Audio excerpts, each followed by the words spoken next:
This is 4 hours and 59 minutes, dog. Is this a condensed version? This is a 2-hour one. Part 33. The fuck? It started off with part 30. Oh my God. Hi, and welcome. We all know why you're here. You're here for part of the new series that I'm calling Who the Fuck Did I Marry? I'm going to create this playlist series, and I'm going to tell the story of how I met, dated, married, and divorced a real pathological liar. Okay, I'm already invested. Let's watch the summary first. Summarizing all 50 parts of the Risa Tisa Who the F Did I Marry videos in one singular part. Let's flow. Risa Tisa and her ex-husband, who she calls Legion, met in March 2020, right before COVID, on 2 different dating apps, which was the first red flag. One was his real name, one was a nickname. They hung out a ton, and when COVID hit, they decided to quarantine at her house, which she agreed was a little fast. Not long after, she gets pregnant, they decide they need to get married. During all of this, they decide they want to buy a house. He can't show proof of funds. Unfortunately, she miscarries the child, and he doesn't even go with her to the surgery and says he has an important meeting for work. Allegedly, at this time, he works as a VP for a condiment company and leaves the house at 6:15 a.m. every morning and comes home at 3:34 p.m. Eventually, they continue the house search and she wants to see his accounts. He shows her a Chase savings account and a Chase checking account where he has money in it, but says he also has money from playing arena football in a U.S. bank account. Okay, this is full of spoilers. I think This is my introduction / disclaimer video. First and foremost, I'm going to be truthful, even if it makes me look bad. I'm going to be honest, but I'm also not going to be disrespectful to anyone that was involved. I'm not going to use people's real names because I don't have the permission to do so, and this sister does not want any sort of litigation. I will tell you off the top, I have a sense of humor and I have sarcasm. So things that you see me laughing at, none of this is funny. But in order to get through it, I have to laugh. If I cry, I cry. I'm human. I'm a woman. This was traumatic. I'm going to do the best I can to upload as much of the story as I can, because I know people get so annoyed with the follow for part 4, follow me for part 17. I'm just going to do the best I can to keep uploading the videos each at a time. Degree in the mail. So that is a lot of time to cover. Please give me the grace to just get it out. It may not be all in one day. It may not be all in 2 days. But okay, some of this stuff you can condense. Video to cover, it happened with things class. We come in contest at the grad. I didn't graduate with a psychology degree, but I'm very comfortable saying that he was a pathological liar. He was a narcissist, and yes, there was some in my opinion, mental health issues going on. Pathological lying part, absolutely. So I want to preface all this by saying, you're going to probably think, what in the world? There's no way this happened. Everything you're going to hear me say actually did happen. I never thought I was going to be in some sort of Lifetime movie, but I was. So I will read the comments as best I can. Like I said, I think if you allow me to tell the whole story, things will be answered. And sorry, I do talk with my hands. It's a coping mechanism. So if you're like, why is she moving her hands? Okay, I'm beginning to understand why this is 4 hours long. There's a lot of stuff in here that's like, oh my God. There's a lot of stuff in here that's like, definitely, what is this? We need this guy in the case. Are you serious? Megaphonics, it's already 5 hours and you're in here sending me not a condensed version, but a joke that's unrelated.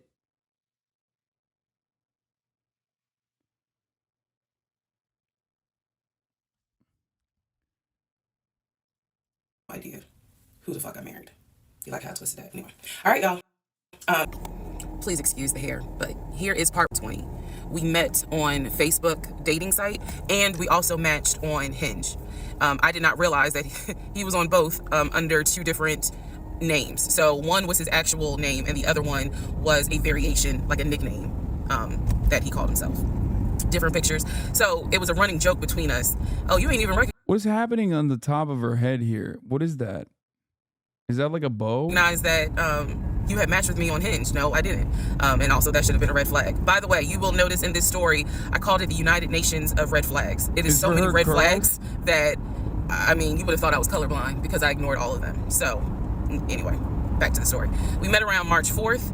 We exchanged phone numbers. He called me and we talked on the phone for the first time. In the first phone call, he told me that he had just moved to Georgia from California, from San Diego. His job had transferred him because he was being transferred in as the new regional manager for a major condiment company that is based here in Georgia. I'm not going to say the name.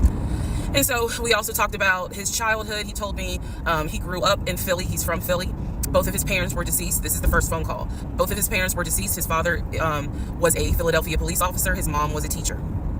He also told me he briefly lived in Augusta with his family. He had 2 brothers and 2 sisters. He also had 2 half-brothers on his dad's side. First phone call. So I'm just giving you guys the backstory. This was the first phone call we had. So we talked about family, we talked about friends, we talked about our jobs. At the time, I was working at Georgia State Patrol. And he knew this, and he just thought that was like, wow, so you work with troopers all day. Yes, I did. Also in that phone call, he explained to me that he used to play football. He explained that he used to play arena football. I know nothing about arena football. I know about NFL, I know about college, go Dogs, but I don't know anything about arena football. So he explained to me that he used to play arena football. He used to work at Apple in the off season of arena football. And I remember thinking on that phone call, oh, okay, like, good for you. I don't know anything about arena football. And I believe I did tell him that I don't know anything about arena football. That'll come into play later on. So he told me, I just moved here. My job is paying for my housing and they are helping me to look for a house. He was like, right now I'm in Gwinnett County, but I'm trying to look for a house, ideally in Atlanta, like Brookhaven, Sandy Springs. He was like, I really would like to move out there. And so I thought, that's great. You're looking to get a house. You just moved here. He was like, I don't really know too many people here because I spend all my time at work and, this job is really demanding. So that was our first phone call. We talked more. He talked a lot, which took me by surprise because I'm not really used to men talking more than me. He eventually asked me out on a date. That's shocking. Our first date was set for Saturday. Because I can tell she's a big yapper. So it is genuinely shocking to me right off the jump that the dude was talking more than her. Saturday, March 7th, 2020. He asked me what was my favorite restaurant. I said Cheesecake Factory. And so we agreed to go out at the Cheesecake Factory in a location that was in between. I lived in Clayton County. We lived about 45 minutes from Sandy Springs, Dunwoody area. See how it goes. First conversation was good. Hopefully he looks like his pictures because, that's always an issue with online dating. Hopefully he looks like his pictures. So on my way to our date, I took 285. And literally right before I got to Boulder Crest, the exit for Boulder Crest, I heard a boom and I lost control of my car. Thank God that not thank God, but I knew what to do. So I did not crash, but my tire blew out. So I called him and I said, hey, I'm so sorry, but my tire just blew on 285. I'm slowly making my way off the exit. I believe I pulled into a Chevron gas station and I said, I got to get this fixed. I don't know what to do. Like, I'm a damsel in distress kind of thing. He kind of paused. He got quiet and he was like, tell me exactly where you are. Drop your pin. So I dropped the pin, and he came to the gas station. Good guy. Got out the car, and I was so relieved that he actually looked like his pictures that I was like, oh my God, he's actually attractive because he's like 6'4", 6'5". Also, man, I apologize. So let me go back to the first conversation. Let me add something. He did tell me in the first phone call that he was divorced, and that his ex-wife, she had 2 children. She forgot things. Children, That's a boy crazy. and a girl who were teenagers, young adults. I think the girl was about 20, and he said that he had a very close relationship with his stepkids, but that he and his ex-wife had divorced because she cheated on him out in California, and so coming to Georgia was a new beginning for him. She was still out in California. The kids were still out in California, and so. He was like, there's no, I can't. Means you're right off the jump. Couple things I have to add in here. That's how you know she ignored the red flags. Okay. This dude is like, I'm coming to help you and I'm 6'4". It's Jover. Like, it's just 100% like. Stand her, but I still want to be in the kids' lives. I have to put that in there because that will come back later. So this is just setting the stage. Again, that first conversation we talked about family, job, friends, how he ended up in Georgia, me being in Georgia, the things that, I would think people talk about in the first conversation. All right, now back to the tire blew out. So he shows up to the gas station. He changes my tire, which I just thought was the sexiest thing in the world. And then he proceeds to say, hey, I found a tire place around the corner. You need to get another tire. Like, you can't drive on this donut. So he followed me to the tire place and then helped me get a tire, paid for it. So I was she's about to get pulled over for having her phone while she's definitely driving. like, wow. And so the vibe was good. So anyway, I get the tire fixed. We follow each other to the Cheesecake Factory over in Perimeter. We hold hands walking into the Cheesecake Factory. So in my mind, I'm like, this. Oh my God, I had butterflies. That's the look of a woman who had butterflies. So I had butterflies. And we go in, there's a long wait. And so we sit outside and we just talk. and the conversation's great. And this is where he tells me what it is he's looking for. He tells me, you know, I believe at the time he was 42. He was like, I want to get married and it'd be for real. He's like, my parents were married 40 plus years before my mom passed away. And I want that. I want marriage, family, a house. Like, that is what I want. One tire on a first date is at least minimum $200, $300, by the way. That's crazy. He's like, I'm as a man, I'm ready to get married, but I want it to be for real, because the first time, you know, it really hurt me when she cheated on me. So he's telling me everything that I wanted to hear. And so he was like, what is it that you want? And I said pretty much the same thing. I was like, I'm ready to get married, definitely want to have a family, and I want to marry my best friend. So we both put on the table that we wanted marriage. And this is the end of part 1. All right, who the fuck did I marry? Part 2. So we both put on the table what it is that we wanted. We both had established we were dating for marriage. We were not dating just to date. We were not trying to be friends with benefits, and none of that. So the dinner at Cheesecake Factory went really well. We laughed, we joked, we talked about people, which is kind of up my alley, my sense of humor. It was a good vibe. So at the end of the date, at the end of dinner, we sat in his car and he played this song for me by John Legend. I don't know the name of the song. By the time this video posts, I will put the name at the bottom. I can't remember the song. I just remember that John Legend was talking about, I think I met my wife tonight. And I thought it was a sign. So I was like, he's laying it on thick, dude. That's the thick 8 of laying it on, okay? So anyway, we ended up sitting in the car talking just about life and experiences until about midnight. So during this conversation, he again is telling me how it was, you know, what it was like living in California, how he went out there, he went to San Diego State, he played football for San Diego State. He talked about how, you know, he loved it out there, so he stayed. That's when he joined the company. And then he explained that he also did arena football, but only did it for about 2 or 3 years. He claims that while he was doing arena football, the team that he was on won a championship. But again, keep in mind, I don't know anything about arena football. So I was like, okay, I didn't know they had championships. And he was like, you know, he got a little offended, like, yeah, they got championships. And, you know, he was on that team. So he talked to me about how he worked at Apple. He worked something in the IT area of Apple, but it was in the store. Again, it was one of those, it's like when I tell people I used to work at Amazon. I really wasn't paying much attention to it. Why? So we talked about all that. We talked deeply into what happened with the ex-wife. It's because I asked. He was not volunteering all this information. So in other words, I get very uncomfortable when men start talking about their ex a lot. That's not what happened. I was asking questions because I was really trying to figure out, okay, are you ready for a relationship, or are you still missing her? So we talked about that. We talked about my exes. That was a mistake I made because I talked about how I dated at one point in time somebody I worked with. That will come back later. And he seemed real cool about it. He was like, you know, that was before me and blah, blah, blah. So the conversation was good. Midnight comes and I go home. Yes, I went home. We ended up talking. Mind you, our first date was March 7th. And within about 2.5 weeks, Brian Kemp, our governor, shut Georgia down. We were going to be on lockdown. So during those 2.5 weeks, we talked every day. We went out again at Red Lobster. I remember Red Lobster. But everything was going great. The issue was, where are we going to quarantine? So the question was, are we going to quarantine at his place, which he had like a studio type of situation? Like, it clearly, where he was saying, I was like, it's like a studio apartment, but he kept telling me like, this is temporary because I'm looking for a house. Like, he showed me the email from a woman who worked at the company where she was out on maternity leave, but she was putting him in contact with a realtor to help him find a townhome or a single family house. So I was just like, okay, this is definitely temporary. Like, he's not trying to. The chatter I banned was being really fucking annoying nonstop. That's why I banned him. Stay here long term. And she was apologizing in the email. I'm so sorry, you know, this should have been taken care of before you got here, but it wasn't. What's wrong with the studio? I mean, dude, are you kidding me? Cabin fever? You'd lose your mind if you're quarantining inside of a fucking studio apartment with a dude that you're like kind of dating when you first started. I saw the email. I read it. I read the email.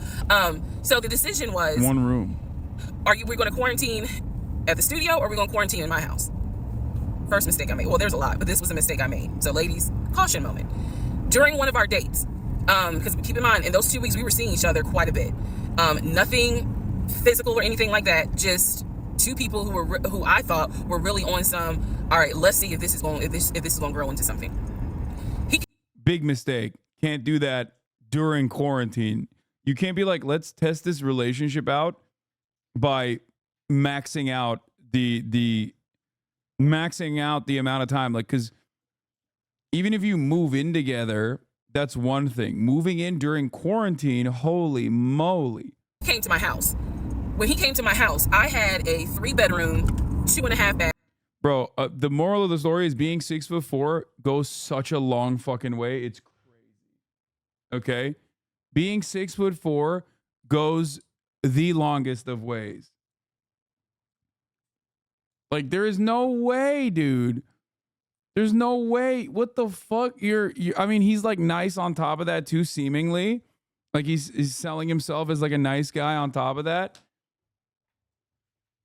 I hate tall people. Me too, man. Straight up. Townhome. He was in the studio. Now, I'm telling you guys all of this in order of how it happened. So some things I'm probably going to insert what I was thinking and the mistake I made. No matter your height, though, you will still see the top of the hour ad break at the top of every hour. If you no longer want to see those ads, you can't grow it inches, but you can subscribe for $5 or for free with a Twitch Prime by connecting your Amazon Prime account to your Twitch account, where you get one free Prime subscription a month. You can also get gifted a sub if you're lucky. Use the 3-minute ad break now. Now that 34MKD50 can't sign on to the website because he's blocked, because Recep Tayyip Erdogan saw how much he was fucking gifting subs. Can I turn this on? No. Okay, so that. And I say that to say that I did not realize inviting him to my home probably made his eyes go, oh shit, she's a keeper. She got this 3-bedroom, 2.5 bath townhouse, and I'm in like a little studio. Yeah, let me go ahead and pursue this. What I need to do to quarantine here. The decision was made, quarantine at my house. So the state went on lockdown. He came and stayed with me in my home, and for the most part, in the initial beginning, it was fine. It was fine. The reason why I hesitate is because I grew up in the church. So for me, it was really like an internal struggle of, bruh, you always said you would never live with a guy unless he was your husband, and now you living with a dude and he ain't your husband. Like, it was a struggle for me because I knew better. And don't come for me. I'm just telling you the way I grew up. It was like that. It was not sitting right with me. But at the same time, I didn't want to quarantine by myself. I did not want to. So there we go. So he moved in. We talked about the bills. Let me clear something up that I said in the other video where I said he paid all the bills. He paid all the household bills. He did not pay my car payment, my cell phone, or my car insurance. He paid the rent because my rent at the time was less than $1,000. He paid the utility bills. And so when he's telling me that he's a regional manager, I was like, wow, okay, so you got money. And so he paid all the household bills. So my check really was just taking care of me, myself, and I. And I am not, this is where it's not gonna make me look good, but it's the truth. It was intoxicating to not have to worry financially about how to pay the bills. It was a wonderful feeling. And so I don't understand how you get a 3-bedroom for less than $1K. Did we misunderstand that?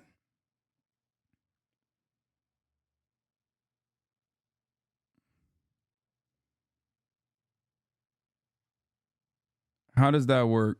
Or is she also a liar? Like, what's happening?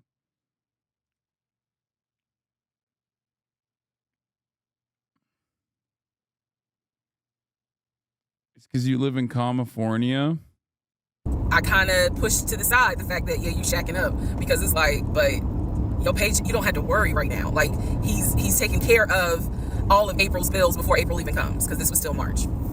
So we're living together.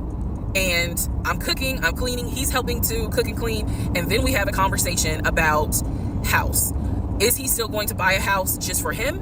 Or is he going to buy a house where it's for us? Because we are going to try to make this thing work, be official, get married, have a family. So the question now on the table is, what are we going to do? Because I didn't want to stay in Riverdale, Georgia. I did not want to raise a family there. I refused to have a baby in Clayton County. So the decision was made, let's start looking for a house for both of us. Remember, he was already looking for a house for him, but then he was like, you know what, we're together, I plan to marry you, let's look for a family home for the two of us. I mean, that's crazy. This is like, how many weeks? If you can count the amount of weeks in 2 hands, you should not be fucking thinking about getting married.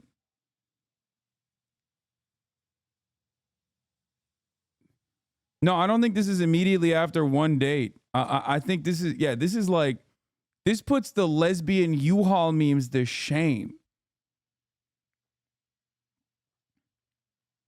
Okay, this is like this is way faster than any kind of lesbian U-Haul joke I've ever seen in my life. This is crazy.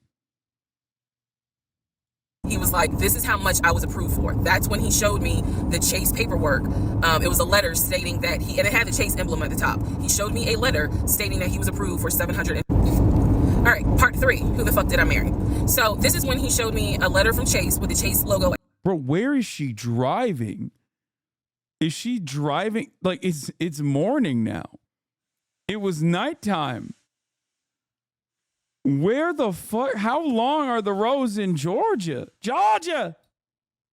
At the top, stating that he had been approved for a mortgage, for a $750,000 mortgage or $750,000 house. So he was like, we can't go over $750,000. And I said, I remember asking him, can you afford the mortgage on a $750,000 house? Because I know I can't. This is when he explains to me, I told you how I played arena football. I invested my money really well. So he said, I have money that will help pay for the mortgage. He was like, you didn't Google like how much an arena football salary is?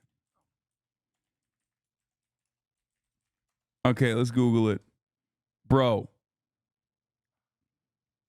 Arena football players in the United States make $18.76 an hour. Bro, that's like, hello? $18.76 an hour? Be for fucking real. You didn't fact check at all?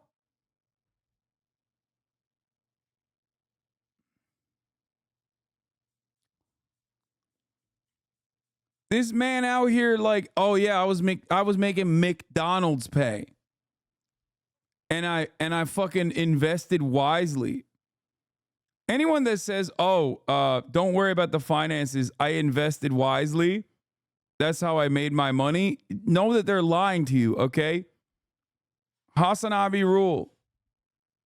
There is no such thing as investing wisely. Unless you're just rich already, you are not investing your way up. We're good. Like, I'm financially, I am okay.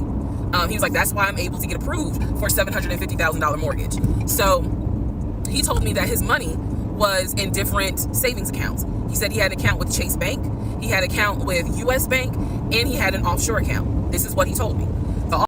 Arena football player with an offshore account. Come on now. Offshore account. I was like, why? And he explained something about, the US, the US imposes taxes on money when you have a certain amount in US banks. He was like, so everybody knows that it's smart to have some money in an offshore account. Y'all, look, I look paycheck to paycheck. I was like, okay, that's whatever. I said, so you have the money to pay for a home. I'm also holding in my hand. Also, no, you don't need to do that in the United States of America, okay? For the record, like the United States of America, I always mention this, already has like offshore states, okay? This dude is just saying things he's heard. Like, there ain't no reason to go offshore unless you're talking about the shores of Delaware, okay? Unless you're talking about fucking South Dakota, there ain't no goddamn reason to go offshore. And a letter from Chase saying that he was approved for $750,000. So I went off of what I saw. So we contacted a realtor. I won't say his name, but man, if he ever sees this TikTok, I owe this man such an apology. But we contacted a realtor who was based in Cobb County, because I was very adamant I wanted to move back to Marietta, Smyrna area in Cobb County, Georgia. He was fine with that. His whole attitude was, you're gonna be my wife, happy life. So we met a realtor. I would find houses that I wanted to tour. Keep in mind that this was COVID. So at the time, we could not tour a home. It would have to be a virtual tour. So, brother, what you just described doesn't make sense. It might make more sense to go offshore when you're poor in America because loopholes are for the rich. First of all, offshore accounts are for the rich. That's number one. And number two, if you're a broke boy, then like there is no like what if you're too broke, then you don't need a fucking offshore account. There is no offshore account anyway. What are you talking about? If you're a broke boy, just say so. This particular realtor, we found a house in Douglasville, Georgia. Not Cobb County, but nevertheless, it's in Douglasville. I was fine with Douglasville. So we found a house in Douglasville, Georgia. The realtor did a FaceTime tour of the house. The house was really a nice home.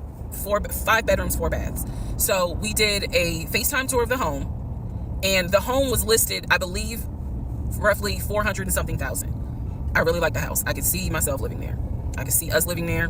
I could see us with the kid there. This is now April, just for timeline purposes. This is April. I'm in awe of how long she's driving. Okay. So he really liked the house. He was like, you know what? We'll put an offer in on the house. He was like, if you like it, because again, it was COVID. We weren't going to be able to see the house in person because the family still lived there. So he said, I'll put an offer in. We'll see if it's accepted. I said, okay. So he puts an offer in. He's telling me he put an offer in. I need to clarify some things he told me and the things that I actually saw. So for this house in Douglasville, he told me he was putting an offer in. The realtor would call me because one thing that the realtor told us, he was like, if the woman likes the house, typically the house is going to get bought. So he kind of dealt with me a bit more than he did my ex-husband. And again, this is April 2020. This is before we got married. So at the time, he was my boyfriend. So the realtor was calling me and was like, hey, you know, I put the offer in, and what they're asking for is proof of funds. And I did not know anything at this time about buying a house. So I was like, hey, you probably need to talk to him because I'm not even listed on the mortgage. Like, from the paperwork I saw, it was only in his name. So he called him. I guess they talked. I was not there, but I'm assuming that they had talked. So the boyfriend is coming, my ex is coming home saying, yeah, I talked to so-and-so. I sent him over the paperwork. The offer was approved, and they are going to try to do a virtual closing. First, we got to do an inspection. If the inspection goes all well, then we have to do a virtual closing. He also told me that he put down earnest money on the home. She never steers. It's amazing. Yeah, I'm beginning to feel like Georgia is just like one straight interstate. Like it just keeps going and going and going. Someone who's like more autistic than me has to math this out. Like, if she's going 60 miles an hour, judging by the cars that she's passing, how long, what is the mileage here? Like, how many fucking miles does she drive straight? What the fuck?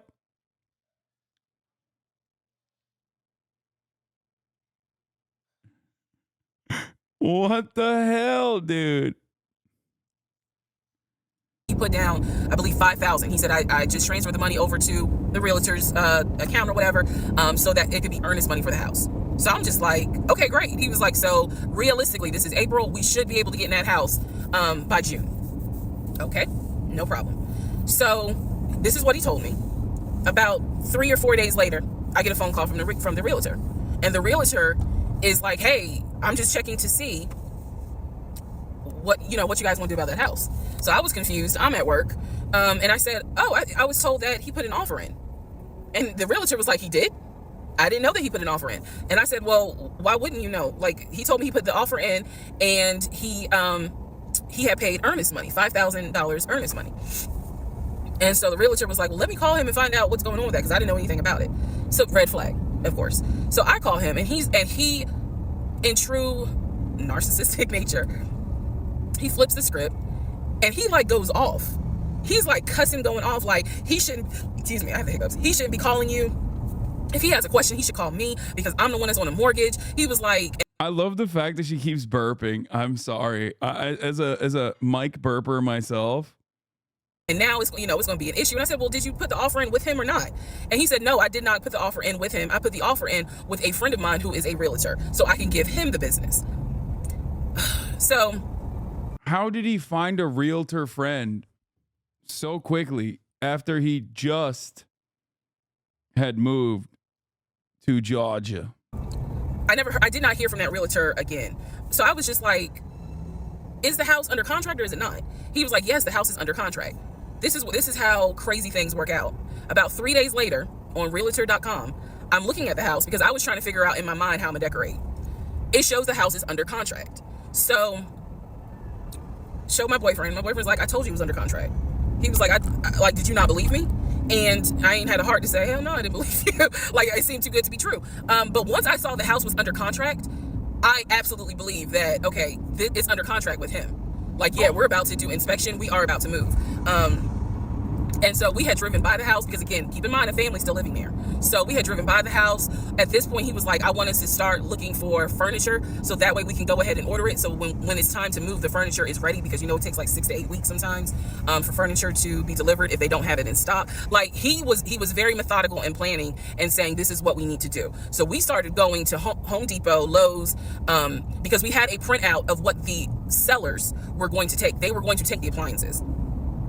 He had a printout. Let me be clear. He had a printout. So it said on there that they were going to take the appliances. So we needed to get a new stove, new refrigerator, new microwave, all that stuff. So we went to Home Depot and Lowe's, and I went ham. I chose all these new appliances, and here's where we get into the shopping. All right, part 4. So we go to Home Depot, we go to Lowe's. I'm choosing all these appliances. He's taking pictures of the SKU number. We had representatives helping us, and he basically explained to them, hey, we're buying a house. We should be closing sometime in June. Can we order this stuff now? Can I put a hold on it? Like, what can we do? Because we're not ready for delivery. I stood there. As the Home Depot rep said, we can hold it in our warehouse. Like, you can buy something and we can hold it. People do it all the time, especially with COVID. So I watched him pay. I want to say it was about it was either $350 or $500. I watched him pay a deposit on a whole new set of appliances for them, and they were going to hold it until we were ready for delivery. I watched this. So I was like, okay, good deal. Like, we got the appliances. Next, let's go to Rooms to Go and Ashley Furniture and find actual furniture. So we went all around Rooms to Go. We went to Ashley Furniture. We went to American Signature. And I saw all these things that I wanted. Again, he's taking pictures of it. He was like, I can go online and order it. I didn't think anything of it because, again, I just saw that we held the appliances. So I was like, okay, that's fine. So April turns into May. May 2020 comes. This is where things start to get a little interesting. May comes, and obviously we had not done inspection. And I'm asking him all the time, what's the deal with the house? He was like, well, because of COVID, they're trying to get someone to do the inspection. But the guy that they had, it was always something. The guy they had caught COVID, so they're going to. Bro, there is no house at this point. Like, there is no house. It's completely made up. At this point, I'm trying to figure out, like, how he's even, like, going along. Like, what the man thinks is what I want to know as a misogynist. Like, how does the man in the situation even think he's going to get away with it? I mean, obviously we know he did, but like, it blows my mind that he thought that he could get away with it, which, I mean, I guess he did, once again, for a long ass time, it seems. But, like, how do you develop that courage?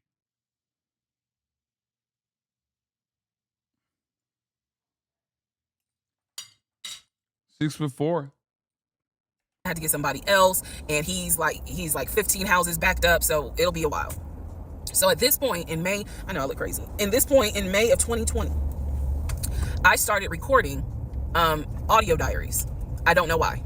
It was something just made me just start recording my thoughts in an audio diary, and I still have them. And I would save them by the date, and I would just start talking about what's on my mind. So I was like, I knew there was something was nagging me, like, but I kept pushing it out of my mind. I was like, you saw, this is what I reminded myself. You saw him pay for the appliances. You know the house is under contract. You know that he told you that he's the one who put the house under contract. Why would, like, I remember saying to myself, why would he lie about that? This is so easy to verify. Why would he lie about that? Have you caught him in any other lie? And at the time, the answer was no. So I really was like, maybe you just aren't used to a guy who actually does what he's supposed to do. Like, I was questioning myself and then answering my own questions. So inspection didn't happen. Around mid-May, I found out I was pregnant. May 2020. When I found out I was pregnant, he was ecstatic, and I was like, oh shit. The reason why I was oh shit is because, number one, I'm plus size. Number two, because of my age, I felt like it was probably gonna be a high-risk pregnancy. And I wasn't married. And that nagged. I cannot tell y'all how much it nagged me. There was a lot of internal struggle in between. My family didn't even know that he had moved in at this point. I told them, you know, that I was pregnant, went to the doctor, everything looked good. But again, because it was COVID, he couldn't go in with me into the actual room. So, you know, doing any sort of ultrasound, doing the blood test, because my HCG levels were really high. So the doctor was like, hey, it might be twins. We don't know yet. You're still kind of. How many months?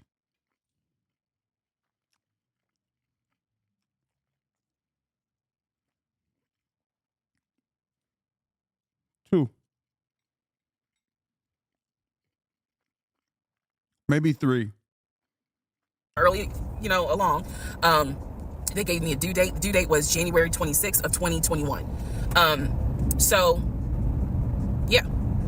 May, found out I was pregnant. So there was now more of a push into, we got to get a house. We got to get the fuck up out of here. I'm not having a baby in Riverdale. Okay, nothing against Riverdale, but I ain't having a baby in Riverdale. So we need to find out what's going on with this house. And so he was on top of it. He had an answer for everything. He was like, you know, I'm gonna call and find out what's going on, blah, blah, blah. He then magically told me about a week later, oh, they're going to do inspection on the house like in 2 days. So I was just like, okay, keep in mind, I'm taking his word for it. I'm taking his word for all this. So he's like, they're going to do an inspection. Once we get the inspection report back, then we will know what we are going to be responsible for. What are we getting ourselves into? So, I guess they did an inspection. He showed me an inspection report. The only thing that they said that the roof had just recently been replaced, which I remember he was very happy about. And the issues that there were for the house were minor. It was not a bad, because we did have a discussion about it. He was like, it's nothing that we can't handle. Then he said that we were set to close the end of May. We were set to close the end of May. He told me it was going to be a virtual closing. You're probably like, what the hell is a virtual closing? Because again, he's saying because of COVID, people are. Wait, why? Wow, fuck you, Hasan. Why are you so pressed? Not closing in the office. They're doing a virtual closing where you would need to electronically sign the paperwork. This is what he's telling me. And so he was like, we're set to close like just before Memorial Day. And so for some reason, again, there's still that nagging part. For some reason, I didn't start packing. Anyone that knows me will tell you I hate moving. I've done it enough in my life. I hate moving. But I did not start packing up that house at all. I was just like, you know, I'm pregnant. My body was changing so fast that it was like I can barely keep my eyes open half the day. And so, no, I didn't start packing. And I remember I did record, again, I was recording audio diaries just about every day. When something didn't sit right, I would verbally record it in the audio diary because I was like, I don't know what it is, but there's something. That was the theme of our relationship. I don't know what it is, but I know there's something. And so I remember talking to myself in my little prayer closet. I don't get it. Does she not have like any friends? Why is she talking to Jesus when she should be talking to Jesus? You know what I mean? She don't have one friend that she could be like, hey, this smells a little funny. What the fuck's going on? It makes no goddamn sense. That's where I would do my recordings. And I remember thinking, what if we don't get this house? Like, what if he's lying? But again, there goes that thought process of, why would he lie about this? Like, who makes up that they're buying a house when in fact they're not? And then he's showing you all this paperwork. Like, come on, you can't be that jaded that you don't even believe what's in front of you. All right? So now we're going to go into part 5. Okay, part 5. Who the fuck did I marry? So I'm questioning all this stuff in my head out loud on my audio diaries. And then once again, I'm like, but look at what he's giving you. Like, he's paying. It wasn't a question about money. It was just a question of, are we really about to move into this house? And keep in mind, he's paying all the household bills. He still is. So we were supposed to close before Memorial Day. We didn't. There was an excuse. There was always an excuse with him. Always an excuse. And I can't be the only one that's like phenomenally invested in this, right? Like, I get why people watch through this entire thing. She does have a very long-winded way of describing these stories, but like, it is captivating. I'm fucking hooked. I'm locked in. And I didn't know enough about the process to question stuff because I really wasn't involved. I'm sitting my white ass down and I'm listening, okay? The way I should have been. And it was giving me a lot of anxiety. So I'm pregnant with a lot of anxiety. And if I'm gonna be 100% honest with y'all, I was not expecting that I was probably going to have a healthy pregnancy because I was stressed. And what I was stressed about is I didn't know what was going on because I wasn't really involved the way that a normal relationship would be involved. Just being honest. So we did not close. We moved now into June. This is now going into June. Around June 5th, I looked at the house again on Realtor.com. 4 months in. I don't know what made me do it other than, and I don't mean to sound super spiritual. I know that people are like, you know, you may or may not believe in God, but I'm telling you, I believe with all my heart, probably the Holy Spirit was like, look at that house on Realtor.com. So I looked at the house on Realtor.com. This was around June 5th. It showed that the house was off the market. It took you months to look at the house on Realtor.com? You weren't checking it? It took you a month to look at the house?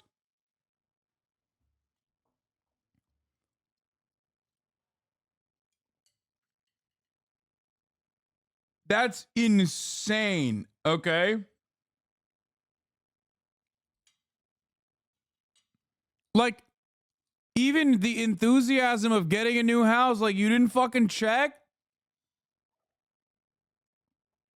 No, I'm sorry. When I bought a house. I bought this fucking house that I'm sitting in. And I would still, like, check, not because, like, there's some discrepancy, just through, like, pure interest in the house. Or you show it to other people, like your friends or something.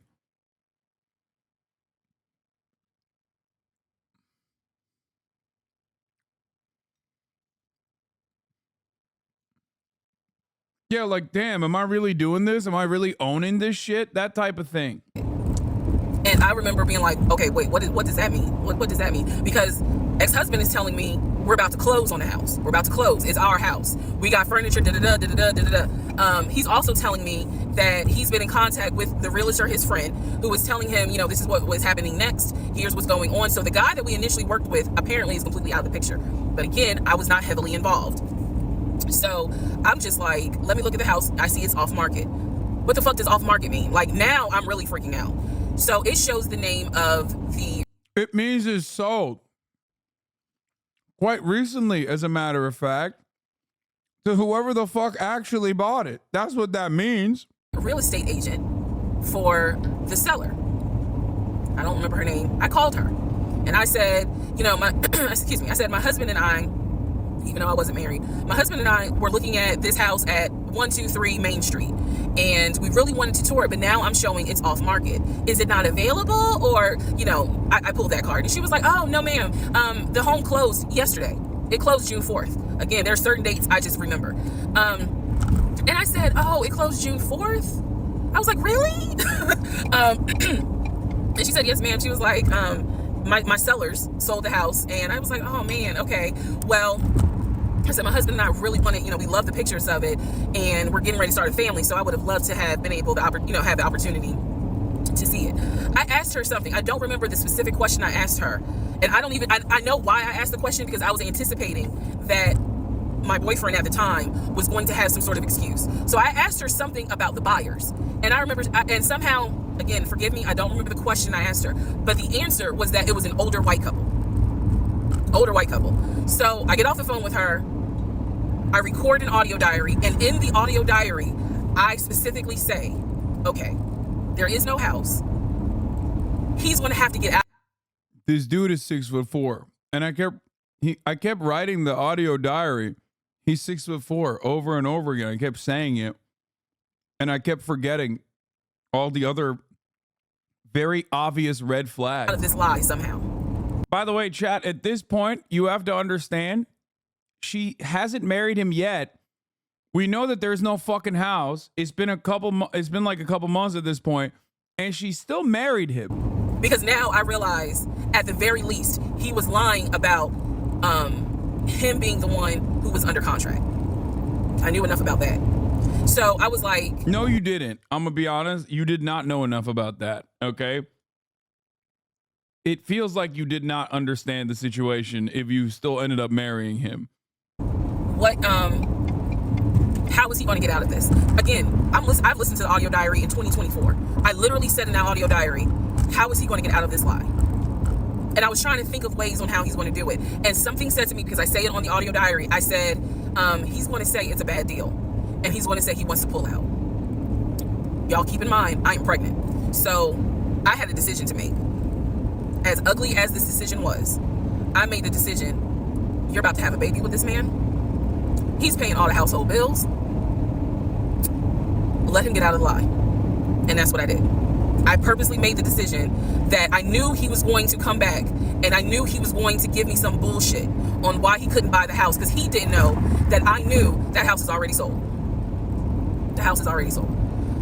And this is the part where I said, I'm gonna be honest, even though it's gonna make me look bad, because most women in their right mind would have been like, I'm out. And I didn't. Yeah. So, get an abortion. Sure enough, he came home. He didn't really say anything that day. The next day I asked him about the house, and he said, my friend, the realtor, he was like, I'm talking to him because something's going on with the interest rate. And when he said that, I felt so much relief, because I knew that I had been prepared for, he's gonna give you some bullshit. So when he said there's something with the interest rate, I said, you know what? This is literally what I said, y'all. If the interest rate isn't good, then we shouldn't move there. We should probably let this house go. We should cancel whatever furniture we. Why did you give him an out? Wait, what? Why did you give him an out? Yeah, this is a classic no, I don't support all women moment. Okay, what the fuck?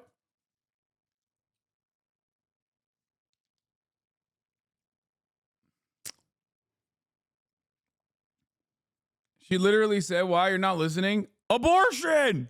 Abortion! Aborabo! Abort the baby!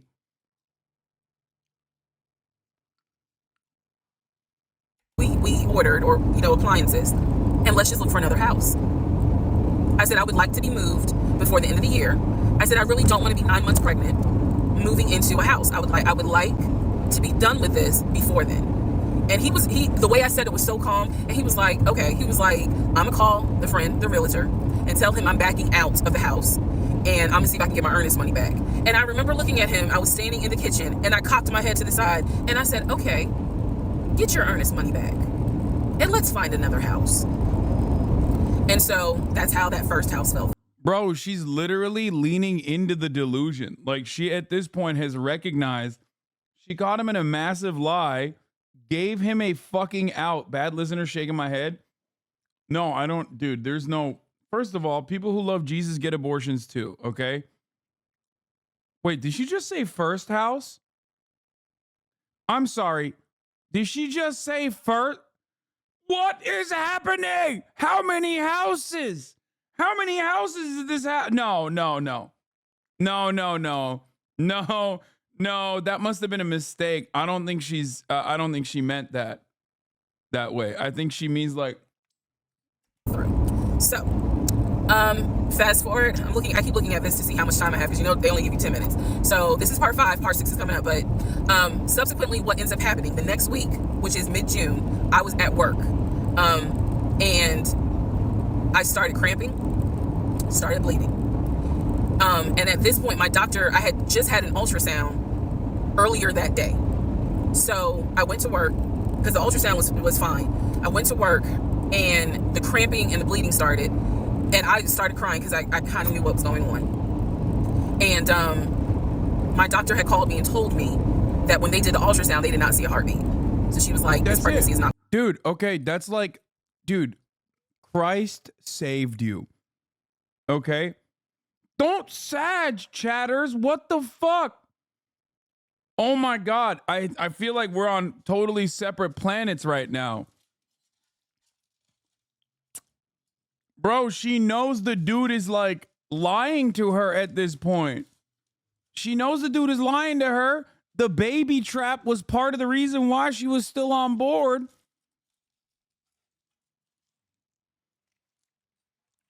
It's divine intervention.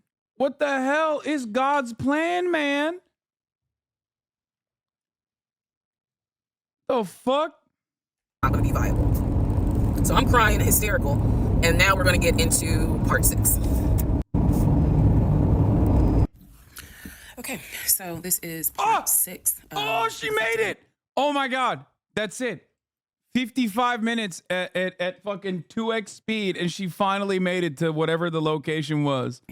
So where we left off. So obviously, that's crazy. My doctor had called and told me there was no heartbeat. The pregnancy was not viable at that point, and I was cramping and spotting at work.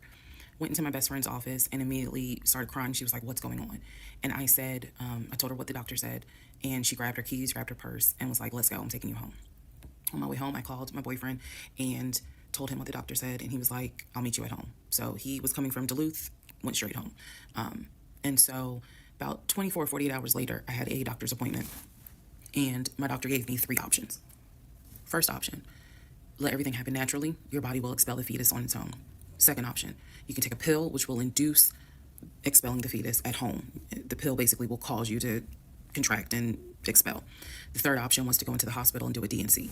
I did not want to do a D&C because I did not want to be in a hospital with COVID going on. And for whatever reason, I did not do the option of let it happen naturally. So I chose to do the pill. His birthday was June 17th. My ex's birthday was June 17th. So the decision was made, we're going to celebrate his birthday that day, go out to eat.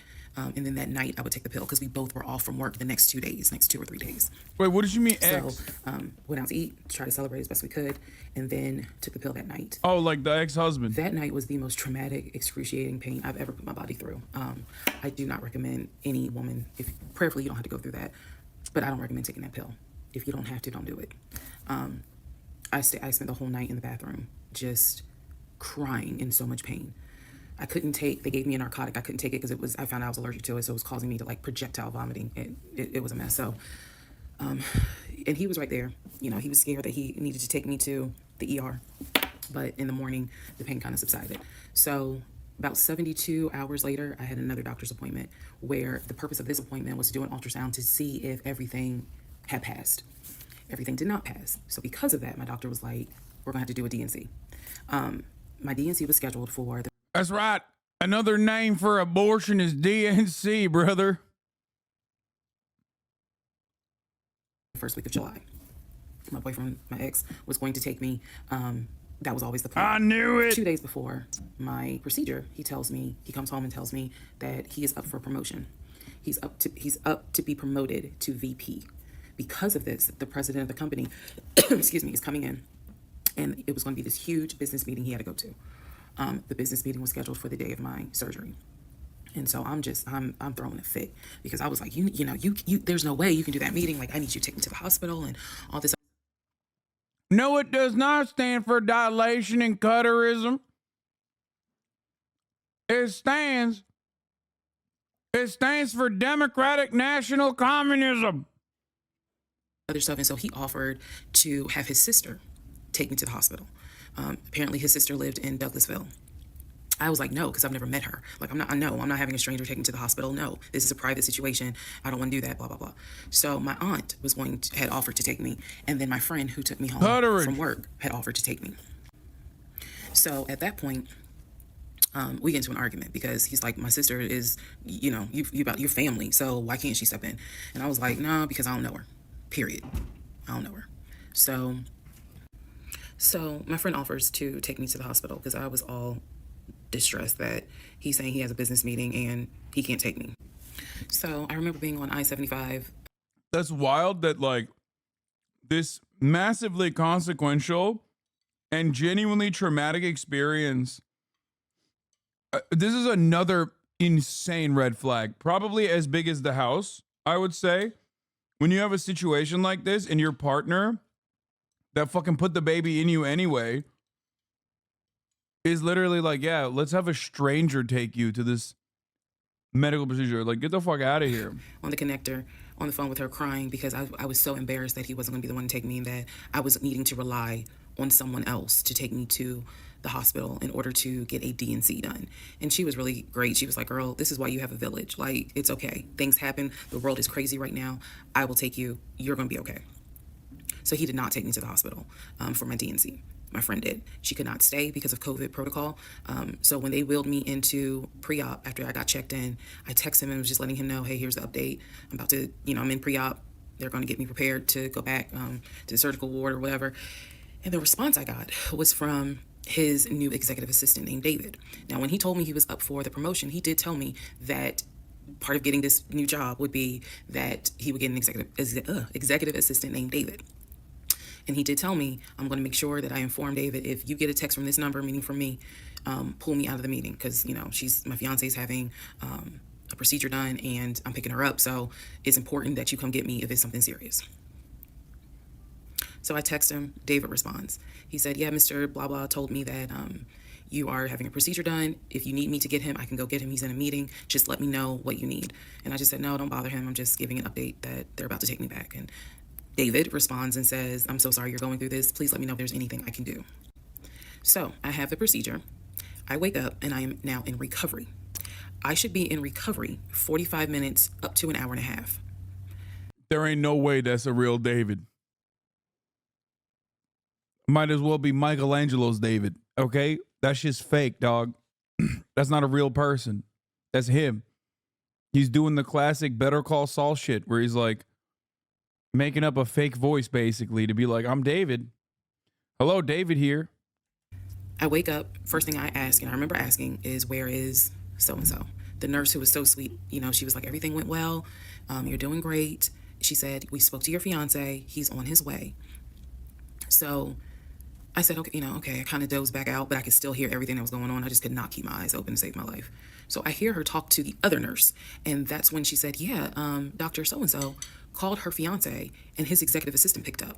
And the executive assistant said that he was in a business meeting and that, you could relate to him what you need to say and he'll, tell the fiance. And my doctor was like, hell no, HIPAA, I need to speak to him. So apparently my fiance called the doctor back about 30 minutes later. And the doctor informed him she'll be ready to be discharged in about an hour. You can make your way and come pick her up. He said he was on his way. He was on his way from Duluth to Atlanta, which is not a huge distance, but the time of day, one thing about Atlanta, there's always traffic. So he should have been there within the hour. I should have only been in recovery an hour and a half. Let's go to the next part. Part 7, who the fuck did I marry? So I should have been in recovery at Northside Hospital for about at most an hour and a half. Subsequently, I ended up being in recovery between 3 to 3.5 hours. The nurses kept calling my ex, asking, what's the status? Because they were actually getting ready to do a shift change. So they kept calling, asking, what's the status? What's the status? Like, where are you? I want to say that they called a total of 3 times and they spoke to him twice. So at this point, I knew that they were all like... He's like, sorry, honey. I was playing arena football with my offshore account managers and David, who is my executive assistant. Where's her fiance? Like, what is going on? He said he was stuck in traffic, and so he was making his way there. He eventually did get to Northside Hospital, and they wheeled me down, because again, he couldn't come in just because of the protocols. So when I got in the car, and I'm in pain, but yet drugged up. Bro, she married him after this, by the way. That's crazy. Couldn't keep my eyes open, I was just out of it. But I remember him calling my aunt and my mother and letting them know, I picked her up, we're on the way home, let me get her settled, and then I'll give you guys an update. I remember that. What I did not know was that he had texted my aunt and my mom and asked them to not bother me for like a week. Like, just please don't reach out to her, let her just rest. I am from New Jersey. I am from an African-American family. You don't tell my black mama or my black aunt that, please don't bother her for a week. I didn't know this at the time, but I'm just interjecting that part. I'm trying to stay in the timeline, but he did apparently do that, and my aunt was like, "Why will fuck you up?" Anyway, so go home. He waits on me hand and foot. I recover. Just needed about 24 to 48 hours to just get my mind right. During this time, in between when the house in Douglasville fell through, we had not talked about a house. So I guess it was about a week later after the DNC, he decides that, you know, do you want to start looking for a house again? Excuse me, I have hiccups, y'all. Do you want to start looking for a house again? Because of what happened with the house in Douglasville, I felt like I was smarter this time to say, you know, She was not. I suspect, judging by how things have gone thus far, I'm going to go ahead and make an educated guess that she was not making a smarter assessment. I want to be involved in every aspect because I don't know what the fuck happened with that house in Douglasville. But what I do know is that he lied to me. I didn't She rolling ones, crit failing, and using the wrong spells. think, I didn't know then what I know now. Yeah, remember how you always tell us the bar for women is in fucking hell? Yeah, I think the story perfectly illustrates that the bar is in fact deep in hell. 100%. No, 100%. Is this just TikTok 90 Day I just got here? This right here, what we're watching is like every single one of these like 50 episodes has like 6 million fucking views and has been going absolutely nutty mode apparently. So I dove into it thinking I could just like skip around and then realized like, never mind. This is actually insanely compelling.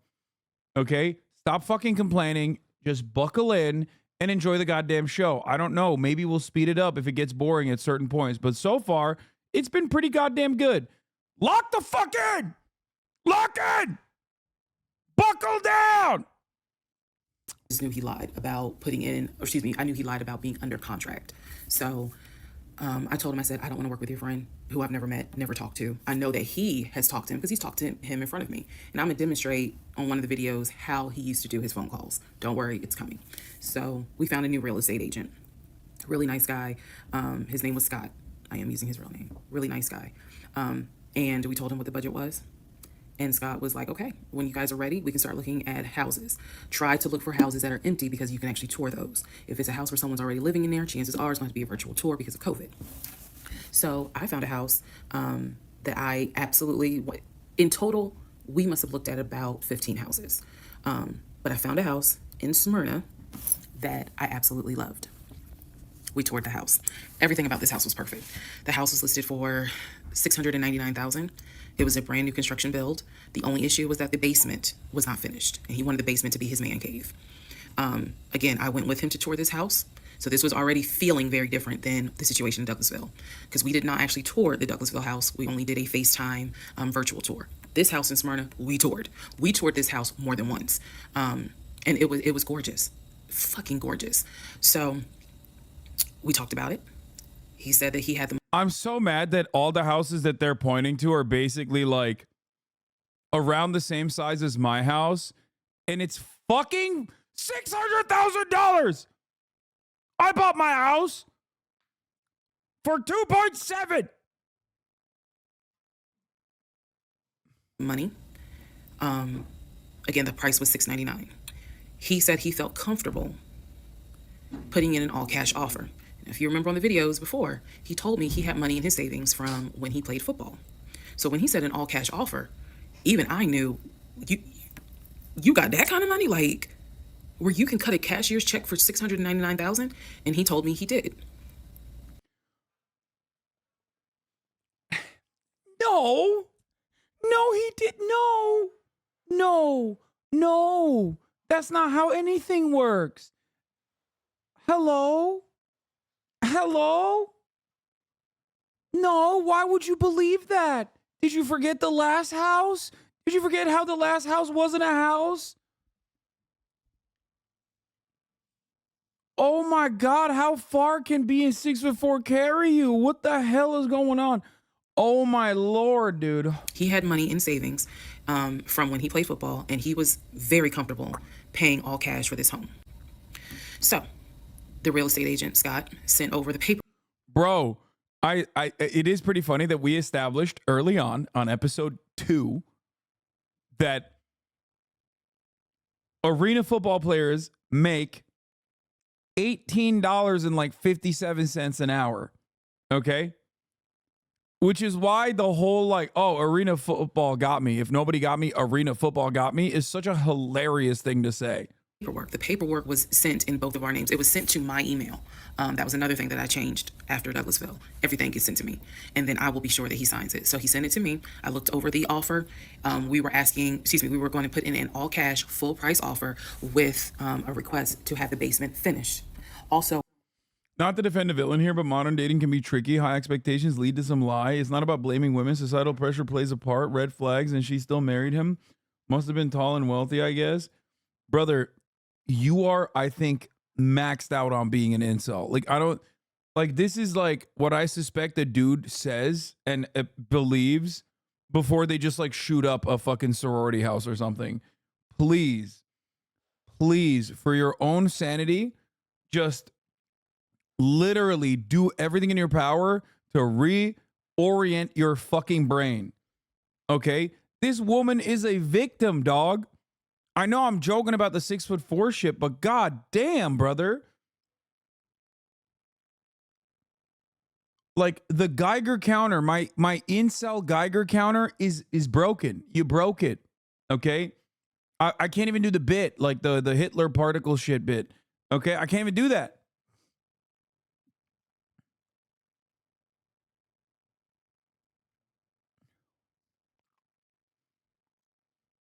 It's worse than $18 an hour. It's $18.5 an hour for the games they play. It's only like $12K a year because the seasons aren't that long. Holy shit, dude. Please, brother. You looked at a situation where like this woman has been severely victimized by a pathological liar, and you were like, I'm gonna be honest with you, it's her fault, honestly. Like, yeah, we are joking about how he's like 6'4" and it goes a long way. And now she's being like, you know, not the smartest here. But god damn, dude, you're casting aspirations and motivations here where none from your framework should exist. Or if you understand the dating pool, then you understand why she is personally that desperate. Like you just said, you just personally recognize how like modern dating sucks ass. And for some weird reason that didn't lead you to think like she's desperate. Like it's a aspersions, not aspirations. Wait, what do you mean? Why not?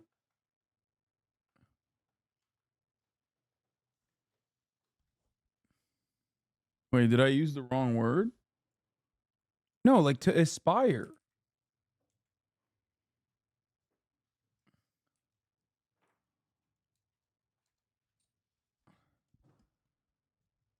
Yeah, a hope or ambition of achieving something. No, I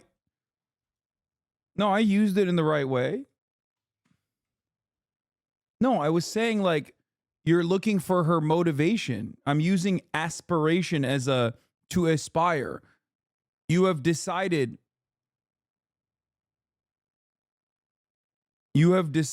that her motivations are wrong.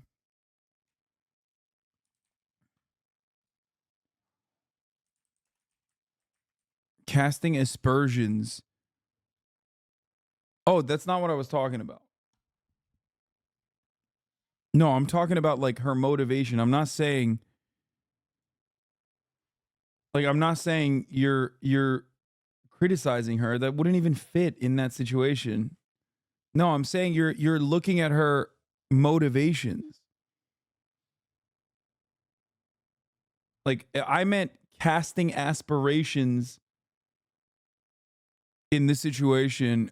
What I meant there was you're like casting as in why am I talking about this? This is a 5-hour video. Okay, we're gonna keep going. We were requesting for the seller to give us an answer within 24 hours. We were requesting a quick closing. These are just some of the things I remember. I remember 24 hours, like I didn't want to wait on y'all think about it. 24 hours, let us know if you're accepting the offer or not. And then also a quick closing because it was a new construction. So we didn't have to wait for the current tenant to move out. We didn't have to do that. So I watched in our bedroom as he pulled it up because it was a electronic document. He signed his name to the offer for $699,000 cash. He requested again, the seller let us know in 24 hours. if they were accepting the offer. So we submitted the offer at around 6 p.m. We were requesting that by 6 p.m. the next day, they let us know if the offer was accepted or not. I watched him sign the offer. I sent the offer back to Scott from my email. All parties had signed. Scott texted us and said, I got it. I'm submitting it. I will let you know what they say. Let's go into part 7. Sorry, let's go into part 8. Good grief, this is getting long. Okay, so I just want to clear up some things that I realize is kind of creating some confusion. So just allow this video to serve as a stop sign. Let's clarify. First of all, the story, background. He was born in Philly, raised in Philly, and moved to Augusta. Story is that he moved to Augusta for high school. Okay, we're skipping this part. So I had spoken until he like man. All right, so this is a recap. Every single day. Bro, she got filler episodes, man. God damn. Bro, she got filler episodes, bro. To herself, okay, it's time for me to ask some questions. That's my hope. All right, part 8 of Who the Fuck Did I Marry? So we submitted an offer. Bro, we need to put a fucking one pace up in this bitch. God damn. This is like, oh my God, dude. We need literally fucking, no, we need like, this is crazy.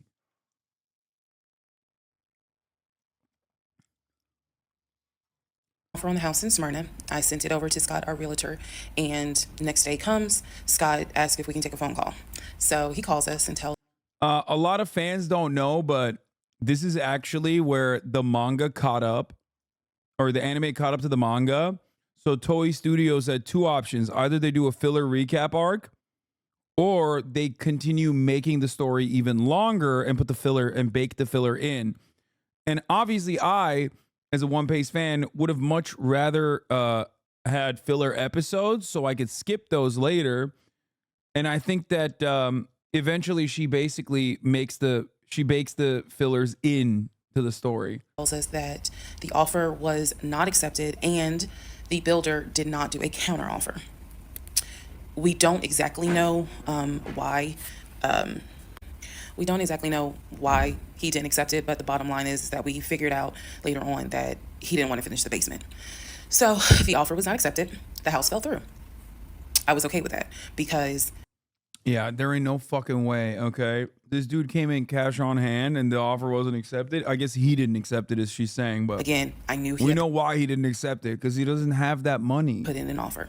So, you want to know why I know he doesn't have that money? Obviously, because he's a scammer and whatever. Nobody that has $600,000 sitting in their fucking bank account is dumb enough to buy a house with cash. Especially because if you have that kind of fucking upfront capital that you can dump into a house, then you abso-fucking-lutely would take out a mortgage, okay? That level of wealth, you take out a goddamn mortgage and you put the rest of the money in the market since he's such a savvy investor, okay? Nah, dude's got that arena football offshore money. Especially at that time when interest rates were super fucking low in comparison to what it's at now. Remember. So we continued looking at other houses. We found another house in Smyrna that he... With interest rates at 7 to 8? No, this is in 2020. This is before the interest rates rose. What are you talking about? No, interest rates are super low at this point, guys. What are we talking about? Hello? I think you guys are forgetting. I bought my house in 2021.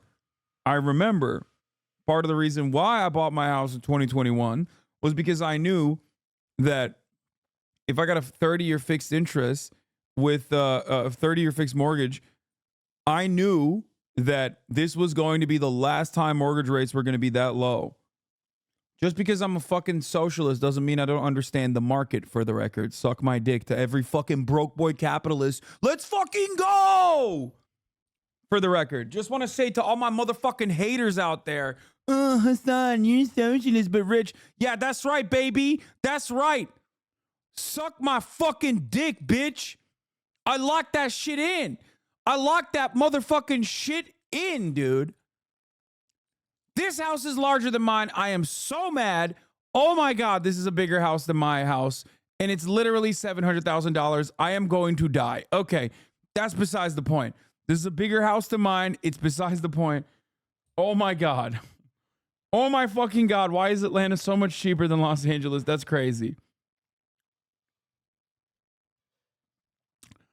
Anyway, my point was, yeah, although I had not established credit, so my interest rate was high, it was still fucking lower than it would have been if I bought it after the peak started, after the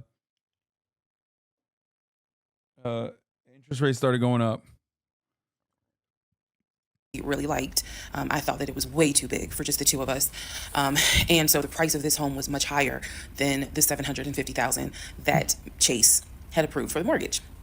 So what he explained to me was that he was willing to do the $750,000 mortgage, and he was also willing to put a significant amount of the money in savings on the house, which meant that he was now comfortable going from $750,000 up to about $900,000. You didn't pay cash, motherfuckers still mad? Of course I didn't pay cash. You think I have, especially back then, 2021, $2.7 million in cash? Dude, you have to be literally 14 to think I was like that fucking caked up. And I just described to you once again, $2.7 million in cash, even if you have that, is dumb as fuck to just dump it. People think you wrote them a check. Well, I know, I remember, because so many people are like, why didn't you fund the communist revolution with the $2.75 million in cash that you clearly fucking wrote a check to this homeowner to buy the house?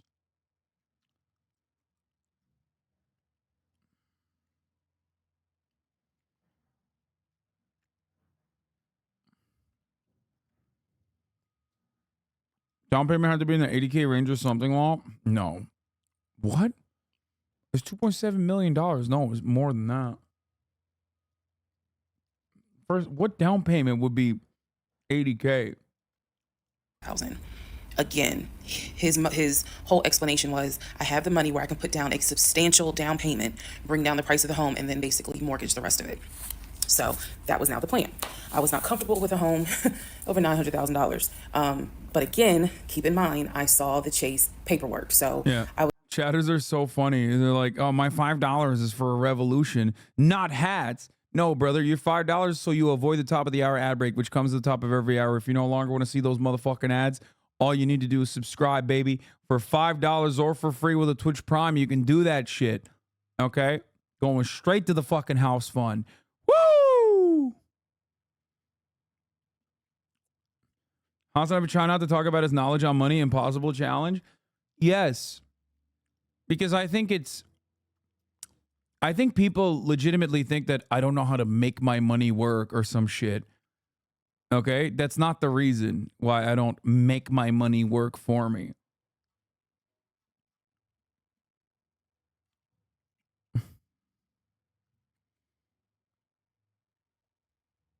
Anyway. Yeah, I know how to fucking do capitalism, and I have enough liquid cash to have capital. The reason why I don't do it is because I don't need it. Why the fuck would I do that? I spend it all on my family. And for the most part, it's just like whatever the rest of it is retirement. Here's the 3-minute break now. You are not a socialist? Fuck no, baby. I'm a capitalist, but a really bad one for some reason, even though I understand the dynamic of the market and how it works and how I could just... Dude, listen, brother, you can't say you're not a socialist in this circumstance, especially because, like, the only thing that will help you under capitalism is to just have money. If you have pre-existing money, that's it. It's the cheat code. Okay? That's the cheat code. These guys aren't fucking wise investors for the most part. They just put the money in the market, and the market always fucking grows. Unless there's like something genuinely devastating happening.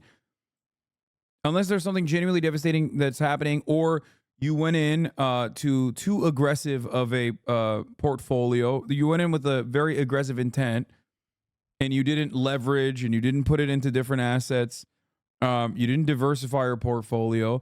Then ultimately, you know, maybe then you can make some mistakes and lose money. Scare little capitalists that don't give anything to socialism. What?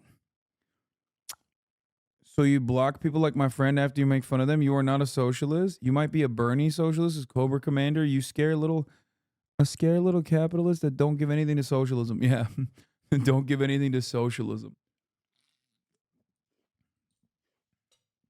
You blocked my friend. Wait, who did I ban, I wonder? Yeah, let me go pay into socialism. I was like, I just feel more comfortable sticking at the 750,000 mark. That's what you were approved for. Let's go with that. By this point, this is now fall of 2020. We had been talking about marriage. I had my ring. He had made VP at the company. I didn't block Anson. And again, he was calling me every day from work. I need to kind of explain how the company was ran, because when you think VP, you would think he would be in an office. It was a condiment company, so they actually were producing the condiments, and I'm not saying the name of the company on purpose, but they were producing the condiments in this particular plant location. So a lot of times, he would simply tell me that he walked the floor, checking in with his subordinates, basically. Now, how did he go to work? For the most part, at this point, he left before I woke up. However, pretty much he wore dress pants, kind of like a dark navy blue cargo pant, and he had a polo shirt with a company logo on it. What I saw a lot of times is that he would not wear the polo shirt to work. He would wear like a company t-shirt. He would wear rubber sole shoes and the navy blue cargo pants. I didn't think it was a uniform, but it reminded me of what someone would wear when I worked at Amazon, if you're going to be doing manual labor. He didn't go to work sloppy looking at all, but it definitely was not suit and tie. Nowhere near suit and tie. It is fair to note that outside of work, he was a man who he loved to dress. He loved to wear the latest Jordans. He loved to collect watches. He collected a lot of Invicta watches. He loved to collect hats. He wore hats, baseball caps everywhere because he didn't like the shape of his head. So in terms of how he dressed casually, the man, he could dress. In terms of how he dressed for work, yeah, he didn't dress like a VP. But his excuse was, I'm constantly walking the production floor, and I can't be in a suit and tie walking the production floor where they're creating the condiments that we're selling. So by this point, again, this is fall. We're still looking at houses. We're still touring houses as much as we can because it is COVID. We had found another house that we really liked and a house that I really, truly wanted to put an offer in on. This was now going to be the second house that we put an offer on. This man had a huge fossil collection. Invicta is like the Michael Kors, dude. It's like, oh man, he was really loaded. He had a whole bunch of Michael Kors. He put in the asking price, I believe, was about $700,000. He put in under asking an offer for about $650,000. I'm guessing, but I'll try to find the house and put it on the story. The reason that house fell through, we found out that the home was sitting on a septic tank. We found out that the septic tank had an issue, and it would have taken about $15,000 to $20,000 to fix the septic tank. The sellers were not willing to fix the septic tank. Personally, I didn't really care for the house that much. I'm the one who was like, I don't really want it. So even though we put an offer in, we had 24 hours where we could pull our offer back. And so we did. Once we found out, I believe it was in the disclosure. And if you're a realtor, please feel free to tell me if I'm using the wrong terminology. But I believe it was in. Dude, it's so hard for me not to respond to LARPers like this, dude. Anson is nice. I know you fools, and you would get the wall. Like, it's so hard. It was Anson, and he got timed out for a week because he was like duking it out with other chatters, and I already unbanned him. But I'm gonna be honest with you, this type of stuff is so funny. Like, Anson brought his own. Wait, Cobra Commander, is Anson actually 44 years old? Be honest. How you escaped the wall? First of all, brother, and I mean this in all sincerity, I wish for a future where I am executed as a reactionary. Okay, so that's number one. That would imply that society has advanced so far beyond, hopefully not like in a fucking silly ass like Maoist struggle session.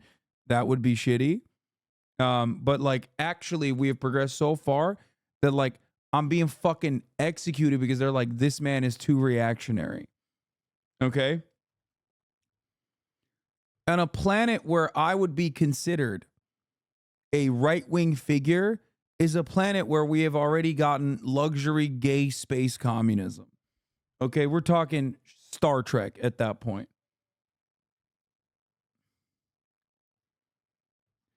We can hope.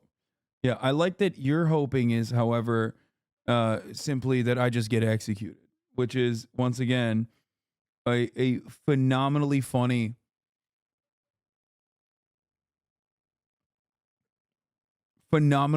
way to operate, to be like, yeah, I'm an anarchist and my biggest enemy is a fucking Twitch streamer.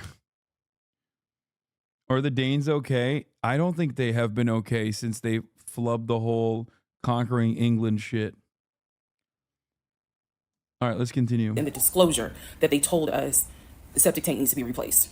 That's when I was like, nah, I don't want that house. So we pulled out. The house fell through. And so I was fine with it because, again, I was heavily involved. I saw him sign the offer. I knew every step of what was going on. Our real estate agent, Scott, was amazing, but you will see when I get to it where he made a mistake as a real estate agent. So house number 2 fell through. We then moved on, saw a few more houses. Shocked to find out that house number 2 also fell through. Then we get to house number 3. I'm going to pause talking about the houses because now I need to introduce what happened with the cars. Stay tuned. All right.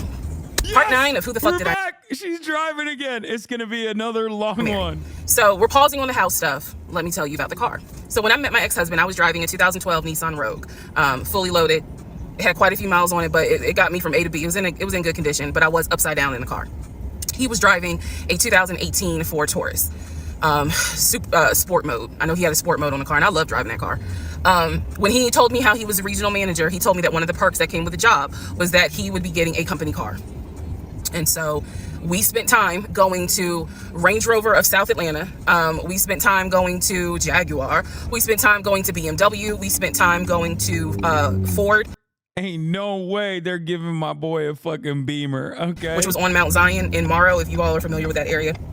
He test drove a whole lot of cars. In the end, he decided on a BMW sedan. I was there when he test drove the car. I got in the car with him. I loved it. And he explained to the salesperson, you know, I'm getting a company car. I need to get a printout of the full price of the car, tax, tag, and title. Because what my company is going to do is wire over the money for the car. The salesperson was like, okay, you know, apparently that happens a lot. So he gave him a printout with the tax, tag, and title for the car. In front of me and the salesperson, he called the person in the finance department for his job. Obviously, I have no idea what this person's name is, but he called. I'm gonna be honest with you. This kind of seems like the New Yorker magazine story or whatever. Was it the New Yorker magazine where like last week or so they wrote an article about how like the personal finance person for the New Yorker talked about this like incredibly elaborate scam, or The Cut, sorry. Talked about an incredibly elaborate scam where like that person basically gave away $50,000 in a shoebox or some shit. Okay. And honestly, at that point, the grift is so like, it's so elaborate that I do kind of understand why. Like, I know for a fact that, you know, there are plenty of people that try to fucking do this kind of shit on me all the time, right? I have a pretty good nose for this sort of thing, I think, but I also kind of understand why a grift that complex is probably going to be like, there's some red flags, but ain't nobody is going this far. You know what I mean? Like, this makes Ludwig look like the savviest person who has never been scammed. Called the person, he explained to them, this is the amount of money. He said the president of the company, so-and-so, has authorized for him to get a car, not spending more than, I think, $90,000, tax, tag, and title. The BMW came out to just under $90,000. And so I remember this conversation so fucking vividly. So he's on the phone in front. I'm sitting down, the salesperson sitting down at their desk, and he's like, they put me on hold. And so he's like, I guess the person comes back and he says, yeah, the price of the car is blah, blah, blah. He was like, give me a second and I can send you a picture of that printout that shows tax, tag, and title. A Fed called a woman over the phone instead of showing up at her front door. Yeah, Feds do call you on the phone, for the record. That is a thing that people will do sometimes. Just saying. I can confirm. For the BMW. He gets off the phone. He takes a picture of it. He sits. Oh my God. Speaking of feds. Okay, this is random, but I have to describe this. I was shocked. Detective showed up at my front door the other day before I started streaming. I can't believe I forgot to explain the story. And like, I look through the camera. I see that like she's in civilian clothes and she has her badge and she has her gun. And I was like, oh shit. Like, I assume that I got another fucking death threat or something. You know what I mean? Or, I don't know. Was she 6'4"? No. I was like, it happens. It's common. Or, you know, like in other circumstances, if it was like an actual patrol officer or a SWAT team, I would know exactly what's going on. But the fact that this person was dressed in civilian clothes, I was like, oh, it's a fucking detective. Not the first time I've talked to detectives, but definitely the first time a detective has come to my house. And so she walks in and she's like, oh, there was a robbery in this place. Can we there was a robbery in your neighborhood and we wanted to look at the security cameras, which was incredibly shocking. Which was incredibly fucking shocking because I genuinely did not realize that the LAPD even fucking cared about cars being broken into. Answer the question, is she hot? No. I was actually in awe. I was actually in fucking awe that you literally had. No, I'm not even joking. Like, this shit is so motherfucking commonplace out here. Like, people breaking into cars is so motherfucking commonplace. What up, big dog? Wait, LAPD detective or FBI? No, LAPD detective showed up at my house. FBI has never shown up at my house, but I have had phone conversations with the FBI. What do you mean? For you to say they care if it's a rich person? No. This shit happens all the fucking time in my neighborhood, okay? I've never even heard of a cop actually giving a fuck. Did she enter your house because something similar happened in my family, but they were looking at trying to get my dad on a charge? No, I welcomed them in because I thought originally that it was like probably like a death threat or some shit. But it was genuinely a shocking moment. She was investigating something else. She just lied. No, she literally showed me the fucking police report. Did you give him the footage? I scrolled through it. There was nothing. It didn't come up on my camera. Like, as in, it was outside of the vision of the camera.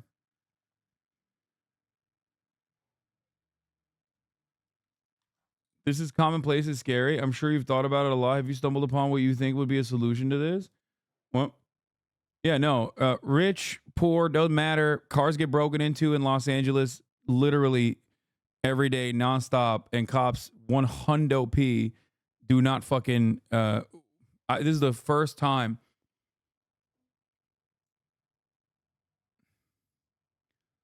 This is the first time in my life living in Los Angeles, living in shitty neighborhoods, living in obviously richer neighborhoods. This is the first time I've ever seen a cop actually follow through on it. A detective, not even a cop, a fucking detective.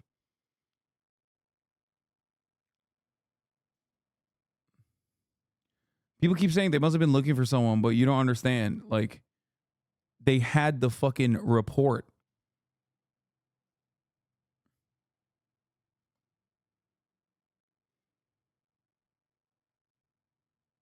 Anyway. Sends it to whoever. He waits about 10 minutes. He calls the person back. He says, did you get it? Apparently the person did get it. But the person who can actually physically do the wire transfer had gone home for the day. So what he says to the BMW salesperson, he's like, okay, we're going to have to do this tomorrow because so-and-so went home for the day. I don't know who the salesperson is. I can only tell you from my viewpoint what I thought. I had no reason to think this was a lie.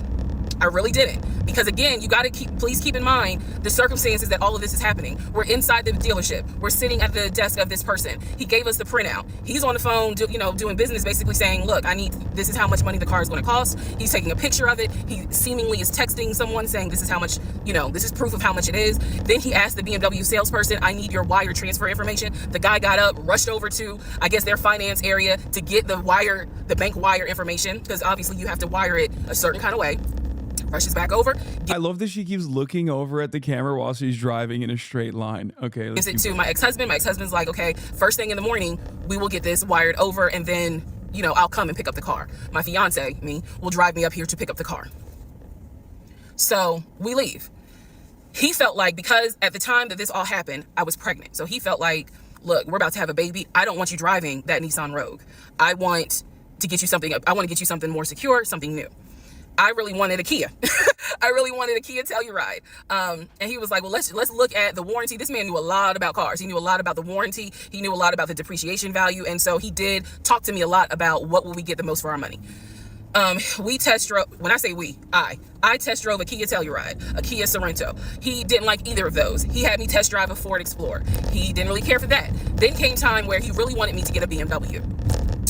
He really wanted me to get a BMW X5. So he took me to Global BMW Imports, which, if you know anything about Atlanta, it's off of Cobb Parkway, but you can see it off the highway. I believe 285 is where you can see the Global Imports BMW dealership. He took me there. He had me test drive an X5, an X6. He also had me test drive I think I'm gonna get the numbers wrong, a 525, which was a sedan. I did not like that. I wanted an SUV. I loved driving the BMW. He also had me drive an M-Series, test drive an M-Series. So he was very adamant that I should get a BMW. The reason being is because, according to him, he had a BMW in California when he lived in San Diego. He had a BMW that he loved. It was a white BMW. He showed me pictures of the BMW. So he showed me pictures of this white BMW that he had, and unfortunately, the car got totaled about 2 months before he moved to Georgia. So he had received money, not a lot, but some money to get another car, and he used it to get the Ford Taurus, because he was like, I just need a car that's going to get me from A to B until I get into a house and I'm much more settled. For him, he was like, I'm really giving myself 60 days to get settled here in Georgia after moving from California. But then he met me. Again, that's the story. So he had me test drive the BMW. So much so, I loved the BMW. Loved it. I wanted a dark blue BMW with cognac interior. I wanted an X5, and I wanted an M-Series. So I can clearly tell y'all that's exactly the car I wanted. We were online looking for that particular car because not every dealership had it. I was okay with a black BMW if needed. But I really wanted dark blue, and I really wanted that cognac colored interior.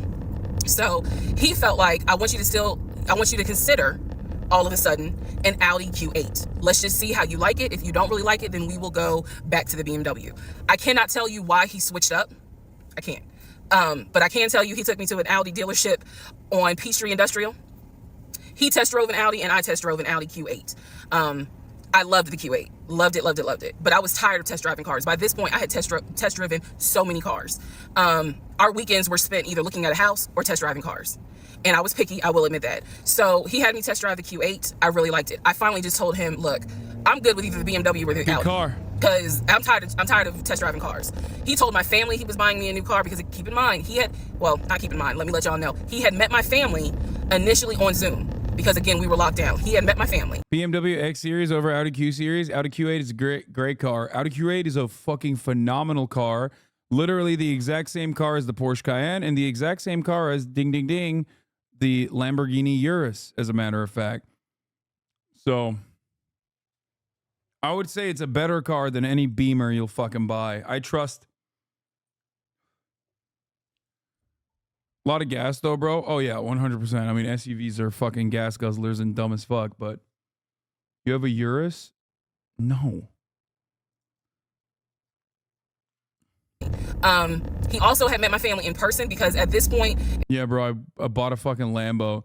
You think if I bought a motherfucking Lambo that you wouldn't know about it already? It would be in every hater's paste bin.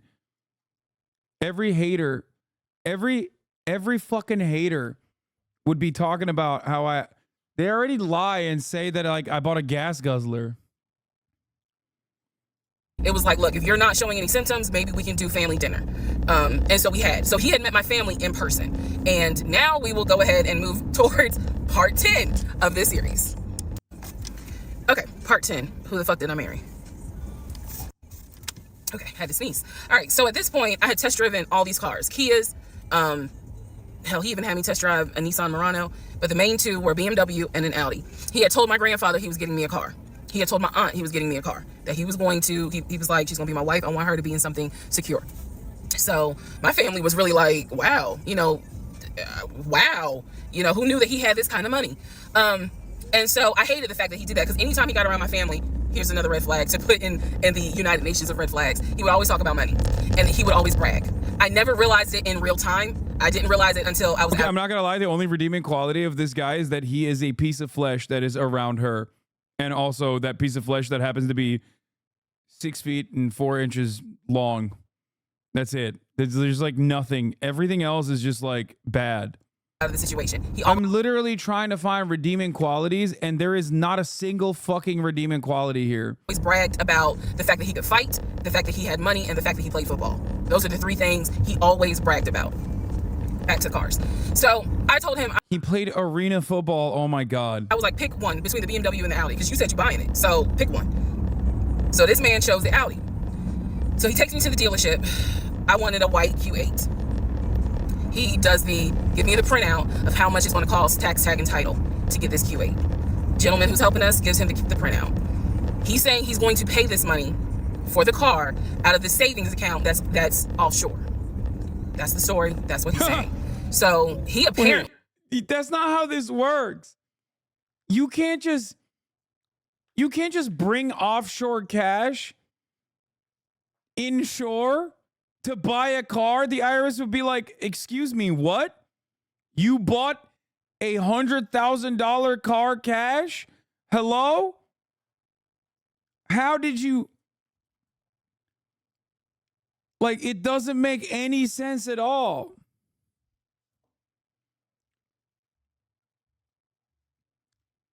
That makes this so dumb.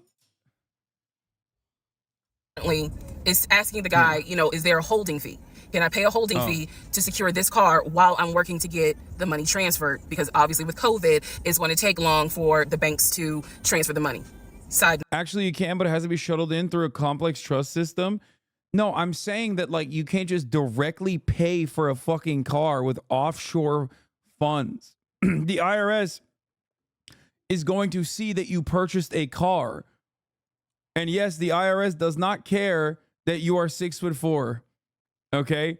The IRS would not give a fuck. If that was real, that's a major red flag. Like, there's probably an automatic protocol for that to be triggered as a red flag. Guys, in these United States of America, you can't even fucking take out $10,000 from your own bank account without the bank literally automatically triggering the FBI. That's insane. They went after Al Capone because he was a short king. True. No, I need everyone to understand. One of the reasons why he was able to get away with the stuff he got away with is because we were on lockdown. It's crazy because it's now 2024, but I don't know. Do we all remember how it seemed like a lot of stuff stopped in 2020 now? Keep in mind, that's not an excuse I'm making. Jesus stopped giving signs at this point, was just trying to see how far he would take this. Everybody was invested at this point. No more divine intervention. Because shit still got done. But in terms of business as usual just was not happening in 2020 at this time. So when he's saying, oh, it's going to take a while for the bank to transfer the money, the gentleman who was working at Audi he didn't make a face. He didn't blink. He was like, I know it's going to take a while because of COVID. So basically what ends up happening is we leave. He has the printout. He calls the bank, or he calls his financial advisor, who does have a name. The financial advisor's name is Eric. I feel comfortable using certain people's names, especially if we find out they didn't exist. So he calls Eric. He tells Eric in front of me, hey, I need to transfer $72,526, whatever the amount was, because I'm buying a car for my fiance. This is the bank account information. Do you need me to give it to you over the phone, or do you need me to email it to you? Pause. I can't hear what the person's saying, but that's what he would do. Do you need me to give it to you over the phone, or can I email it to you? Okay. Okay. All right, give me a few minutes and I'll go ahead and email it to you. All right, let me know. I'll call you back to find out if you received it. Okay, hang up. So I'm hearing this because, again, I'm not paying attention socialism or to, did I hear anybody on the other phone? Did I hear anybody on the other end? Give this subs. So he proceeds to type up an email, type up something, telling him this is the information that we need. I didn't think anything of it. He called me at work the next day to tell me that the money was sent to Audi, that he called Audi, and he confirmed with Audi that they received the money. What he told me is that the car is going to be delivered to the house. Y'all, it's not that I lived in a hood, because I didn't, but I did not live in an area of Clayton County where you would have a brand new Audi delivered to your house. So I remember saying to him, I don't want that car like delivered to the house, not yet, because I need to put that car in the garage. And my Nissan I only had a 1-car garage, so my Nissan was in the garage. So he said, okay, well, let me call them back and change the delivery date. Can you be home, or can you do a half day? So he's asking me, can you work a half day so that they can deliver the car and you will be home for it? I said, yes, that's fine. Because why is she still taking his word? Bro has not produced anything to date. Excuse me. He's produced a fucking long dick, I assume. I hope. Okay.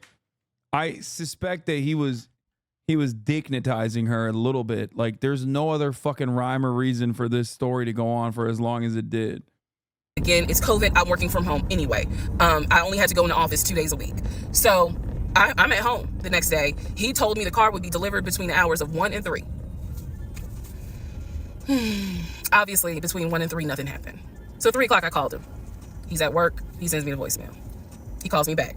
I said, it's 3 o'clock. No one ever came with the car. What's going on? And then I remember I was like, well, do I need to call Audi myself? Because I thought that you handled it. But if you didn't handle it, do I need to call them? And so whenever I would suggest I will handle it, he would get very, very defensive. Red flag number 472. So he was like, no, I will call Audi. Don't do anything. I'll call Audi and find out what's going on. Okay. So I'm at home chilling, cooking dinner, normal night. He calls me back and says, yeah, the car was stuck on the truck in Spartanburg, because apparently that's where their deliveries come from. So when he told me this, I was in the kitchen laughing, because by this point, I will be honest, and I told you I'll be honest even when it makes me look bad. I was guilty of... Wait, you guys know what he looks like? There ain't no fucking way, dog. Wait. Okay, I need to see what he looks like. It got leaked. He looks like Drake. Oh, he's made hella videos. Wait, he started posting too? Okay, that's a spoiler. Let's not spoil it. On one hand, I believed him, and on the other hand, I was like, let me see what lie he come up with. Let me just see. But keep in mind, my brain was really like not rationalizing, not comprehending how deep the lie was. I just thought that no one told him. Given the popularity of this story on TikTok, I suspect this will be like a pivotal moment in the gender wars, I think. If he's also making these videos, I feel like YouTubers are going to start having her on and him on. And like the Manosphere is going to have him on. And then the Manosphere is going to be like, you were actually right, King. That type of shit. Oh my God. And if you got a significant other, and I don't care. Oh my God.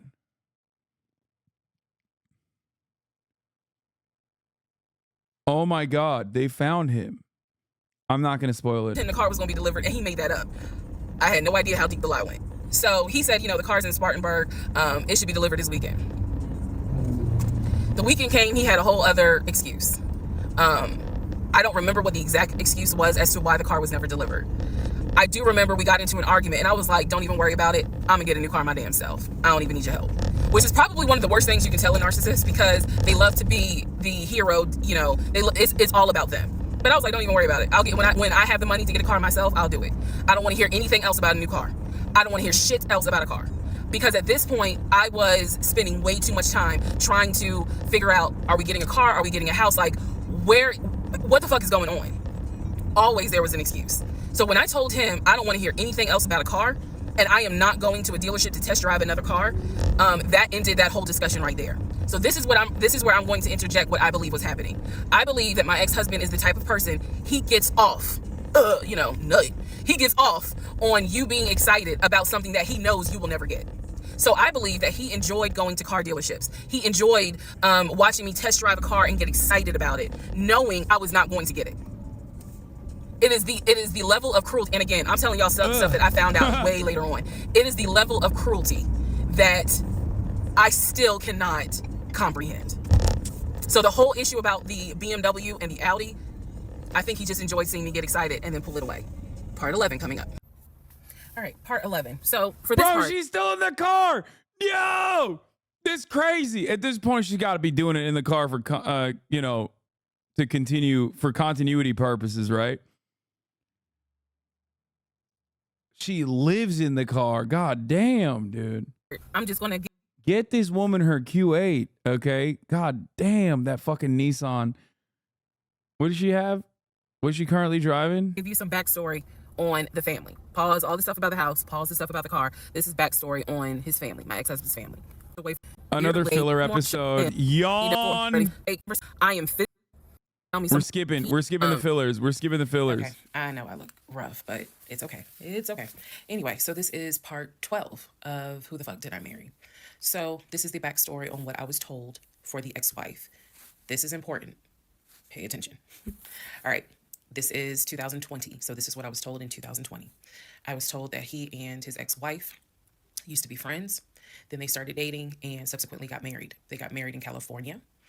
He had bought a house with the money that he made from arena football. They had apparently had gotten married on the downward of the arena football career. Had a nice house. He showed me a picture of the house, showed me pictures inside the house. You literally skipped critical info? Okay, you guys are crazy, dude. The grandmother, brother in Augusta. And then they would reminisce husband's family. All right, follow me. My ex-husband's parents, mom and dad, are both deceased. Mom passed away from cancer. Dad passed away shortly after her. I'm not sure what he passed away from. So he has a number of siblings. He has two, with his parents, he has two brothers. One is older, lives in Philly. One is younger by 2 years, lives in Nashville. He has two sisters. One, Shantae, is older, lives in Douglasville with her husband and 2 kids, a boy and a girl. Younger sister Kim is the baby, lives in Augusta with her husband, worked at, I think he told me, Procter & Gamble. That was the story. He had 2 half-brothers that were through his dad. One brother lived in Baltimore. The other brother lived in Augusta. The brother that lived in Augusta, I have physically met in person, shook hands, hugged, all that. The brother that lived in Baltimore, I have FaceTimed with, talked to him. The brother that lived in Philly, the older brother that he looked up to, I have never talked to him on the phone. I would always talk to him through my ex-husband. So the conversation would be like, hey babe, brother so-and-so said hey. He didn't call him brother so-and-so. We'll call him John. John said hey. Hey John. I would be in the bathroom doing my hair, brushing my teeth. Hey John. And he'd be like, did you hear? He said, how you doing? I was like, I'm good. How's he doing? Oh my God. Is brother John fake? And so he would relay back and forth. Oh my God. Is brother John fake? If brother John's fake, I'm losing it. He made up a fake brother? Back and forth. He talked to John every day from starting around July after the grandmother passed away. He would talk to John every morning. We both would be getting ready for work and he would be on the phone with John. They would be talking for 30, 40 minutes, talking about football, talking about other siblings. They would be talking about cars. It was really like arena not football. A big deal. They would talk about the brother in Baltimore. They would talk about the brother in Augusta. And then they would reminisce. This is the conversations I could hear. Let me explain. Yo, I'm not going to lie. This wasn't a skippable part. This was deep lore. Okay. Holy moly. This was actually good lore. Yo, I'm so invested. When I say I can hear a conversation, what that means is I am physically standing near him or next to him where I could hear him with the phone up to his ear talking to someone, because it wasn't me. Okay. I may not hear the other person because the phone call may not be on speakerphone. But what I hear is, for example, I hear, hey man, what y'all doing? Oh, for real? Y'all barbecuing this weekend? What y'all making? Oh, that's what's up. Nah, I think me and her gonna stay in this weekend because, these numbers is looking crazy with COVID. Yeah, she over here. She's sitting right here. She watching TV. Okay, hold on. John said, hey. Hey, John. You heard her? Okay. All right, bro. I just wanted to check in on you. That's the type of conversation I'm explaining. Okay, so I hope that gives a little more clarity about the type of conversations I'm hearing. So, I don't know why this light keeps going out. Okay, so that's how he would talk to his siblings. The grandmother passed away. He called me around April or May and told me that his grandmother passed away. His grandmother, on his dad's side, had died suddenly from COVID. She had symptoms. She went to bed and did not wake up. Probably the vaccine, brother. He was distraught. He was crying. He wasn't eating. He Even was though just this sitting is before there, vaccines. listening to music, not watching TV, just sad because he was like, you know, my grandmother was always my support system. So from what I saw, it really bothered him. I did not think anything of it. I'm one of those people. If you tell me somebody in your family passed away, I'm gonna believe you because I don't play about death. And I guess I expect other people don't either. He did not lie about his grandmother passing. However, that is not the same for everyone else. But we'll get there. Hey, yo! So, family. He had his sister, Shantae, who lived in Douglasville. Like I said, she was married with 2 kids. Apparently, she was a nurse. So, when I had my miscarriage, that was the sister that he was like, my sister will take you to the hospital. Like, that's what family does. Okay? I had never met Shantae. I've been on the phone, I've been around him when he was on the phone with Shantae. Never heard her part of the conversation. But he would be talking to his sister. That's what he said. That's what it sounded like, too. Now, what is interesting is that we lived maybe 35, 40 minutes away from Douglasville. So there were plenty of times that he had invited me to go with him to his sister's house. Okay, let me tell you how this would always work out. Total times he invited me was probably 3 times for different barbecues or whatnot. The first time he invited me, I was like, nah, I ain't going because, again, COVID. And she's a nurse. Hell no. The second time, he was like, yeah, she invited us, but I don't think we should go because COVID. No. The third time, I agreed to go. I was like, absolutely, I'll go meet your sister. Like, that'd be great. On our way to her house, to Douglasville, to go see the sister, apparently he got a phone call. The phone was always, like, on vibrate. But he got a phone call, and he told me that something came up, and so she had to cancel the barbecue to get together, whatever. And so I was just like, oh, man, you know, okay, well, hopefully we can go another time. It didn't happen close enough for me to have red flags, if that makes sense. But at this point, as y'all probably like, girl, you so blind. But again, I didn't think anything of it because it's like, okay, if the sister's fake. Ne yapıyorsun lan? Nice. Fell through, we'll reschedule. And so we just went out to eat, and then he talked to another brother, the brother from Augusta that he would have on speakerphone. So it was like, you know, I didn't think anything of it. I really didn't. Wait, so the real family members are like on speakerphone, fake family members not on speakerphone. Man, and the more I talk about it, the more I realize like I'm not a dumb person, but it just never dawned on me the things that you have to now investigate. It didn't dawn on me, but nevertheless, that is the backstory for his family, right? Grandmother passed away. 3 weeks later, he called me and told me his uncle had passed away from COVID. The uncle had tested positive, had to go into the hospital, and he died. It was a bit of a red flag. But like I said, I don't play about death. So I was just like, wow. Because of these 2 deaths, he became a stickler about COVID. Yeah, at this point, I'm assuming he lied about being 6'4" too, and then this whole thing falls apart when he's like standing next to something that she knows the height of and realizes that he's actually 5'11".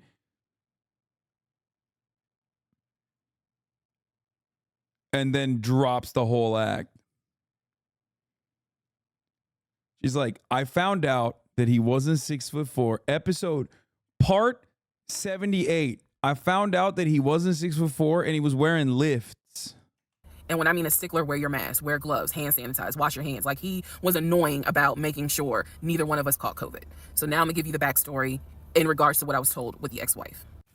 Okay, I know I look rough, but it's okay. It's okay. Anyway, so this is part 12 of Who the Fuck Did I Marry? So this is the backstory on what I was told for the ex-wife. This is important. Pay attention. All right. This is 2020. So this is what I was told in 2020. I was told that he and his ex-wife used to be friends. Then they started dating and subsequently got married. They got married in California. He had bought a house with the money that he made from arena football. They had apparently had gotten married on the... Bro, one Google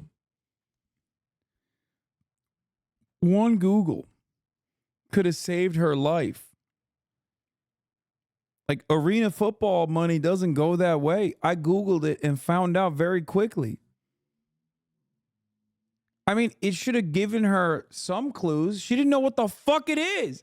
If you don't know what the fuck arena football is, He's probably not making that kind of money.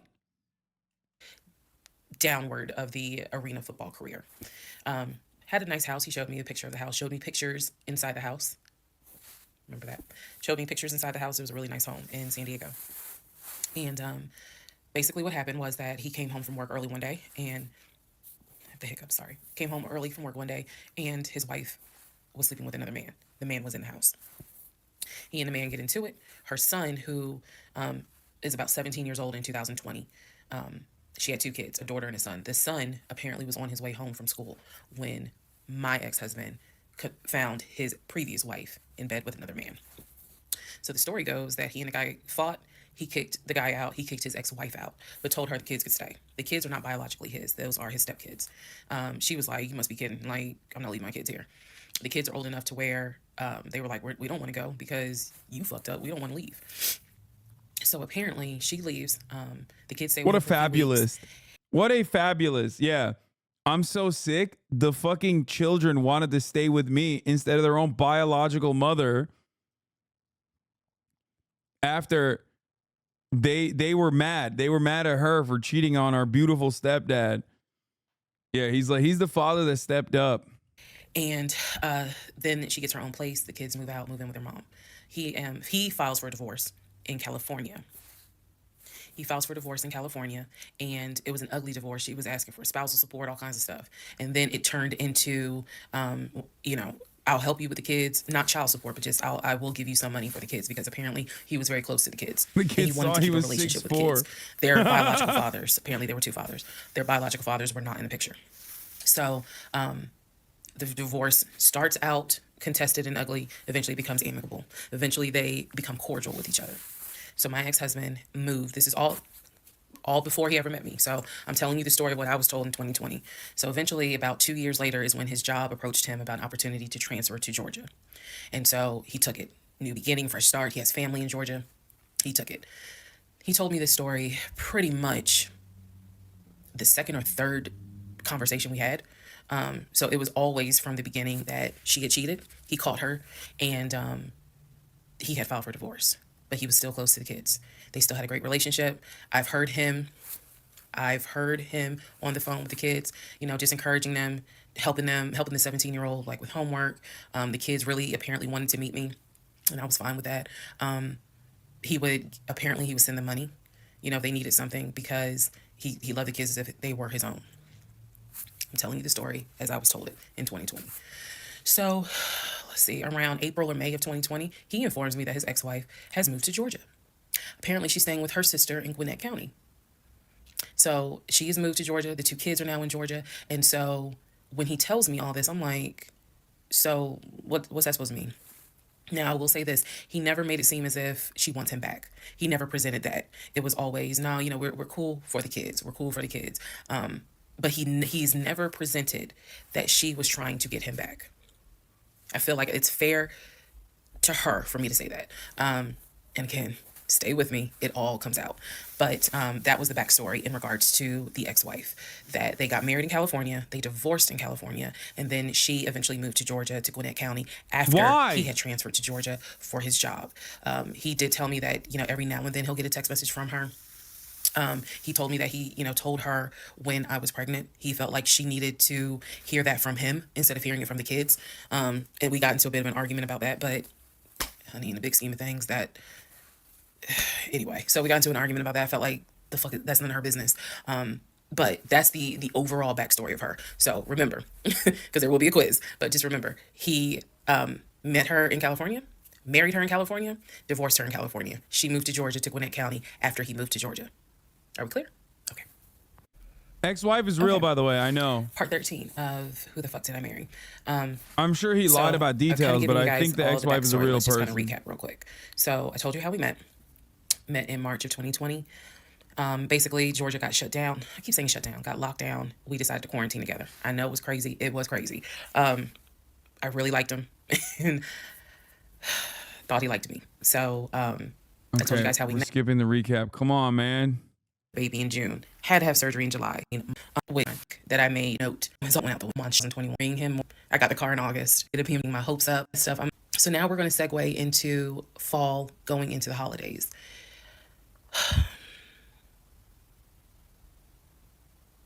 Here's what happened. In October, we looked at another house. This house was in Maryland. Okay. The recap is this. 2 weeks, I mean, in like a matter of a couple weeks, they literally decide to move in together. He says he's going to buy a house. He lies about it. She finds out that she is lying about the house. Then they do it a second time. He lies about it again. This is the third house that they're going to. Yes, immediately after meeting. She gets pregnant in the process. She gets pregnant in the fucking process and has a miscarriage. He doesn't even show up to the fucking miscarriage, doesn't even bring her to the hospital. She knows he's lying. She knows he's got hella red flags. She starts doing an audio diary. Basically doing like, Dear Diary, this man ain't shit, but I'm still with him. Marietta. Absolutely gorgeous. It was gorgeous. I want to say that the house was about $700,000. I really like the house. Where are these houses? Living there. Where? Why? Why are there so many $700,000 houses that are bigger than mine? What the fuck? And they're all so gorgeous. See myself cooking there. And so subsequently, my ex-husband put in an all-cash offer on that house. I watched him put an all-cash offer in on the house. Yeah, he's done this before. Our real estate agent, Scott, called us about 24 hours later. And he said, the sellers love your offer. The offer was an all-cash, full asking price offer. $700,000. Let that sink in for a moment. He said the sellers love the offer. They are asking that you show proof of funds so that they can accept the offer. My ex-husband said, I will show proof of funds when they accept the offer. The seller said, great, we'll accept the offer when you show proof of funds. So basically we got into a standoff. And if you're a real estate agent or you work in real estate, I would love to know your thoughts on this. Wait, what? No, that's normal, Chad. It's not a standoff. That's just normal procedure. You absolutely, no, you do show proof of funds. What do you mean? That's like, hello? Why am I having this conversation? Why am I having this conversation with people who are fucking 20 years old and living with their parents? Oh my God. Yes. I had asked people in my personal life, like, have you ever heard of this before? And I've had plenty of people who said I side with the ex-husband. I would not show my bank statements until they accepted the offer. And then I had other people who were like, I wouldn't accept an all-cash offer unless I verified that the... Bro, by the way, this isn't even for buying a house. Like in like Los Angeles or even in New York, for example, if you even have to rent a fucking house, you half the time have to show proof of funds and shit like that. person can pay. So I'm just curious what your thoughts are. Income. Okay. So our real estate agent called us and was like, guys, the sellers are giving you 2 days to show proof of funds. I had the letter that he showed me from Chase. I sent that to Scott, but that was for a mortgage. The offer was for all cash. So he needed to show proof of funds that he had the cash to pay $700,000. He didn't show it.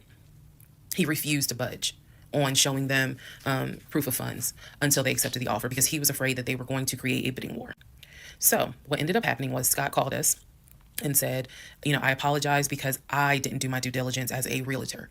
He said, before I ever started showing you guys a house, I should have collected your pre-approval letter and proof of funds. He said, so at this point, my broker has informed me that I cannot show you guys another house until you show at least us, meaning the...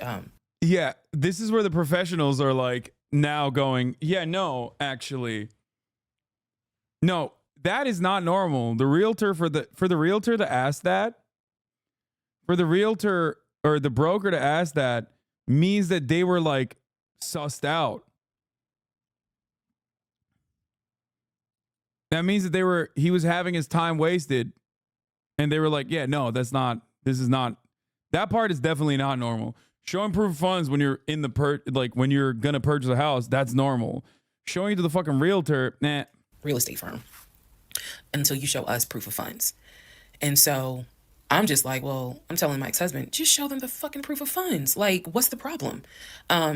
And so it was a lot of, I don't Yeah, realtor seemingly doesn't care about him being 6'4". really, I find that this is really unprofessional because it's not our fault that you didn't do your job correctly. It got a little ugly and it got uncomfortable because I'm like, I don't understand why you don't show them proof of funds when you clearly just signed a document stating that you're putting an offer in at full asking Realtor price. 6'5". This was the same thing that the realtor was saying. He was like, but you just signed an offer. So what's the problem? Like, you want them to accept the offer and then you'll show everyone the proof of funds? And my ex-husband, without missing a beat, said yes. So Scott did his best to work with the seller and say, look, accept the offer. He'll show you, he'll open the books. He'll show you the proof of funds. These sellers were like, no, that's not. And it wasn't so much the sellers. It was the seller's agent. Big respect to the seller's agent. But the seller's agent was like, no, that's not how we're doing business. He needs to show those proof of funds before I advise my clients to accept his offer, period. If he's not willing to do it, we'll go on to the next offer. Because they did have another offer on the table. For it was less than asking price, but they were willing to accept that offer over the all cash offer because those people had basically shown proof. So subsequently, the house fell through. We passed the 2-day deadline. They went with the other offer. Also, at this point, our real estate agent, Scott, and I do not blame him for this, pretty much cut all ties. Because what he, I believe, felt like was, I don't know what's going on, but something's going on.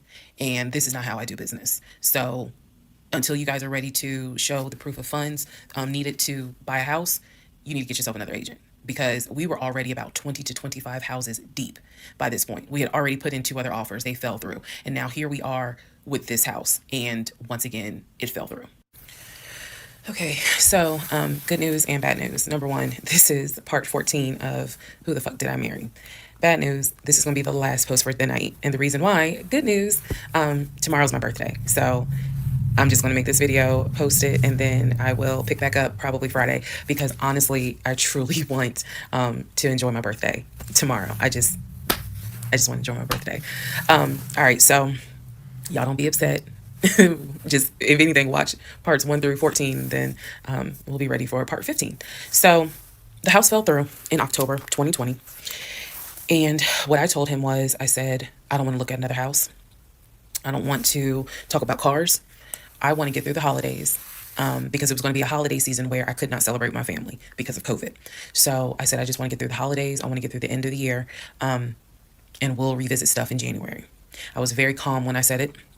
No argument, nothing like that. And he said he understood. A lot of what fueled me staying in this situation really was the fact that, number one, I didn't want to be alone. Number two, I didn't want to look stupid by having the relationship end so quickly for everyone to be like, we told you something. Oh my God, that's the worst reason. Bro, she says sunk costs, baby. Was up. And number three, I was ready to get married. And that ready to get married fueled a lot of stuff. I would not admit this on part 14. Okay, this shit is crazy that she literally did that. And again, I was still making my audio diaries. So listening back to it, I knew something was wrong. I admit that. I knew something was wrong. But what I thought it was, truthfully, was like, why does it seem like there's always something? Like, why can't we just go ahead and get the house? Why is it always something? Why can't I just get the BMW? It still didn't dawn on me how deep this something went. And for the people who keep asking, I'm going in order of events. So yes, there will be a video where I explain how everything came out and what came out, what was true, what was not true. It's coming. I'm just getting all of this out in order. So I told him I didn't want to look at a house no more. I didn't want to talk about houses. Do not mention the word Zillow. Do not mention the word realtor. Nothing. Let me just get through the holidays. And for myself, the question was, what do you want to do? You want to stay with him?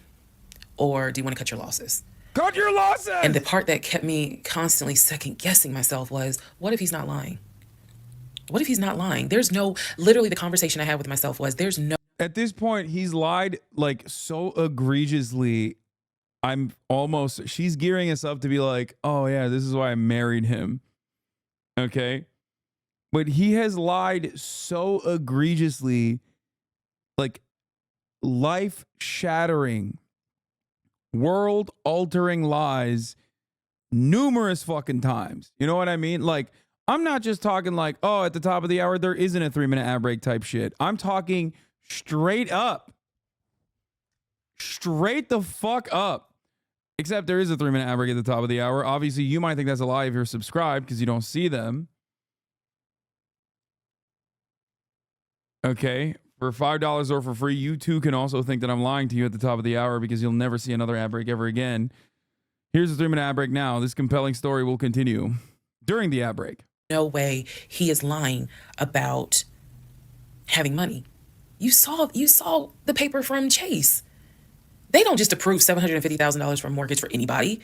I've seen his checking account. You see how much money's in his available checking. Like I don't think he's lying. I don't think he's lying about that. But what is it? Is it that he doesn't trust me? Like, I second guess myself so much. Is it that he doesn't trust me? Wait, is it that maybe he doesn't really? When did she see his checking account? Take a week off, which is when we'll be done with the story. Want to get married? Like, what is it? Because I know what I saw. I know what I heard. I know that he's having conversations about move the money from this account to that account. I know he's paying my car note and all these bills. Like, clearly this man is making money. I know that I saw the letter from HR that states his new salary is 200 and something thousand. And I remember thinking, like, God, what am I missing? I'm missing something, but what is it? Because I know what I've seen. I know what I have touched. I have physically touched these papers. Like, I know how to read. So what is it that I am missing? He's close to his family. He talks to them all the time. You know, he's just a regular guy that just likes to watch NFL football. He leaves me alone when I want to watch Georgia football. You know, he's paying the bills, groceries. I haven't had to worry financially since I've met him. And as a woman who had lived on her own, paying her own bills, my God, that is the most intoxicating feeling when you meet a guy who just takes your stress and your worry away financially.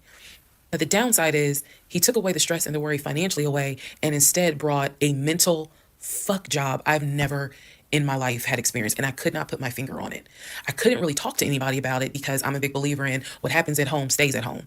So I didn't talk to my girlfriends about it. I didn't talk to my family about it. But I just remember being like, bro, she's self-isolated. Like, she is literally an abusive boyfriend's dream girlfriend. That's crazy, dude. That is crazy. You're not even updating your friends on things that are happening. What am I missing? What am I missing? So we did not talk about houses. We did not look at cars. We didn't do any of that for November. I do love that she didn't even talk about this with any of her friends or family members and did a 80-part TikTok story after the fact. So I guess she did win at the end. December.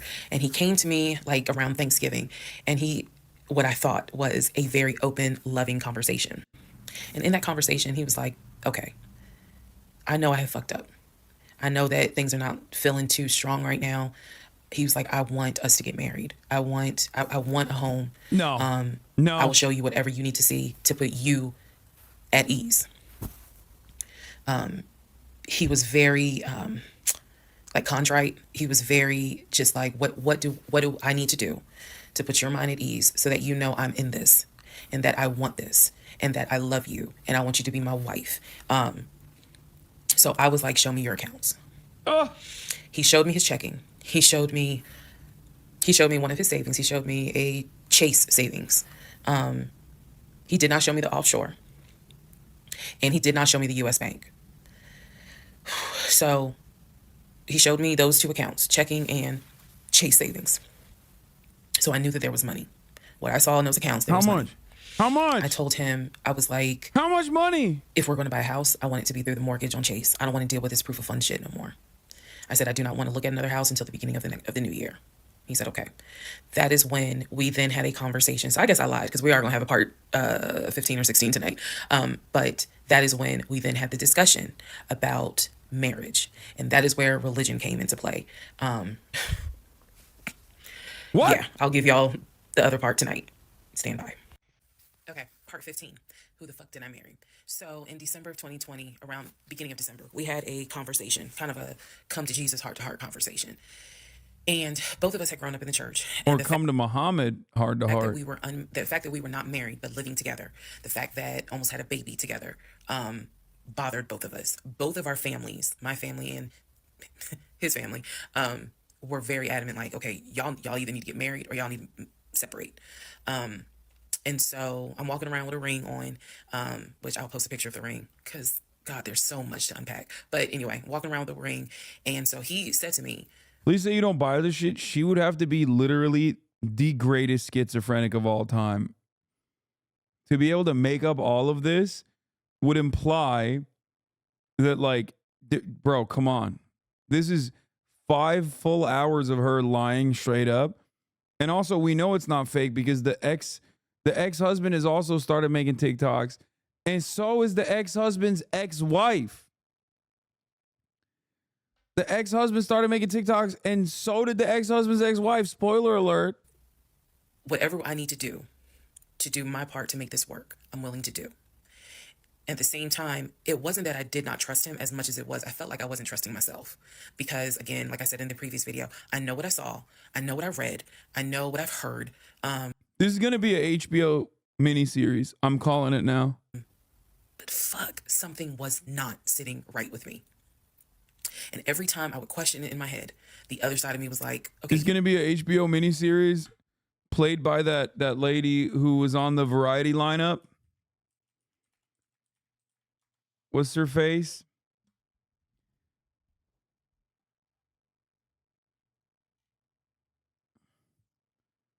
You know what I'm talking about? The one that's like, no, not Quinta Brunson. No. I think it might be.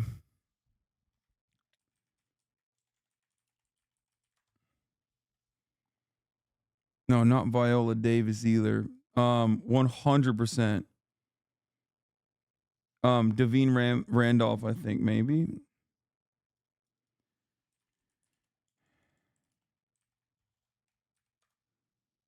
Yeah, exactly. Devine Joy Randolph is going to play her in a fucking miniseries on HBO. I'm telling you right now. Is 100% happening. Like, it's way too fucking viral and it's way too compelling of a story. You know he ain't lying about the money because you saw it. No, not Lifetime. Girl, are you that? Like, I remember saying to myself, are you that jaded that you don't even know what it's like to have a decent man? Yes, I really had the audacity to have that thought. So we agreed at the beginning of December, like, we wanted to be together. I believe I loved him. I believe he loved me. So the decision was made that we were going to get married. It's still COVID, so we had to follow certain protocol. So we filed our marriage license in Fayette County, Georgia, because you could not get an appointment in Clayton County to save your life. So we filed the marriage license in Fayette County.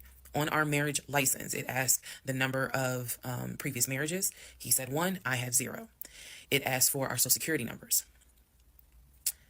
He put his social security number down. Coleman Domingo as the husband? No shot. I mentally wrote down his social security number. And I did a background check. I did a background check after I had filed a marriage license. Yes, I know, but I did. The background check, nothing came back. It was like no results found.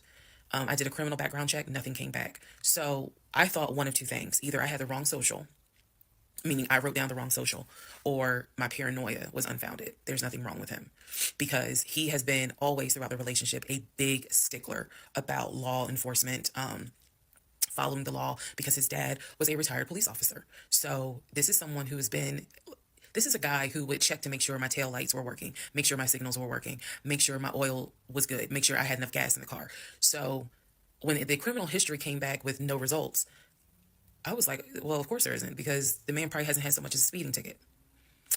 So we filed the marriage license, and then we made an appointment to get married, and waiting for the judge to come out of chambers so that she could marry us. And the reason why I'm pausing is because, my God, if I could go back and see that young woman sitting in that lobby. Wow. I know we can't go back in time. But damn, if I could go back in time, I would. Immediately, I didn't tell anyone I was getting married because I was afraid that we had tried before in September and something came up. So I didn't want to tell anyone. I didn't want to get anyone's hopes up. I didn't want to get my hopes up. I know that's bad. No, this is not in the 90s. This is 2020. Said I would be honest, even if it's ugly. I told my mom, my family that we got married. Told my friends, they could not believe it. Like my mother was relieved, but she had no idea about what was going on. My aunt was more like, really? You married him? My friend, the one who took me to the hospital for the miscarriage, was like, I wish you would have told me, like, you deserve to have people there, take pictures and celebrate and all this other stuff. Yeah, listen to Auntie. And she was like, you know, she's the type of friend, if you like it, I love it. You rock with them, I rock with them. The moment you don't, I don't either. So she was supportive. My other girlfriends were happy for me. They just hated that I had to get married during COVID. Because they were like, we would have loved to have, you know, thrown you a bridal shower and a bachelorette party and all of that. It just sucks that you couldn't experience that. So we got married on a Tuesday. On the way home, stopped and got some wings, went home, and I had to get ready to go to work the next day. And life. I got married January 5th. By January 31st, I knew I was in trouble. I still didn't know how deep, but I knew I was in trouble. That's when you found out you were in trouble? To give you all a very, very, very candid idea, I got married January 5th.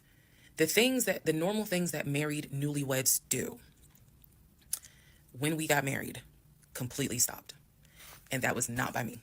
You always hear men talk about, man, now that we're married, she don't. In my case, it was the exact opposite. It was the exact opposite. So anyway, because this is not a forum to be all R-rated or whatnot, but y'all get what I'm saying. So we got married January 5th. January 6th, I went to work. It was a lot of people congratulated me because it kind of word got out that I got married. January 7th, I filed the paperwork to change my last name. And if you were following me, you can go back like 15, 16 videos, and I talk about how I had to change my name back to my maiden name. But I changed my name within about 3 days of getting married. My attitude was, this is the bed that I made. I'm going to do right by him. I'm going to do right by my marriage. I took marriage seriously. And when I married him, I absolutely married him thinking, I'm going to be with you for. Bro, this is a conservative wet dream, by the way. This is literally why they don't want like no-fault marriage. I mean, no-fault divorces and stuff like that. They want to lock women into this situation. Straight up. I mean, she voluntarily locked herself into that situation because she trapped her own mental state with conservatism. But like, this straight up is like a fantasy for conservatives. They salivate at the prospect of having a trad wife like this. For the next 40, 50 years. So we're going to have to figure this shit out. That was my mindset. I did not get married to turn around and be divorced in 6 months. But I got married January 5th, 2021. And by January 31st, I knew I was in serious trouble. So that is where we are. The next set of videos, the next set of all this will be me talking about how things went downhill before it crashed and I found everything out. In the meantime, tomorrow is my birthday. So, happy the stuff that basically, I'm not recapping on this video. I'm just kind of answering some stuff that has been written to me. Okay, I'm gonna skip some of this. This has been internalized since 2020. Also, I don't want to seem like a cautionary tale to other women or to men for that matter, but to my sisters, to my ladies, white, black, Hispanic, Asian, doesn't matter.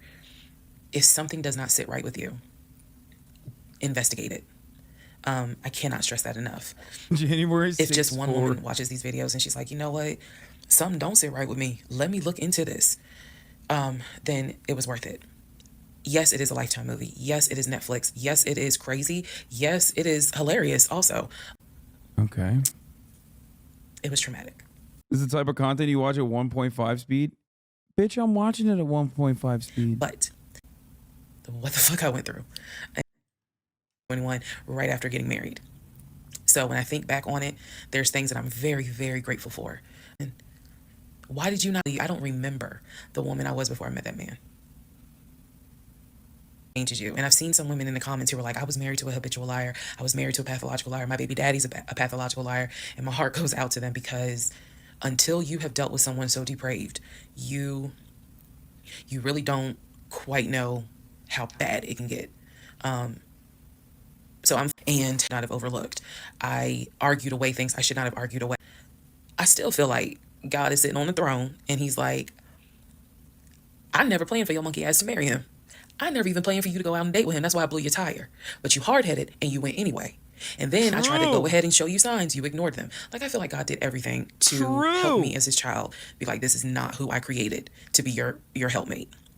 And I Yo, you literally got a miscarriage. was like, and these are the God literally the entire way was like, come on, I gave you the fucking warning signs. What the fuck are you doing? consequences that I'm paying for basically telling God. And then God literally tapped out. Okay. I'm not even kidding. God, after a certain point, was like, all right, fuck this. You're on your own. You took This is too compelling. Let's see how far this goes. And I feel like God's grace is sufficient. It is. I do feel like when I sit back and I replay the events that happened, I truly cannot believe that was my story. Because all I wanted was to meet a guy, for him to be my best friend, for us to get married, have a family. I wanted someone I could make fun of his big old forehead, and he make fun of my nappy head and all my wigs. God and was yet, like, he was my ride or die. popcorn time. I wanted someone that I could be like, man, help me with these kids, and he helped me with the kids. We had a nice home. We were comfortable. That is what I wanted. And I've said this before, and I say it again. I truly hoped it was my turn. You see the women who are, so happy and, they're in these loving marriages and life just looks good. I really, really wanted it to be my turn. And so I excused away a lot of stuff that I hope Told the you, she next was just woman who sees desperate. this Like, it's not does just that he's excuse. 6'4". Like, Because we I don't joke wish this about that, on but she's anybody. also very I desperate. don't wish this on anyone to feel the way I felt the moment I discovered the whole truth. So I just wanted to say that because I think it's important to try to answer why is she posting this? Honestly, I was tired of holding it in. Hey, if you Aquarius, I'm marrying. Good night, y'all. Part 17, who the fuck did I marry? So for context and just to clarify some stuff, going forward, I'm going to now call my ex-husband, I'm going to use the name that I call him in real life. So that way it clears up the whole fiance, boyfriend, husband, ex-husband thing. So his name is Legion. Anyone that knows me will tell you that is what I call him. So Legion and I, when I left off at part 16, part 15. Okay, that's a cool as fuck name, dude. I'm not gonna lie. Like a Lenovo laptop, yes.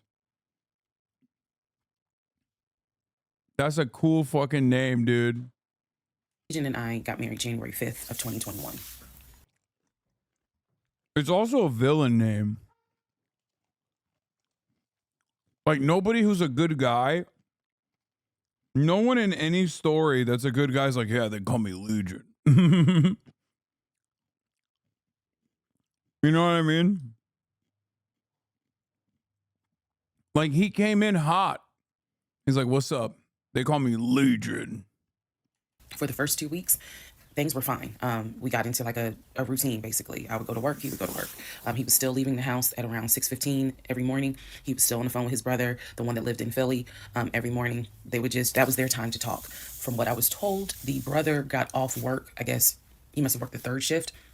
And so he was getting off work as Legion was getting ready to go to work. So that was the perfect time for them to talk. He would talk to his brother in Baltimore and the brother in Augusta. Pretty much, just a quick phone call here and there, if not every day, every other day. So everything was pretty much the same. I would talk to my mom almost every day. I would talk to my aunt almost every day. So it was nothing to kind of, that's weird. That's what the morning routine was. He would talk. So I worked at Georgia State Patrol. And I took... No. He calls himself Legion. She's not calling him Legion because it's a biblical reference that means like a bunch of demons. Even though the irony is there. But said this in a previous video, but again, there were things I said in previous videos that I remember saying, hey, remember that because it's going to come back later. So I worked at Georgia State Patrol. I had been working there for almost 8 years, 7 or 8 years by the time Legion got into the picture.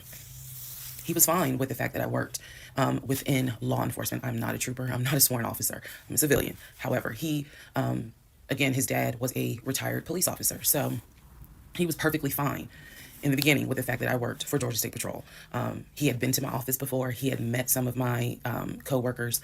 Obviously, even with COVID, because I still had to go into the office 2 or 3 days a week, he had been up there. So the friend who took me to the hospital when I had my miscarriage has met him. He and I have been to her home with her and her significant other before. So again, even in the world of COVID, when there were little times where you could get together with people, he has met people in my life. He has met my friend, or that particular friend, and he has met some of my coworkers.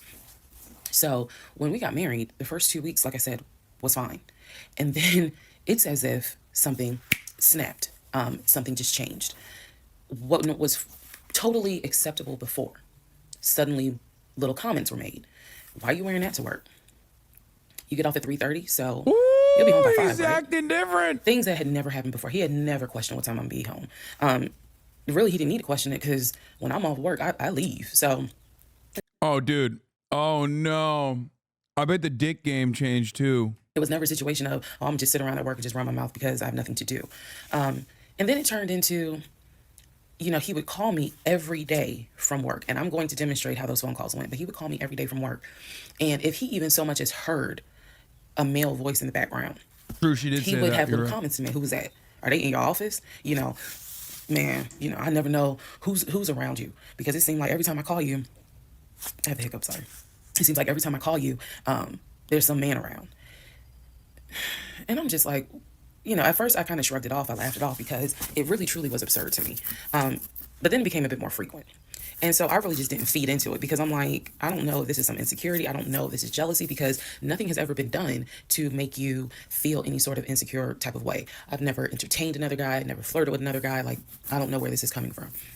So it is also important to note, we got married January 5th. Things started changing around 2 weeks later. And the reason why I know it's 2 weeks is because I had recorded an audio diary on January 21st is the date of the audio diary.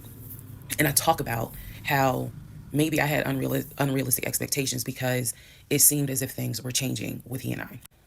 So 2 weeks pass, he starts making little comments.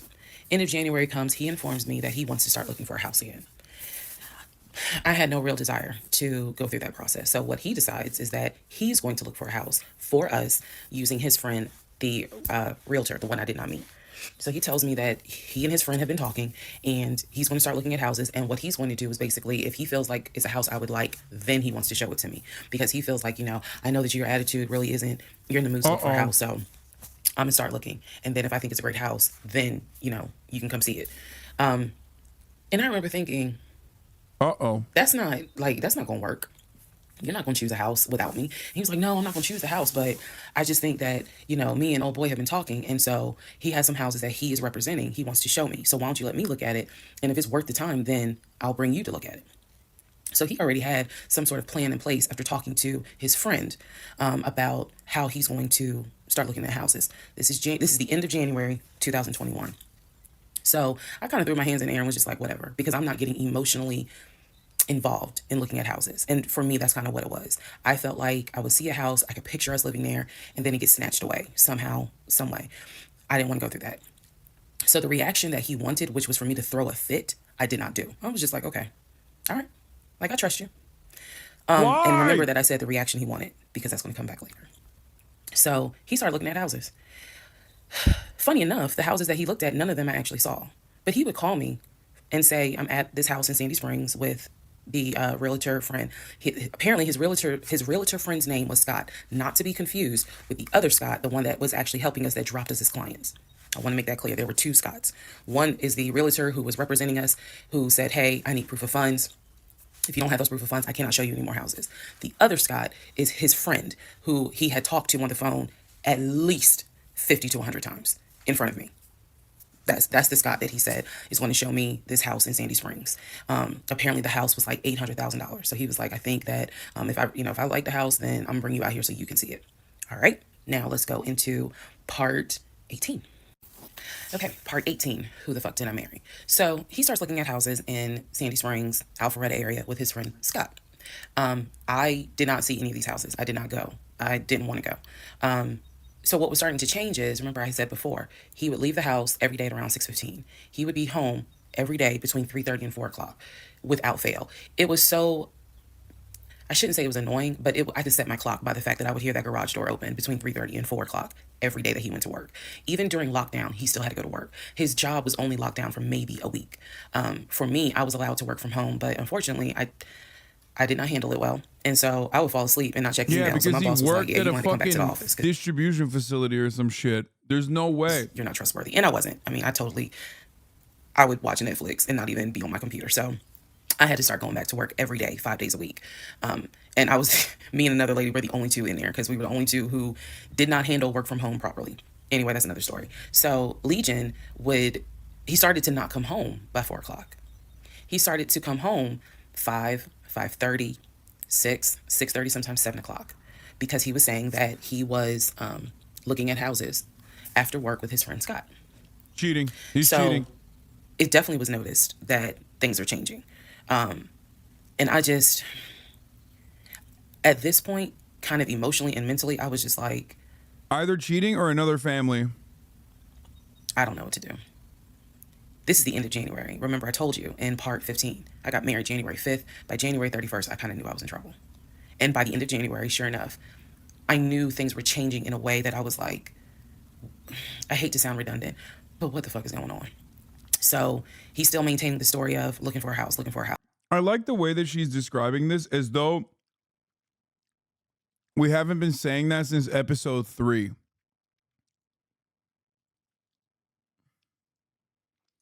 Like, no, we don't think it's weird that you're just, we don't think it's weird that you're finally starting to come to terms with the fact that it's weird, the situation is weird. We're coming to terms with the fact that it's weird because it's taken this far. It went this far until you were like, damn, shit is kind of fucked up. House. I had already let him know my lease is up in August. When my lease is up in August, I am moving to Cobb County. And my attitude was kind of like, you can go with me or you can stay here. I don't care, but I'm moving. I'm leaving Clayton County. The reason why I was so adamant to move was not because of Clayton County. It was not because of the house that I was in. It was because Legion had started to create this narrative that he was beefing with my female neighbor. He was trying to get me to believe that my female neighbor to the left of me somehow was interested in him. And so she would make these little comments, and he would come in the house complaining about her and her music and the fact that she had, different men over to the house. It was driving me crazy. And all of this was kind of starting in January. So when I say that, it really seems like we got married January 5th, and then we had 2 weeks of peace, and then something just snapped. I literally mean something just snapped. So he's looking at houses. Now we're moving into February. February obviously is my birthday month. He did good. He did good to make Valentine. He went all out for Valentine's Day. To be fair, he is 6'4", so maybe the neighbor was like, damn, he's got enough for both of us. You know what I'm saying? The neighbor was like, he could break me off a piece of that dick a little bit on the side. All out for my birthday. My birthday and Valentine's Day are February 14th and February 15th. So he went all out on both days. Y'all ain't even gonna believe this story. But I said I would share even when it makes me look bad. So the weekend after my birthday, and what I mean by that is if my birthday was on a Tuesday, we're talking about Saturday. The weekend after my birthday, he gave me money to go to the nail salon, go get a manicure and pedicure. So I leave the house. I take his car. His car was in the driveway. We had a key to each other's car because, again, we're married at this point. We're talking February 2021. So I take his car and I drive to the nail salon over in Morrow. I'm in the chair getting a pedicure, and I get a text message from my husband saying, someone was just at the house looking for you. And I'm like, who was looking for me? Who was it? And he said, I don't know. I think it was this is through text. I don't know. I think it was some dude you used to mess with. Okay. What? I was like, what are you talking about? He was like, I'm telling you, some guy just came to the house looking for you. I told him you were not here. So at this point, y'all, I'm in the chair at the salon. I'm freaking out because I'm like, who the fuck has the audacity to come to my home unannounced, uninvited, talking about they're looking for me? Especially because before I met my husband, I was working the last shift at Amazon as a part-time job. So I had not dealt with, dated anything with anyone for about a year before I met him in March of 2020. So I really was like, who the hell is this coming to my house? So I finished the pedicure. I head home. Once I get home, I'm like, what are you talking about? What happened? And so I have to interrupt this broadcast for a moment.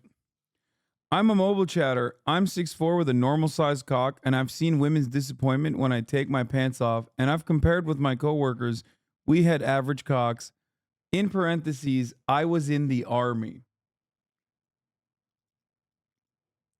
Why did you voluntarily reveal this information about yourself?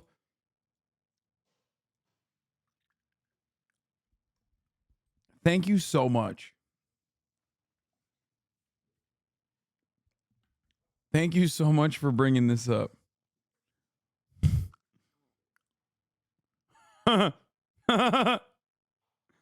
Frazzled in a way.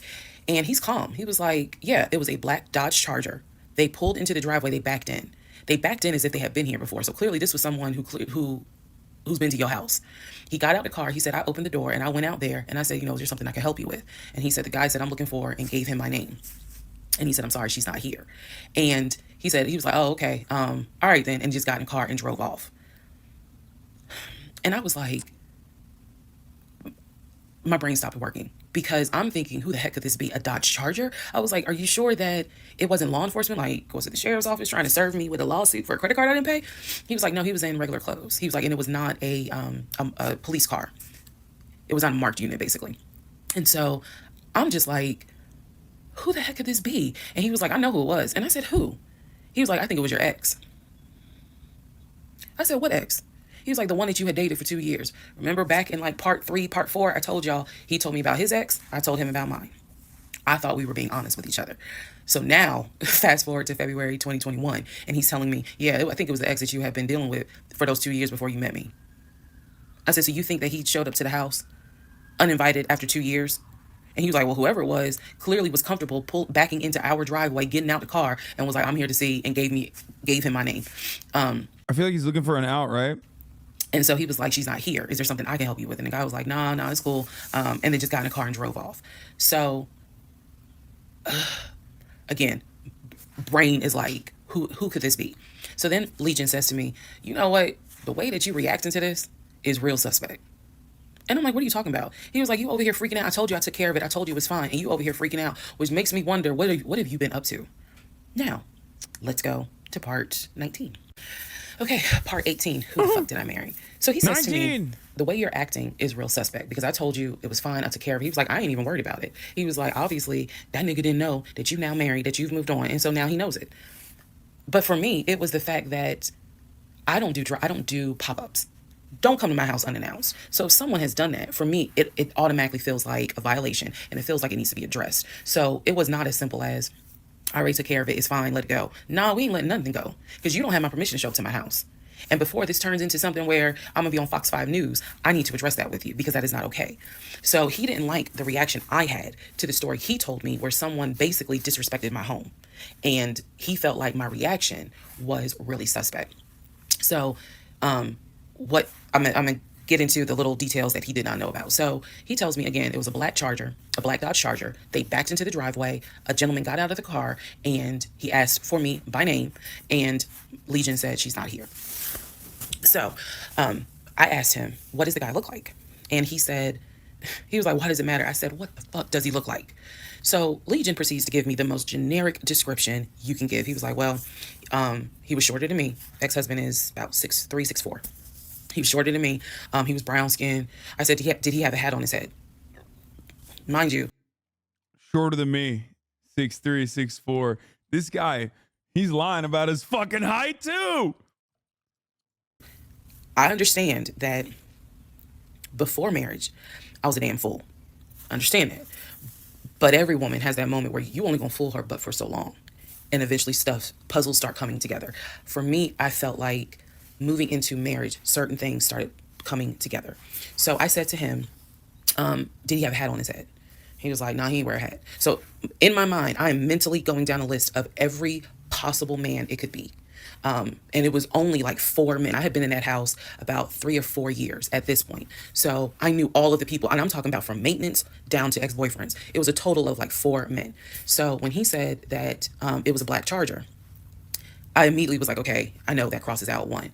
He said he was shorter than him. All of them were shorter than him. I said, did he have a hat on his head? He said, no, that crossed out one because one in particular was a maintenance guy who always wore a hat on his head because he had like a bruise or something and he was just self-conscious about it. So he always wore a hat. That leaves 2. So I said, was he muscular or was he skinny? So Legion's getting all frustrated. I said, just answer the question. He was like, well, he was kind of in between. And I said, okay, he was in between. I said, so was he light skinned or was he dark skinned? He was like, I told you he was brown skinned. I said, was he my complexion? He said, no, he was brown skinned. That eliminates one. So now there's one left. And yes, the one left would have been the ex that I had dated for 2 years. And so he was like, I know it was your ex. I know it was your ex. And I was like, that don't make no sense, because the ex that in my mind, I'm saying this, the ex that I had dated, he and I had no contact with each other. And he was not the type to just pop up at your house. That ain't his style. Not to mention, and I ain't tell Legion this, that man would not be caught dead driving a Dodge Charger. He hated Chargers because he drove it as a patrol car. So I didn't say anything. I just was like, that's weird. So what Legion didn't know is that at the time I had a security system. So I had a security system where anytime the front door, the garage door, or the back door was open, basically any entry point, anytime it was open or closed, it would send me a text message notification. So when he's telling me all this, I'm looking at my phone and I see a notification where the front door was opened and it was shut all within the same minute. So for example, if it says front door open at 1 p.m. He's cheating. Front door closed at 1 p.m. So whatever he did was within those 60 seconds. He's telling me the story of the guy got out the car. He opened the door. He went out there. Can I help you? And the guy said, I'm looking for, and Legion said, no, she's not here. And so he said the guy kind of was like, okay. And he was like, all right, thank you. And got in the car and drove off. Legion has also told me that he watched him drive out of the neighborhood, which means because of the way the house was set up, the townhouse, he would have still been outside watching this. I could be wrong, but something in me was like, that would take more than 60 seconds. So for the door to have been open and shut within the same 60 seconds, I was like, okay. So also what he didn't know, we didn't have a Ring door camera, but my neighbor did. And her Ring door camera caught my driveway. The view of the camera could see my driveway as well as her driveway. She went to the neighbor? Whoever was coming in the door, our driveways were right next to each other. And then on the other side of it was the grass. So it was a perfect view of my driveway. So she Bro, at this point, I mean, okay. She knows. She's not a cop, chat. Shut up. She literally is a civilian that works for the fucking Georgia State Police, okay? You can talk about like her, morality in the situation if she is a participant of the police state or some shit, but like that's besides the point. Just fucking drop the leftism for 1 second, okay? And consume a compelling fucking story for once in your goddamn lives. I text her and I said, hey, were you home? I think I texted her the next day because I said, were you home on Saturday? And she said, no, I wasn't. What's up? Everything good? And I said, can you look at your security system and see if there was a car that came to my house at such and such time? And I know I did not tell her the reason I was asking, but I was like, is there any way that your security camera caught if someone came to my house at this time on Saturday? She's like, yeah, sure, I'll look. And so maybe about a couple of hours later, she texted me back and said, hey, I looked at the camera, but I didn't see anything. And I said, okay, by any chance, did it catch if someone maybe walked up the driveway? Like maybe it wasn't a car in the driveway, but someone walked up. She said, I didn't see anything with your driveway yesterday. So I said, okay. And I knew that something in me, again, was like, nobody came to the house. So now here we are, a month and a half married. And now is when I'm like, why the fuck did he make that up? Because no one came to the house. No black Charger came to the house, pulled back into the driveway. Nobody got out the car and asked for me. Nobody was looking for me. So now I was sitting in the bedroom thinking through all this, and I'm like, why the fuck did he make that up? Because that's what happened. I'm looking at the text messages on my phone where he's telling me someone just came to the house looking for you, but no one came.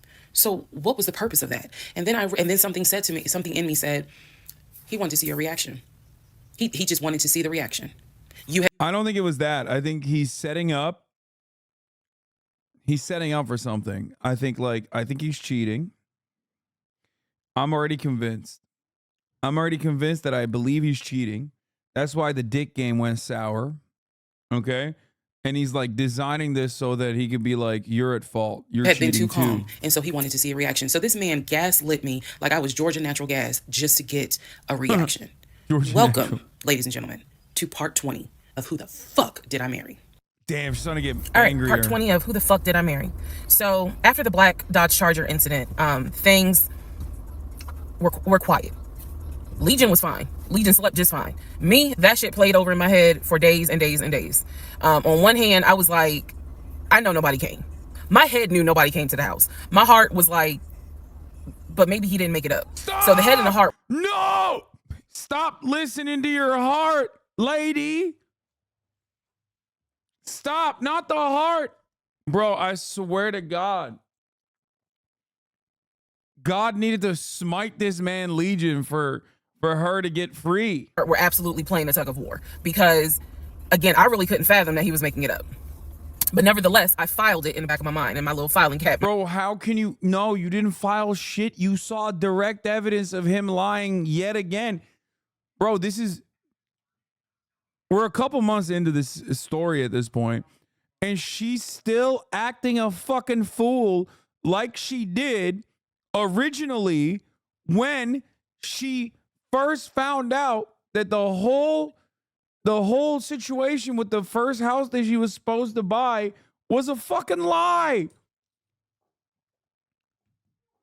Post-marriage, she's supposed to not be as desperate at this point. It's been a year, not even a couple months, sorry. Let me tell you something. It's been 1 year. 1 year ago, she very quickly found out in a couple months that he was like, oh, I'm going to buy a house. And then literally fucking found evidence that he was lying.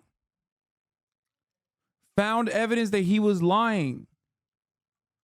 You know that early dick game must have been so wild? Oh, 100%. 100%. There's no other rhyme or reason to this behavior.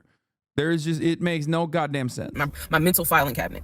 So a few weeks later, we go out to eat at this restaurant in Atlanta. It's a burger place, and I'm going to do my best by the time I post this to put the name of the burger place on the screen. So we go to the burger place, eat dinner. Everything was fine. As we are leaving, he says to me, did I ever show you where my grandmother's buried? This is the grandmother that passed away from COVID in 2020. Oh my God. God. I said, no. I was like, we haven't been over here. And so he was like, let me show you. So he drives us to the cemetery, which is half of this shit, it makes no sense too, because it's like there's no rhyme or reason for him to like fake having a grandma that died to COVID. not far from the restaurant. He drives us to the cemetery, goes around and around, and then it comes to like a little hill in the cemetery. And he was like, you see the headstone? The headstone had like the family name on it. And it did not have, for example, John David Doe. It just had Doe. Okay, so there were no dates on it. So it reminded me of just a headstone where it was probably multiple family members buried underneath it. That's what it reminded me of. And so he was like, my grandfather and my grandmother are buried there. I do recall him telling me when the grandmother died in 2020 that she wanted to be buried next to his grandfather. And so we're sitting in the car because we can see the headstone like on top of the hill from the car. And he tells me that is where his grandmother and grandfather are buried. That the family was able to get her, her wishes were to be buried next to the grandfather. Okay. So as we are leaving, we take a different route home. So we get on the highway. If you're from Atlanta, you'll know what I'm talking about. We get on I-75 North. And we're just driving around, to be honest with you. But we're taking the scenic route. We get on I-75 North because the reason why I remember is because when you're on I-75. Bro, that is straight demonic to find someone who has your last name and to go to their random family's fucking grave to be like, that's my grandma and grandpa right there. And it's just a whole ass different family. And it's like, it's also not worth. He's crazy. This is crazy. 5 North, going towards Atlantic Station. On the right-hand side, you will see the Varsity. You'll see all these tall skyscraper buildings. One of the buildings has the letters NCR on the building. As we're coming up towards the building, he says to me, do you see the NCR building? I said, yeah. He said, the building behind it, my job bought that building. That's where we're going to have, we're setting up operations. And I was like, why the hell would y'all buy a condiment company in downtown Atlanta? He was like, no, we're not doing production there. It's just going to be offices. And that's where we're going to handle like the business portion. The production. He's like, bro, you don't understand. This condiment business is booming right now. Okay. He's like, dude, these are such funny lies. Okay. It's like the condiment business that I'm the vice president, the regional manager at is booming. Okay. Is still being done in Gwinnett County out in Duluth. And so people I was like, love the mayo. Oh, okay. He was like, that's where I keep the company car. So I was like, the company car? I said, aren't you supposed to be bringing the company car home? And he was like, I don't want to bring the company car home because it's Clayton County and it's a $90,000 car. And I don't want no problems. So he's telling me that he keeps the company car at the building downtown Atlanta that's behind the NCR building. I barely could see what building he's talking about, but he was like, it's the building right behind it. And so he's telling me that that's where his office is. So I said to him, take me to your office. I know it's a Saturday, but shit, you wanted the VPs, right? So take me to your office. No, I had not been to his office simply because, again, COVID. So I was like, take me to your office. And he was like, I can. He was like, that's no problem. So do I have the other phone? I do. So y'all are in luck. So Bro, I really, really, really appreciate his dedication to the bit. Like that time when he fake took her on a journey to go towards his fake sister. Oh my God, this is the most invested I've ever been in a fucking React video, by the way. I just want to say, like he was like, oh yeah, of course, we'll go to my sister's barbecue. Like we'll go link up with her. And it's like, it makes no sense, but he invests in the bits that he invents. Okay? Like he's like, oh, this is a building that my business bought. Like the condiment business is booming. Everybody loves mayonnaise. And then he's just like, yeah, I'll take you there. What the fuck are you doing? You don't even need to make these lies, I can maybe reenact how this goes. So he gets off the exit and starts driving towards the NCR building. While he's driving towards the NCR building, he always has kept his phone in his left pocket. This is my left hand. So he pulls his phone out and he starts calling. He tells me he's calling Willie. Willie is supposed to be the head of security. So he's saying, let me call Willie real quick to make sure that the building's open. So he proceeds. This is another phone, but he proceeds to go ahead and call Willie. We're still driving, by the way. We're still driving. I'm on the phone, scrolling through Facebook, trying to figure out some random shit. But he's driving with the phone up to it. So driving with the phone, next thing I hear, hey, Willie, it's Legion. Hey, how's it going? I'm good. Hey, is the building open? No, I just want to take my wife up there so she can see it and see my office. Are you up there right now? You're not? Okay, is Mr. Justin working? Okay. So is there anybody up there that can physically open the building? Because I don't think my badge is going to get me at least in the front door because of it's on the weekend lock. Okay. All right, let me know. All right, thank you, Willie. Bye. Y'all see how I did that? He's having this whole conversation while I'm sitting in the passenger seat. So then he gets off the phone and he says to me, Willie is not working and Justin apparently called out sick. So the building is locked and my badge won't get us in the front door. He was like, Willie's going to see if there's someone else that can open the front door so we can actually get in. He's like, my badge will get us on the floor, but it will not get us in the front door. No one ever called. So when he's getting off the... Bro, imagine if she was like, let me talk to him. He said the weekend lock. Imagine the vice president, the regional manager can't get into the building. Come on, dog. Also, where's the card? Why is there no key card? Like, has she seen a key card? There ain't no fucking way. But imagine if she was like, yeah, let me talk to Willie. The highway, he basically turns onto Spring Street. Again, there's all kinds of shit I distinctly remember. He turns onto Spring Street so that he can then get on 75 South so we can go home.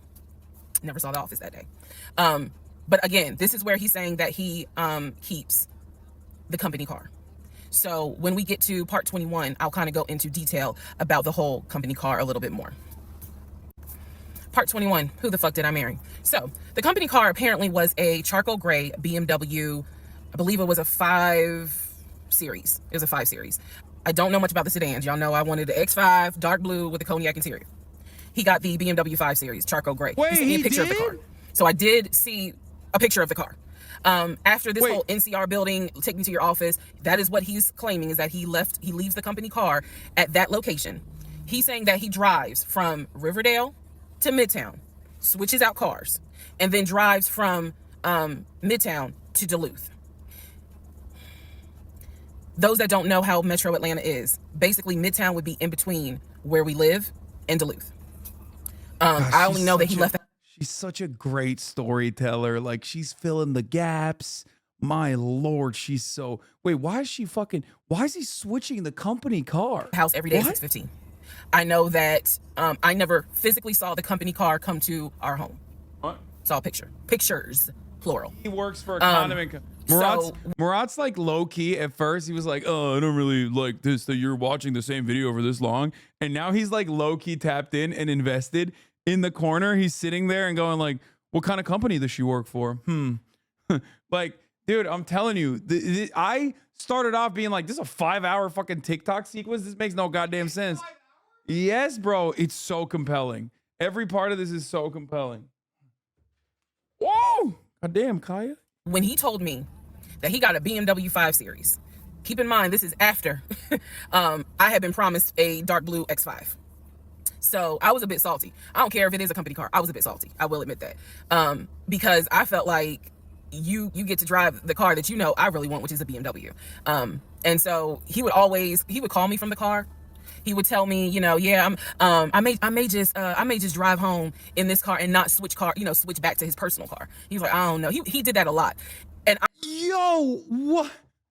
He's like teasing her with like extra fake shit. I realize now in 2024, he did that because he knew how excited I was to actually see the car. Because shit, I wanted to test drive it myself, to be honest with you. And he knew that. So reactions. So he would say stuff like that, like, man, I'm so tired. I might just drive the company car, go ahead and go home. And then, just let me park it in a garage type thing. So eventually he stopped doing that because I didn't want to hear nothing about that car. I'm driving a Nissan, you driving a BMW. After you promised me a BMW. So I don't really want to hear nothing about it. So in terms of the company car, I did see that it was a, according to the pictures, a charcoal gray BMW 5 Series. If you're asking me the exact model, I don't know. But I know it's a 5 Series because I know the 7 Series is slightly longer. She's so valid. It's a 5 Series sedan. She's valid for that. He lied to her about getting her a Beamer, and then he's like flexing on her about having the Beamer, but she doesn't even have the Beamer. So after the whole situation with the cemetery to see his grandmother and grandfather's headstone, then there was the NCR, the office is open, oh, it's not open, Justin ain't working, Willie ain't working. Willie is supposed to be head of security, but he ain't working. Okay. So at this point, I'm already numb. It is important for me to point out. I want to know who he was calling. Because, like, obviously, if it's a fake phone call, you're going to hear the like on the other side, even when you're sitting next to them. Like, did she never pick up on the fact that he was just not calling a single real person? Because he was like, you're sitting next to this person in the car, you're going to see him type in numbers or like pull up a contact to call, right? It makes no sense.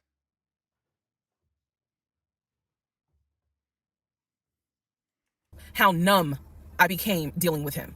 Mind numbing, because I just got to a point where it was like, there's always something. There's always something. So of course we're not going to go to the office because there's going to be something. So this is the end of February. My birthday had already passed. There clearly was tension on my end, not so much tension on his end. So I get home a couple of weeks later. We are now in the beginning of March. This is something personal about me. The only way you would know this is if you know me. I have been dying to go to London and Paris. I had a layover in London when I did a study abroad, but it's not the same. I want to go to London and be a whole tourist. I don't care. I want to see Buckingham Palace. I want to see the Tower. Damn, this is, let me tell you, okay, there's plenty better places to go to than motherfucking London. I feel London, bad. I want to see Paris. I want to see the Palace of Versailles. This is something, if you know me, you know she wants to see Paris. She wants to see London. So I get home from work. This is the beginning of March. I get home from work, and on the counter is a folder with like a little bow on it. And I'm like, oh, what is this? Is this like mail? Like, was this something that you got at work? He's like, nah, it's a surprise for you.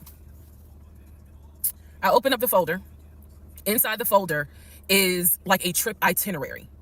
It is not an actual booked trip. It's like an itinerary. A trip. That's fucked up. That's fucked up. That's fucked up. He's doing a fake, go from fake Atlanta one. to London. The trip should have happened, and it was the month on there was like July, so it was a summer trip. So he tells me, I'm gonna take you to London. He was That's like, evil. I wanted to take you for your birthday. That's evil. But certain things fell through. He was like, so this summer in July, That's we're gonna go to wicked. London. He was like, I've already made a reservation for us to stay at the Savoy. Again, there are wicked. certain things that my brain just was like, remember that. He said, I've already made a reservation for us to stay at the Savoy. I know as much as I want to go. By the way, London in the summer, holy moly, shit's about to get humid as a motherfucker. And oh, ew. London, y'all, I didn't know anything about the Savoy. And so I remember going to look it up because I was like, what is the Savoy? Well, apparently the Savoy is bougie, very bougie. So I was so excited.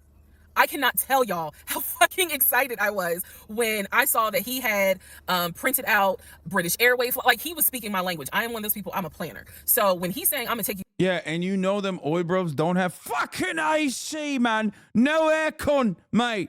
Fucking hell. Even at the Savoy, yeah? We've got no fucking aircon. to London, and he took the time to research flights and print it out and research the Savoy and print it out. And there were different, not excursions, but there were different things that you could do. You could go see the Tower of London. You could go see Buckingham Palace, changing of the guard. We could go have high tea at certain places. He was like, I don't really want to go, but I know you're dying to go. So he was like, you know, I love you and I would do anything for you. Blah, blah, black sheep, have you any wool? And so he was like, I'm going to take you to London in July. The trip did not include Paris. That's fine. But I was so excited. So excited. And so this is the beginning of March. I was like, this is great. Hopefully this happens. I knew I needed to renew my passport. And he was saying that he had to renew his passport as well because his passport had expired. So both of us were like, okay, we need to get on this if we're going to try to make it to London in July, and it's now March. Me being the planner I am, I think I went to work the next day and printed out the passport applications so that we could fill it out and go ahead and get that process going. So needless to say, something must have happened, and I don't remember what it was. We just simply didn't fill out the application for the passport. So fast forward, we're now at mid-March. Mid-March, the decision was made that my mom, who lived in Arkansas, was coming to visit us. She would be coming, I believe, the second week of April, and she was going to stay a week and then a few days. So like maybe a total of 9 days. Not quite 2 weeks, but a little over a week. So she was coming in April, and I was excited. Legion was excited. By the way, you can't just renew your passport like that unless like you literally get the expedited shit. Either you can renew it immediately before travel or months in advance. Like there's no in between. Because he was excited to physically meet my mom. He had talked to her on Zoom, he had talked to her on the phone, but he was excited to physically meet my mom. And my mom was excited to physically meet her son-in-law. So this is mid-March.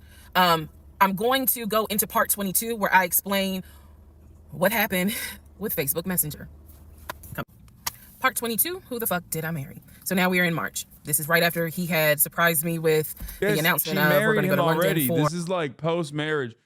I mean, he's been pulling schemes since day one, though. Murat said, fuck this guy. For a trip in July, because we definitely didn't do a honeymoon. We definitely didn't do any sort of trips together. So... Will you go to France with Etoile? Yes, I will. The idea was we're going to do a trip in July together. One thing about Legion was that he was the guy who was like, I have nothing to hide. I don't lie. I don't like liars. If we're in a relationship, then everything should be out in the open. So I've always had his cell phone passcode. Never felt the need to look through his cell phone. And funny enough, I can tell y'all right now, disclaimer, I will never go through a cell phone again. You never felt the need to look through a cell phone? That's crazy. I think that that's a healthy relationship, and it's like basically literally the foundation of a healthy relationship. If your partner feels the need to look through your cell phone, something is genuinely fucked up. Except something is genuinely fucked up. This is the one instance, like when the fucking house fell through, you look at the cell phone, okay? You're like, what the fuck's going on here? Because that's crazy to me. That's crazy that you did not look at his cell phone until like a year into this relationship when he's been lying to you, and you know he's been lying to you. You've caught him in a lie. You've literally lied back to him to keep pumping the fucking narrative. That's crazy. Cheating piece. So anyway, so one day, this is mid-March, go like around March 20th. So we're heading in towards the end of the month. He was in the shower. Keep in mind, my mom is coming for a visit in April. So he was in the shower, and he received a text message on his phone from a woman. The text message, because it was a preview, so the text message was something where if you didn't know the context of the text thread, you could either go left or you could go right with it. So me being just curious, I opened up the phone, put the passcode in, read the text, then read the thread. Come to find out, it was a text from his aunt. His aunt and his ex share the same name. That's why I say it could go left or it could go right. Text was from the aunt. So I looked at the text, went through the thread, nothing in there. So I went ahead, X out of the messages. I see that he has Facebook Messenger downloaded, and obviously it shows you the number of unread messages in the icon. So it showed that he had like 5 unread messages. So I clicked on it, just being nosy. And what do my wondering astigmatism eyes see? So in his Facebook Messenger is about 7 women. I can see their profile picture and I see their names. Some of them had a preview. The ones that he had not read, I could see the preview of the message. One in particular said, when are you going to come get this? Y'all know what I'm talking about. So I clicked on that one first. And I'm reading through the thread. And so she's saying, when are you going to come get this? But earlier in the thread, or further back in the thread, he had asked her, when are you going? This what? This what? This pizza? This hamburger? What is, Don't give this me. mortgage? Yeah. So when are you going to come get this mortgage for the house that you're buying? And she said when lockdown is over. So from what I could piece together, he had not yet physically gotten with her. But had there been no COVID, oh, he would have smashed all day, every day. The other messages were innuendos, meaning the other messages from the other women were innuendos. They were not as graphic as the one between him and her. So I'm reading these messages, and what is interesting is that the person I am married to is not the person in these messages. Like, this man was on some nasty shit. And I say nasty, not in a judgmental way, but in a, with me, he seemed to act as if I was damn near virginal white. And I clearly see evidence that you into some shit that with me, you acting like, nah, I ain't really into that. So I confronted him. I absolutely confronted him and was like, what the fuck is this? If 2 + 2 is... Oh, hell no. Oh, this is when it's starting to get fucking fun. She saw those messages. He was like, yeah, baby, at the top of the hour, there is a 3-minute ad break, and I'll serve it to you. Unless you subscribe. That's right. We got to wear protection. My wife will find out if I don't. And that protection, a $5 a month subscription or a free one in the form of a Twitch Prime. That's right. Let's get down and fucking dirty. Let me serve this ad break to you. Oh, yeah, but you like that ad break, huh? Here's the 3-minute ad break now. Come get this. Come get this ad break. Was 4 and 5 + 5 is 10. Thank you, Winter Rose. And so he did not, oh, that ain't what happened, blah, blah, blah. Instead, what he hit me with is, man, I was just playing around. Like, ain't nothing happened. That was the ick for you? I gave you the ick? That's crazy. I feel like I gave the ick to you and maybe not. 18,000 people probably had a different opinion. Clayton County Web, thank you. Clayton County wept.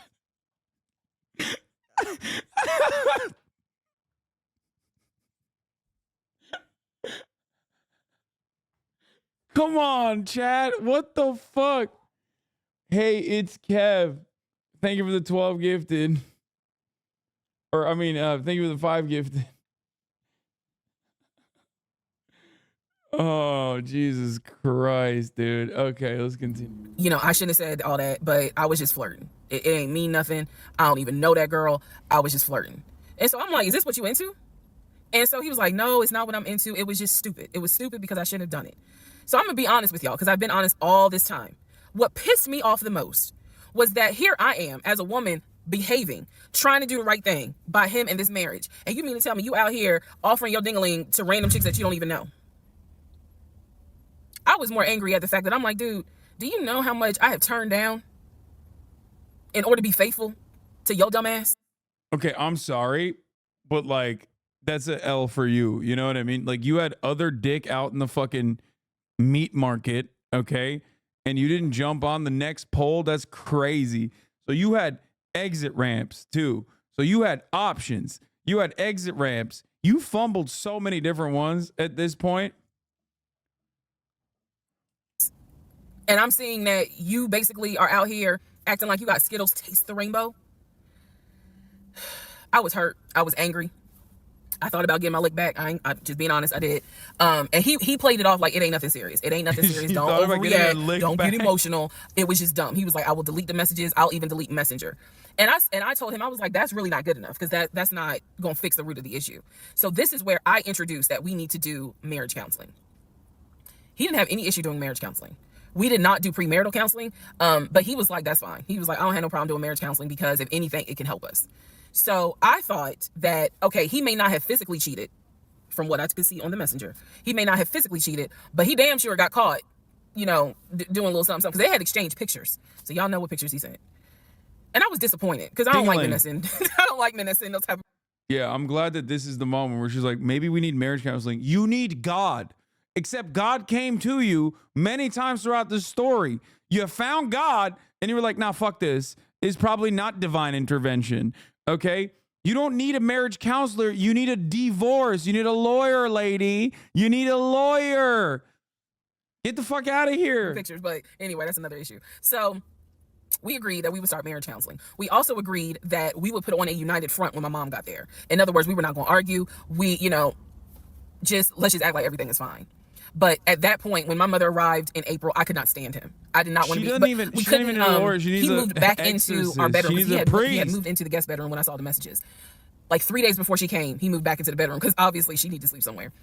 So I really could not stand him. And it was because I was busy second guessing myself. Like, damn, what's wrong with me? Like, if that's what you into and I'm supposed to be your wife, like, let's have conversations. Like, shit, I went to FAMU.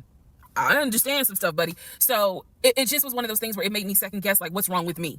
What did I do wrong? What is it that she got that I don't?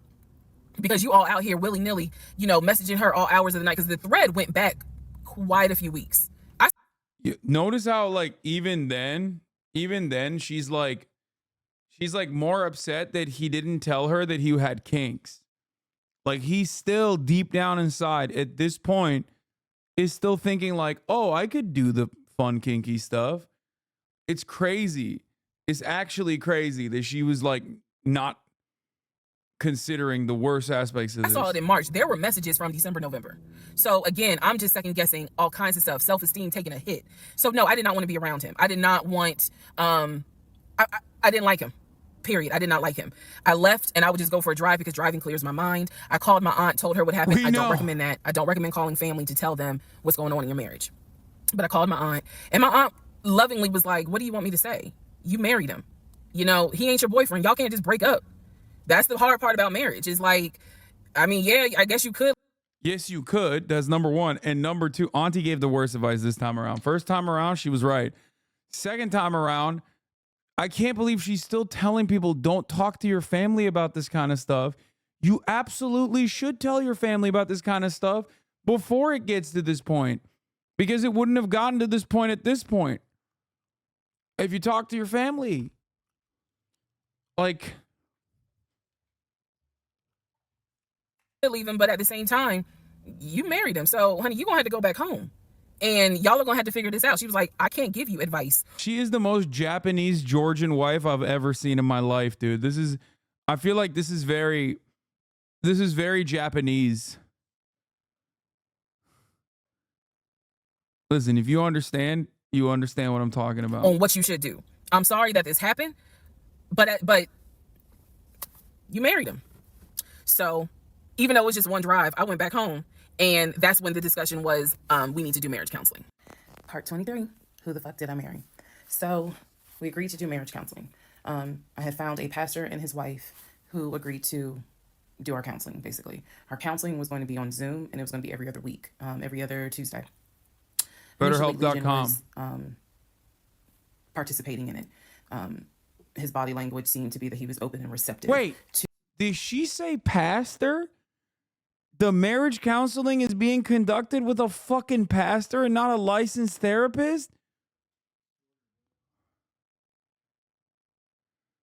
Oh my God, dude, what the fuck?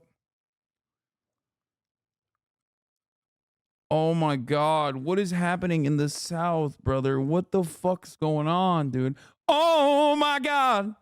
Seriously, stop. Don't. That's no. Very common in Southern black churches. No. BetterHelp is a company founded and for a long time ran by an Israeli IDF vet. That shit ain't good. Yeah, I was joking about BetterHelp, but I feel like BetterHelp would be better than a fucking pastor. Jesus Christ. To the marriage counseling. Now, the pastor and his wife were deeply concerned at the fact that we had only been married 3 months. And we were already dealing with some form of infidelity. We were in marriage counseling. And as the pastor would put it, there seems to not be any sort of intimacy. They were concerned. Damn. Rightfully so. I think any person would. They're telling the pastors that they're not fucking no more. Pastor's like, hey, man, he is 6'4", though. If they knew what was going on within those 3 months. So the pastor and his wife, it is fair to note, we started counseling with them in the spring. We continued counseling with them up until a week before I found out what I found out and he got kicked out. So one of the first things that the pastor kind of talked to us about was, what was the deal with the Facebook Messenger stuff? And Legion was like, it was stupid. I shouldn't have done it. It really was just attention, and I got carried away. Like, you can't tell the pastor that like he's into freaky shit and I want him to like fuck me raw. You know what I mean? I feel like you can't say that. Like the stuff that you could tell a therapist, I don't think you could tell a pastor, right?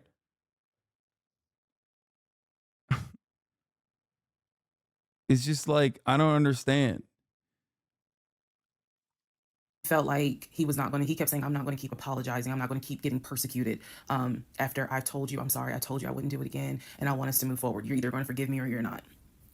The pastor and his wife were like, wow, the audacity is real on this one. So needless to say, we started moving slowly forward. It was always in the back of my mind, just like it was in the back of my mind with that black Dodge Charger. It was one of those things where, okay, I see how you kind of are moving and operating. He came to me a few days after we started our first counseling session. By the way, when I said you need to find a pastor, I meant to exorcise the demon out of Legion, not to like do marriage counseling, okay? He was like, we should get a joint bank account. What he wanted to do was to each one of us have our own account and to get a joint account for our money to go in there for joint expenses. Now, up until this point, he had been paying the rent, the utilities, and I really was just paying for my stuff. So now he's suggesting, look, we're married now. Let's go ahead and get a joint account. No, don't do it. Oh no. Savings. So what I countered with was, okay, let's take a look and see what we're working with. Show me your checking. Let's look at each other's accounts. Look at what we have currently. He was cool with that. So he shows me his checking account. His checking account available balance was just over $9,600. Mine was just over $1,500. So there was a huge disparity in the amounts. And so he logged in on the phone and turned it towards me. How much did he have? Checking, available. He only had 10 grand? So he's not like as fucking rich as he claims he is. And so either. He logged in on the phone and turned it towards me, and I could see available checking, available balance. Like 10 grand is, okay, listen, 10 grand is a lot of money to have in your fucking checking account. But it's still like, but it's not like fucking I'm buying a $700,000 house with cash money, Chad. You understand? Dude, many people are below 3K. I know, before every fucking poverty fetishist socialist comes in to shove the words down my goddamn gullet, because poverty, to be close to poverty is to be the most moral and the most socialist. I know. I'm saying, if you weren't here from the fucking beginning, if you're just hopping on board, okay, and you're not following the anime for the 700 episodes, there was a point early on when he literally said he could buy a fucking whole house cash. The house was $700,000, okay?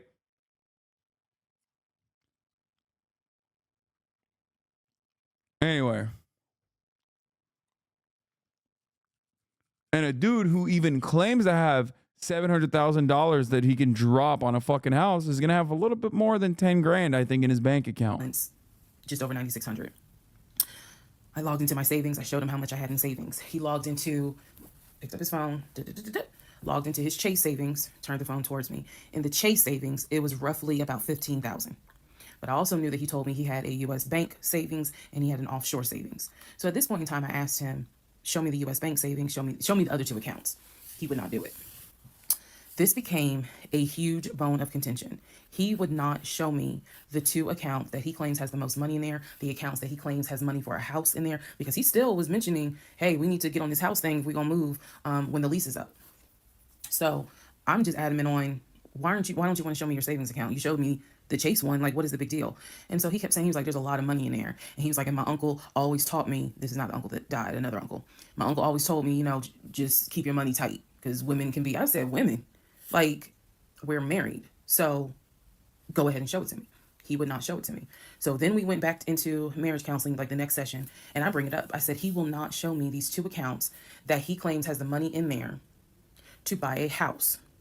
I told the pastor and his wife, I said, I saw the Bro really pulled a, I have a girlfriend, she doesn't go here, but instead to his wife, and instead about his finances when they're getting a joint bank account. That's awesome. Pre-approval letter. So I don't understand why he's not going to show me, to just put me at ease that he has the money in there. I had never questioned it before, because again, you tell me who in their right mind signs their name to a legally binding offer, an all cash offer on a house.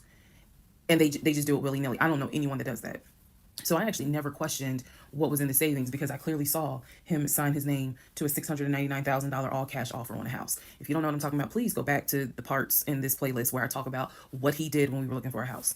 So the pastor and his wife were like, Legion, that's not his name, y'all, that's a nickname. Legion, why would you not show your wife your savings account? Like, what's going on here? And so he, bro, the pastor was 6'5". Oh my God. Update. Pastor, 6'5". Didn't get fucking caught up in the dignitization. He's not dignitized. Oh my God. Okay, never mind. Pastor's actually coming in kind of clutch right now. Obviously, he has religious moral obligations to make sure that the relationship continues. Ain't no pastor is gonna be like, yeah, you guys need a fucking divorce.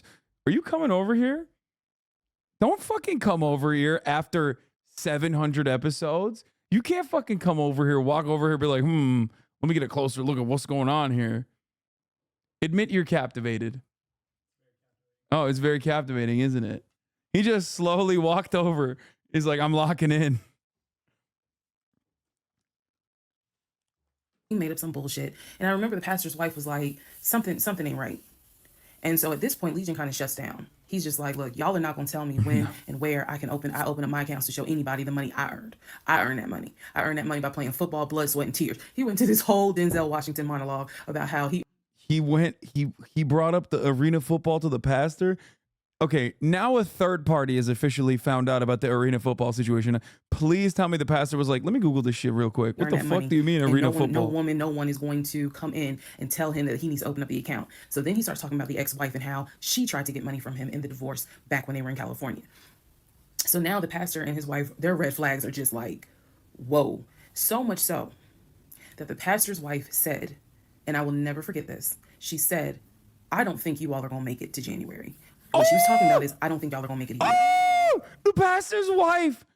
God damn, even the pastor's wife's like, nope, it's not happening. And I really, truly was like, we're going to make it. Like, of course we're going to make it. And she was just like, I don't have a good feeling about it. And so Legion's all defensive. He at this point, he's folding his arms and because remember, we're on Zoom. He's folding his arms and he's just like, I'm done with this. Like, I'm not going to get attacked because I'm not comfortable showing you the amount of money that I have. Money changes people. And I'm not comfortable. So he's playing that victim card. Pastor's wife, 7 feet. Everything in this story is always going back to fucking height, dude. Pastor's wife is in the WNBA. She's playing for the Georgian WNBA team. And she had no time. She was like, nope, not happening. I know exactly what the fuck's going on here. As a 6'7", as a 7 foot tall Atlanta Dream WNBA power forward, not power forward, at that point to be a center.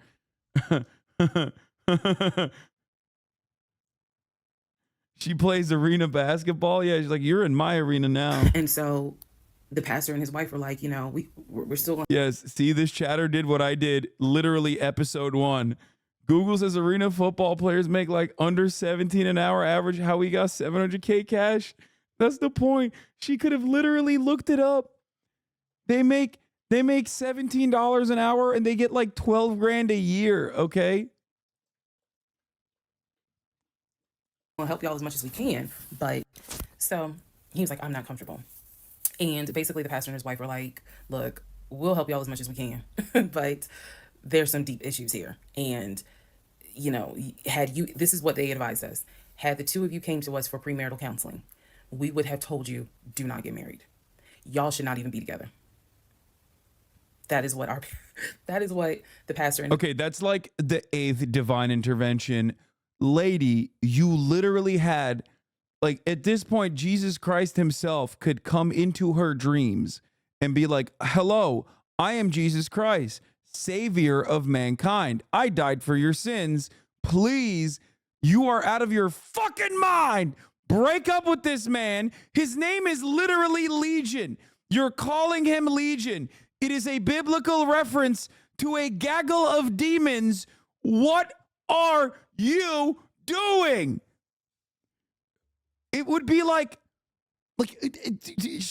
Jesus would be like, listen, remember when we killed the baby? Remember when you had a miscarriage? Remember when your tire popped? Remember when you had a miscarriage? Think about all the times we gave you out. Yeah, but Jesus, unfortunately, is not 6'4", so she's not listening. His wife told us in marriage counseling, if you two had come to us for premarital counseling, we would have told you, y'all should not even be together, let alone get married. But here we are. So we will help you guys as much as we can. But the pastor's wife was like, I don't have a good feeling that y'all are going to make it a year. Part 24, who the fuck did I marry? So remember, we're in April. We're now moving towards the end of April. And he still did not show me his savings account. Saw the checking, saw the Chase savings.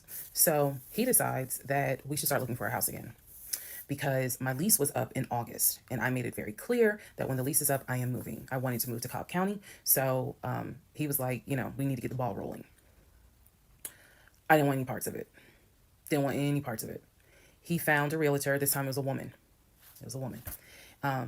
And he's cheating. I believe her name was Amber. I think her name was Amber. So he found a realtor, and he told her what the budget was. Amber started finding houses. So please understand, or you don't really have to understand, but I believed he was a sane, rational human being. Sane enough that you would not sign an offer on a home if you didn't have the money. That's what I believed. So when we started working with Amber, I believe, showed us 3 or 4 houses. It was not nearly as many as the other realtor, Scott. So one of the houses, absolutely loved. Ugh, I love the house. She keeps loving houses that she can't buy. An offer on that house, and I'm going to post it on the screen. The house, love that house. It was just absolutely beautiful. And once again, he wanted to put in an all cash offer on the house. But before he could put in he had told Amber, I want to put in an all cash offer. And what Amber, the woman, was smart enough to say is, okay, let's just go ahead and take it one step at a time. Let's go ahead and get your pre-approval stuff together. She said, I work with a great lender who, if you're not already pre-approved, he can get you pre-approved, no issues. And then if you want to do an all cash offer, then we'll go ahead and get the proof of funds together. So that way we can submit it all with your offer. Jesus. Y'all already know what happened, because you remember what happened on the last house with Scott. Basically, Legion. Last 4 houses at this point. We're on house fucking 4, man. At this point, I can't even be mad at him. I mean, this is like fool me once, shame on you. Fool me twice, shame on me. But like, fool me 8 times. Oh my God, I'm now saying J. Cole lyrics. I just realized, okay? Fool me like 8 more fucking times. It's, I don't know what to do at this point. It's just like, keep doing it, I guess. Fuck it.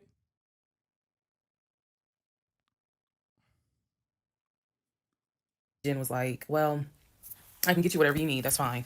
But I really don't want to submit proof of funds unless they accept the offer. Amber, and I don't know where she is. I don't even know if she'll ever see this video. Yeah, they could have locked in a 2% interest rate and they fucked up like your boy, okay? Well, I didn't get a 2% interest rate, but mine was pretty low, all things considered. Anyway, let me keep going and I'll explain why that woman has a special place in my heart. So Amber was like, I totally understand, but this is how we're going to do it. I'm going to need that paperwork, okay? And we'll submit it with your offer. She just simply was like, yeah, this is how we're going to do it. And so he did not submit the paperwork when she had asked him to. And I remember I was driving to work and I stopped at a Quick Trip on Upper Riverdale Road in Riverdale, Georgia. And Amber had called me. It was in the morning. She had called me. And I believe with all my heart that Amber knew something was up, but she also knew I did not know what was up. So she called me and she was like, I just don't understand. Like, if he has the paperwork, like, you can submit the paperwork. But the issue was the Chase paperwork that I had was from a year prior. So my understanding was that it pretty much was no good at this point. So she said, all he has to do is just email it to me or take a picture of. She was like, I just need to know that he's able to back up his offer. And I said, I totally get it. And she was explaining some stuff to me. She was like, he needs to do X, Y, and Z. And so I said to her, I remember I said, I don't know what's going on. I said, I'm going to get down to the bottom of it, but I don't know what's going on. And no, you're not. Let's put a pause on this whole thing. Let's put a pause on looking at houses. Let's put a pause on getting his pre-approval letter because I'm not sure what's going on. And she got quiet. Oh, I know you don't know. And she said, okay. I said, and I know this sounds weird. And she said, no. She said, that is actually very smart. She said, do your research. And if I can be of assistance, call me. She said, whether you buy a house with him or you buy a house on your own, I will be more than happy to represent you. I don't know where Amber is today, but that one sentence, I felt like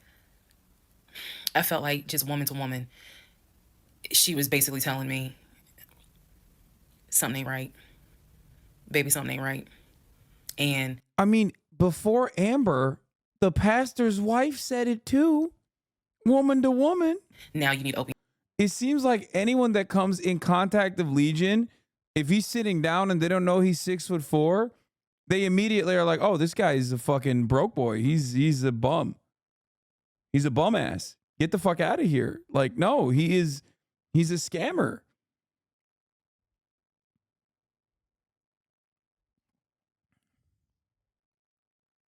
It's like, also, yeah, woman to woman, I'll take that. I'll take the percentage off that sale no matter what. Your eyes. I'll be more than happy to work with you. If y'all get your shit together, I'll work with both of you. But whether you buy a house or not, do your research and then let me know what I can do.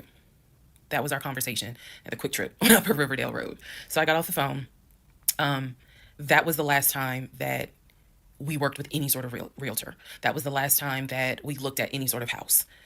And I don't remember exactly what happened. Yeah, Amber was like, "Hey, do you know what arena football is?" Because, like, he told me what it is. I immediately Googled the salary. I realized he can't put a cash offer on this house. That's what we just finished the house arc. I know, dude, this is the most compelling anime of all time. Then after that meeting that day, I do know that when I went home, I simply told him, I don't want to look at a house right now. I said, I think it's okay if we rent. We'll just find a house in Cobb County and just rent for a year. And let's build, save some more money. Let's not worry about buying a house right now. And basically what I was trying to do was save face, because that was the first time with Amber that I actually was embarrassed at the fact that he and I, because I felt like I was complicit in the fact that I'm going to look at houses with him. I felt like we are wasting these people's time. I did not mean to waste your time. I clearly see my time as being wasted, but that doesn't mean I need to waste your time. And I felt embarrassed at the fact that we wasted her time coming across as serious buyers. When time came to put up or shut up, nothing was put up. And I knew nothing. I had nothing to add to add to this, because we're talking about a $650,000 house, and I don't make that. I don't make anywhere near that. So it just became one of those situations where I was trying to save face. I was trying to save face with my husband, and I was trying to save face with Amber. And so I did say to him, let's just rent for another year, and then let's see at that time where we are, if we should go ahead and buy. So now is when shit is about to get real. Part 25, who the fuck did I marry? So we weren't looking at houses anymore. We were not working with a realtor anymore. The end of April, I had decided that I wanted to look for another job. I did. The reason I wanted to look for another job is petty. Yeah, it is. I wanted to look for another job because I was pissed off at the fact that I had basically was dependent on him to help with the car note. So I wanted to look for another job where I could afford life all by myself, including that car note, basically where I would make more money. I told him that I was going to start looking for another job. He laughed. And his exact words were, "You're not going to leave Georgia State Patrol." He was like, "I swear you love them niggas more than you love me." He laughed. So that fueled me even more. So I was hitting the pavement hard trying to find another job. I was applying to all kinds of places. Got a phone call from my current job. So this is how I ended up in my current job. Got a phone call, they had sent me an email with a background packet. The background packet was long and extensive, but in the background packet, it asked for my spouse's full name, my spouse's date of birth, and my spouse's social security number. So I showed it to Legion, and I was like, I need your social because, I'm applying for this job. It's a great job. It's way more money. And, we're talking about moving anyway to Cobb County. So this, this is a God thing. They're going to steal the votes. He didn't. Oh my God, this is going to tie in. This is going to tie into the election. Chat. It's going to tie into the election. This is how they stole Georgia. Oh my God, I knew there was a compelling finish to this. Oh my God, it's coming. It's coming together. That's right. He is a fake voter. Did not want to give me his social. I showed him the paperwork where I was like, look, because we are married, I can't lie on here. So help me. So he writes down his social security number on the background packet. And I eventually turned it in. I had scanned it, saved it in my email, and sent it in. He put a fake social security number for a person who's like a serial rapist or something. That'd be really funny. And on accident, he puts a fake social security number. It turns out it pings like it's got a rap sheet the size of fucking Mount Everest. I looked at it one day, just going through it, just making sure I didn't really miss anything. All T's were crossed, all I's were dotted. And I looked at his social, and something about the social seemed different than the social security number that I remember seeing when we did our marriage license. And so for those who you remember in the previous part, I said I had ran his social security number from the marriage license. Nothing came back. So I thought that I had written it down wrong. Basically, what it is that the first three numbers were different on the background packet than what was on the marriage license. Bro is really Saul Goodman, though, for real. Like, this is... If you don't know this, here's a little trivia. Your social security number, the first three numbers... God, I love con men so much, though. Like, whether it be George Santos or this fucking guy, no matter how petty... No matter how small, no matter how minor the con is, it's still so goddamn compelling. The Tinder swindler, you know what I mean? Trump. Pretty much are dictated by the state you were born in, the state that issued your birth certificate. So he was born in Pennsylvania. So the first three numbers of his social security number should be attributed to Pennsylvania. Yeah. Pennsylvania, shit. They probably got like 5, 6 different numbers, 3-digit numbers that your social security number can start with. So the social that was on the marriage license, for example, thief, was probably 1, 2, 3. What was on the background was 4, 5, 6. Both of those social security 3-digit prefixes are issued through the state of Pennsylvania. Again, this is just an example so I can make it clear. So when I saw his social on my background, I immediately knew that was a different social than what I saw on the marriage license. And when I compared, because I had found a copy of the marriage license that we turned in because I had filled it out on the computer. So sure enough, the first three numbers were different. The rest of the numbers were the same. So one of two things, either when I ran his background, I did in fact put in the wrong number, or the number on the marriage certificate or the background packet is wrong. So I decided that I was going to roll the dice and take the social from the background packet. Again, this is the background packet that I had to fill out to get my current job. I was trying to get a new job. Okay, so I took that social and I ran a background check on it. What came back on this particular background was all the addresses that the social security number, I guess, had been attached to. So all of the addresses, the states were Georgia, Rhode Island, Pennsylvania. What I did not see was California. So I thought that was weird. God. I thought, okay. Oh my God, is California fake? Did he never go to California? Oh my God, did he never play arena football? Oh my God. Oh my God. If he never played arena football, it's over. He's not 6'4". Maybe this is not a complete background because clearly he went to San Diego State. It's on his resume.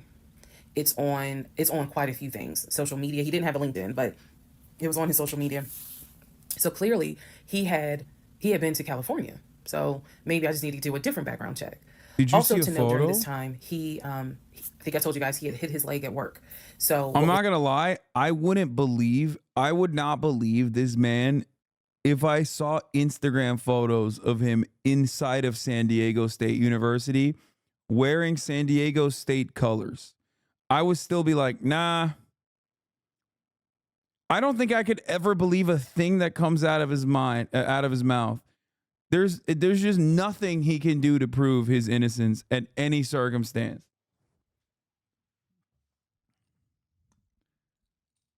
No shot. What was happening was it was getting more and more difficult for him to walk, like put pressure on that knee. He was still able to go to work. He was still leaving at 6:15 in the morning. He was still coming back between 3:30 and 4 o'clock. But I clearly could see where he was in pain.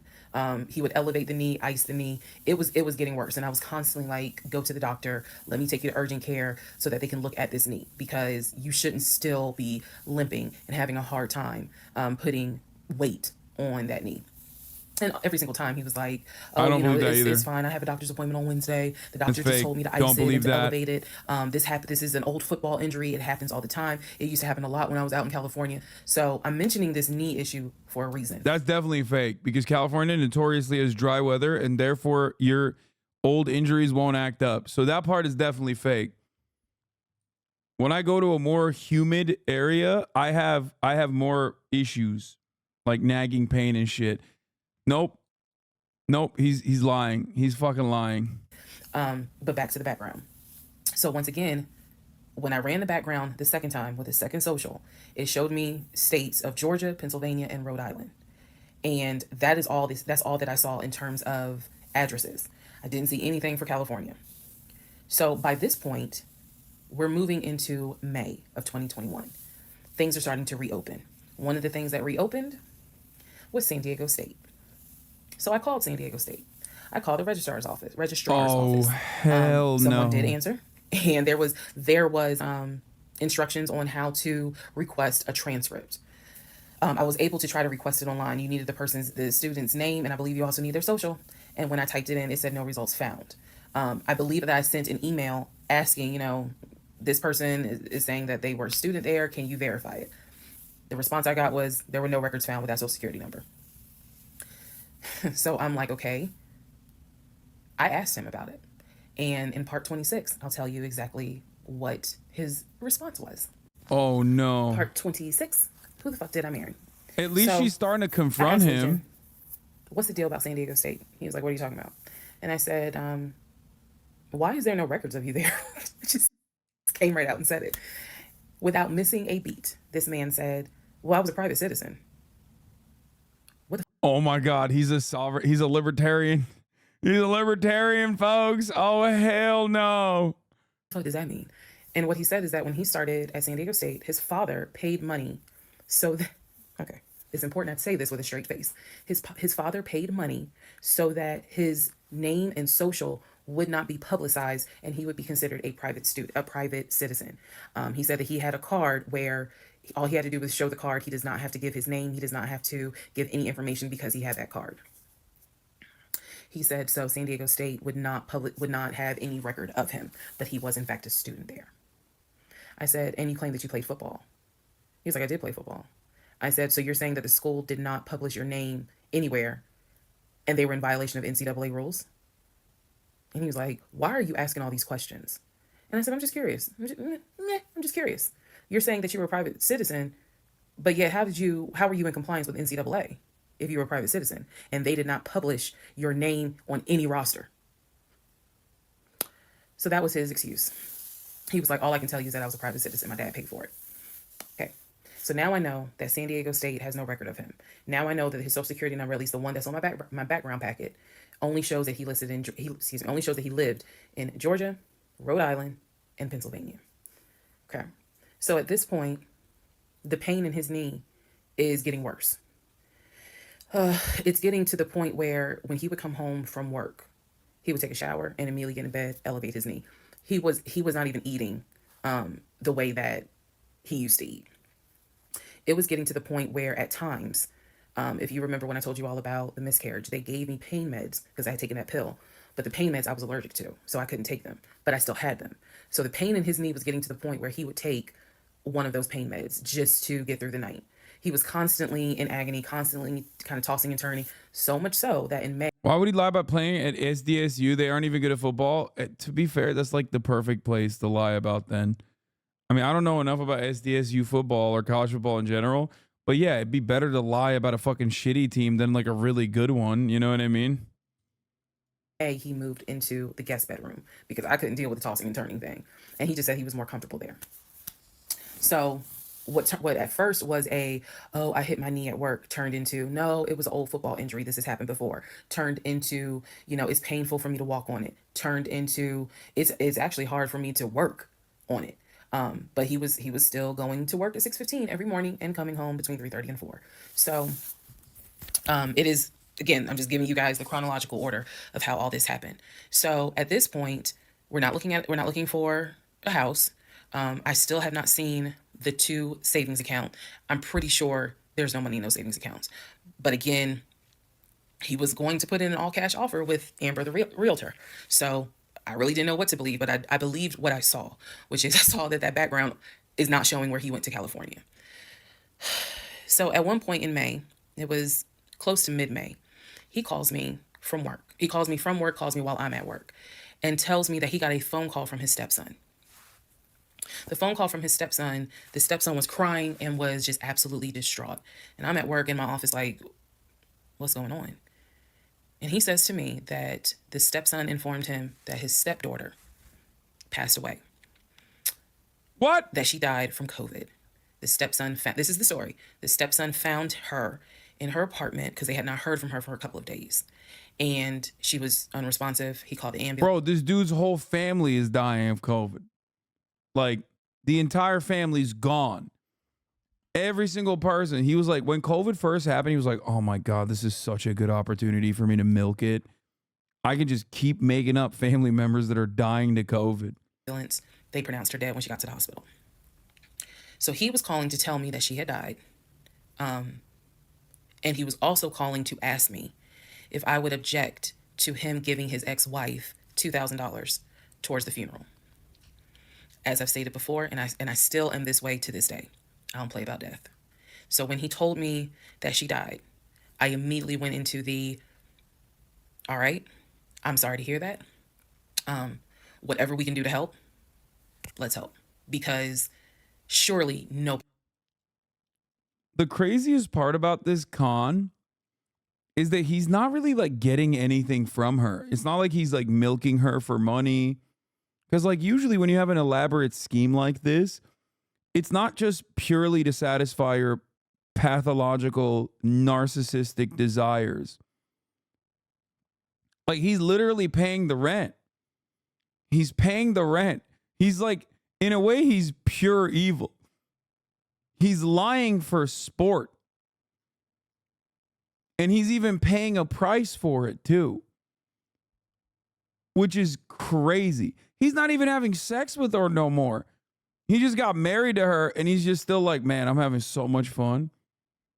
I'm about my business. Like, and my business is just fucking habitually lying. It's so weird.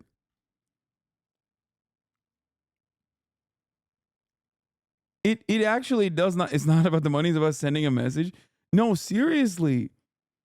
It makes no sense unless he's like secretly a murderer or something and he needed like a second life to get away from it all or something. Like, it makes no sense for him to be doing this.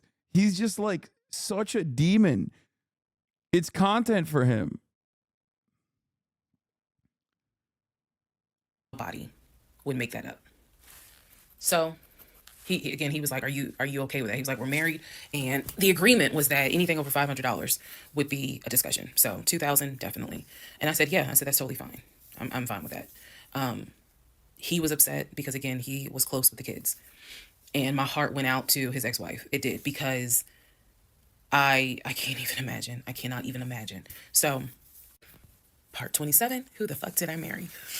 So here's where we are at, and here's what we can establish. Number one, I ran an initial background check on the social security number that was on our marriage license. Skipping the recaps. This states, it gave me addresses, and it also, one of those names was his background. I did a search that she was associated with him, because we're here, the ex-wife. Oh. One of those names was his ex-wife. I've always known, he's always told me the name of the ex-wife, but now I see it when I ran his background. Ex-wife is real. We've established it. She was not there. So the address that it showed that she was associated with him, because remember, his story is, we got married in San Diego, we lived in San Diego, we divorced in San Diego. Men lie, women lie.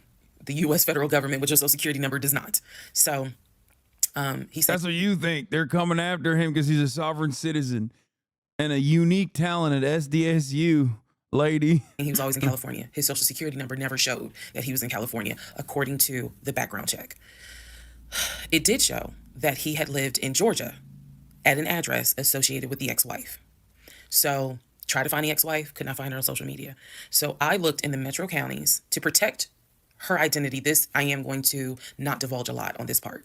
I looked in the metro counties, in the the open record courts. So typically, you know, you can look in like Superior Court or Magistrate Court or Probate Court. So I looked in open records for the different counties, Metro Atlanta counties. Let me be clear, Metro Atlanta counties. God And I damn. looked under her name, and I found where they had filed for divorce in a Metro Atlanta county. So when he said that he filed for divorce in San Diego and that he was married in San Diego, I was able to find, no, according to the state of Georgia, you were married here. You were divorced here. So Oh my I looked under God. her name, found a record for divorce. And it Okay, let's pause here for a moment and reflect. Imagine all of this is happening and you have like complete proof that you are in this house with a dude that has been like serially lying to you about everything. And now you're married to the dude, and it's like that's got to be a little bit terrifying. Cuz think about it. You don't know anything about this guy, and he's just like not a reliable narrator of his own story. Like, what is he doing? Is he a murderer? Why is he lying like this? I just, like, I don't know how I would just go about my life. Like, if I found out all of this stuff, I don't know what I would do. I would go crazy, I feel like. did show his name. So now I clearly see on my computer that there is a Metro Atlanta County Court that has a divorce record in the state of Georgia between him and his ex-wife. So I did what any rational person would do. Because this is still kind of COVID time, well, not really, it had nothing to do with COVID, let me take that back. Because of the parameters of the court, you can only do the open records request in person. I did what anybody would do. I told my boss I had to go. I grabbed my purse, grabbed my keys, and I drove to the court to do the open records request in person. The open records request was for the divorce documents. Go back in the story, in the series, and remember I did a background on the ex-wife. I told you all exactly what was told to me. A chatter pointed this out, and it's terrifying, and I didn't even think about this. But like, yeah, what if you take out a fucking life insurance on her? Because he's like not super smart. You know what I mean? He's dumb enough to like take out a life insurance on her and then Google how to fucking poison your wife secretly type shit. You know what I mean? I'm just saying, like, you're not wrong, chatter. I feel like there's motive there for sure.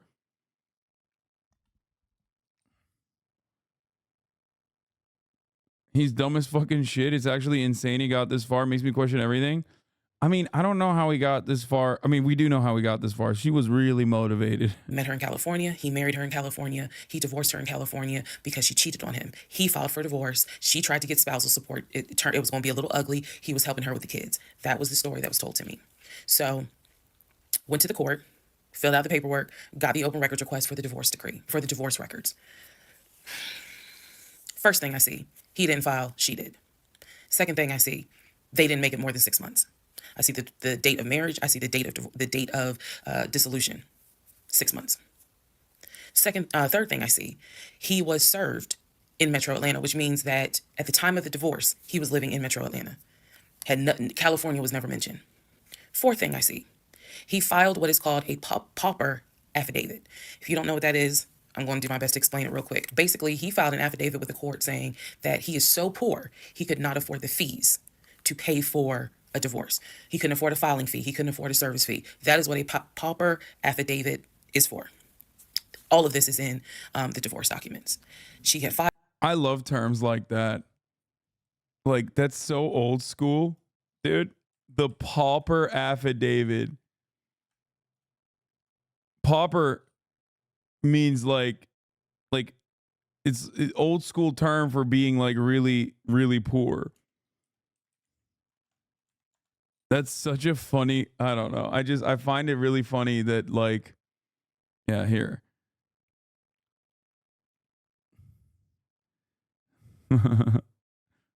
I need a pauper's affidavit, my lord. Filed. She said it was irreconcilable differences. She was not requesting any money whatsoever. And both of them had signed a pauper affidavit. He was served in Georgia at his previous employment. According to the divorce documents, he was served at like a grocery store. That is what was listed as his employer. And it had a date of when he was served. So I see all of this in one day. I also see where on the divorce documents, she listed her name, her address, and her phone number. So I did what any rational person would do. I wrote down the phone number. There was a 50-50 chance that the number was already disconnected.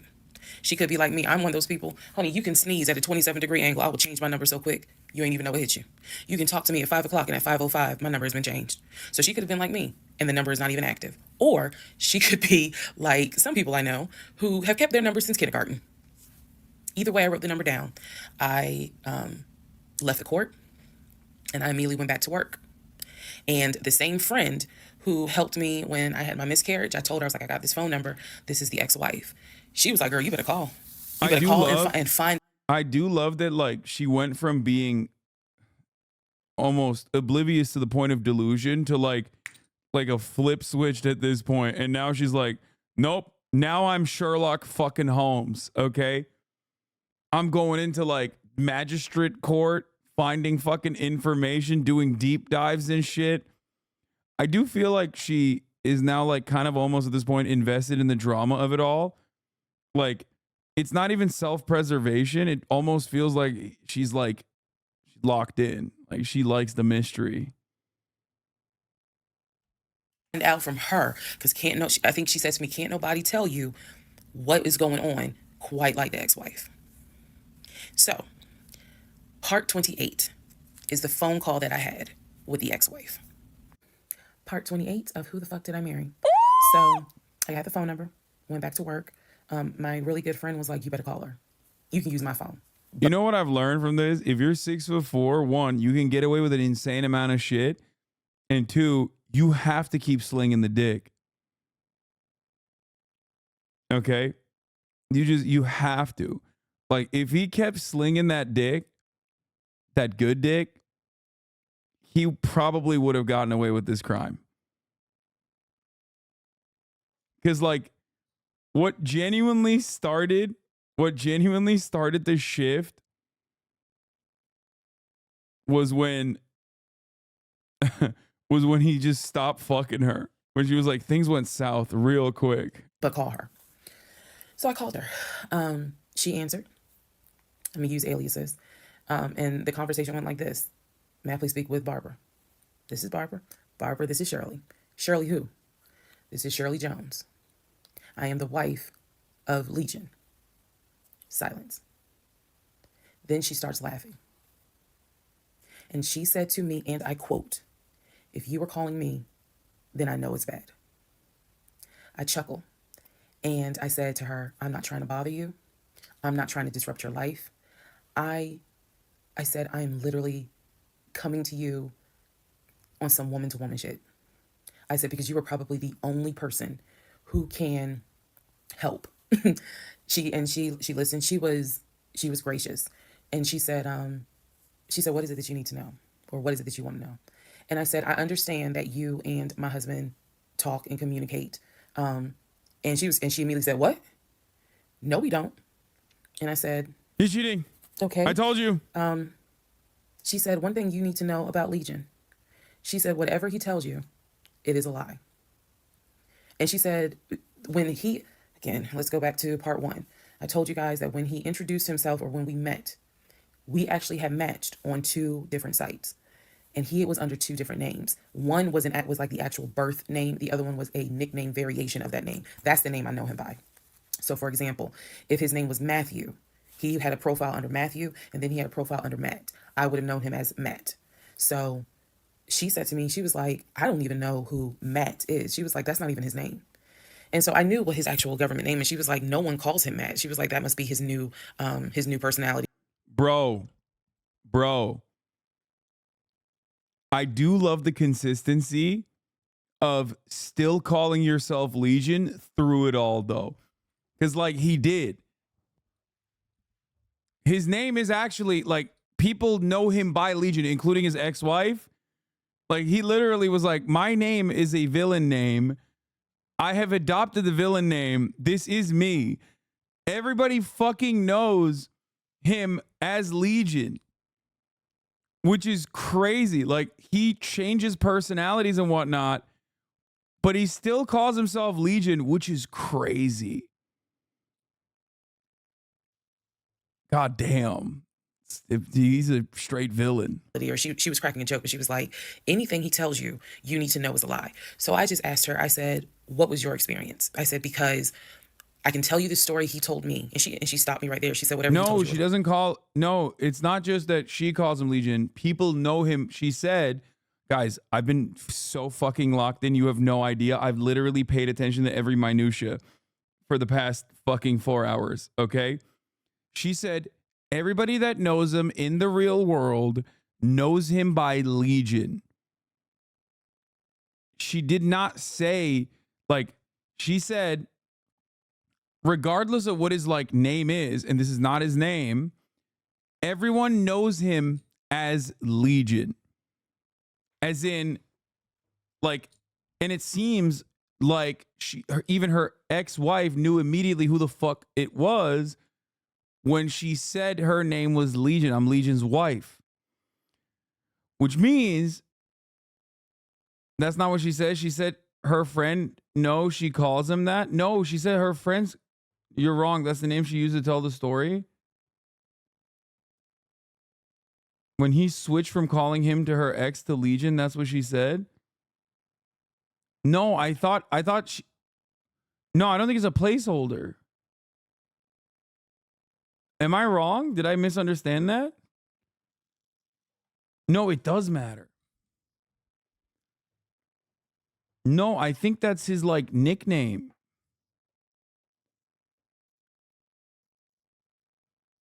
Because that's what she calls him, is derogatory. I feel like Legion is a devil fucking with a human being has to be.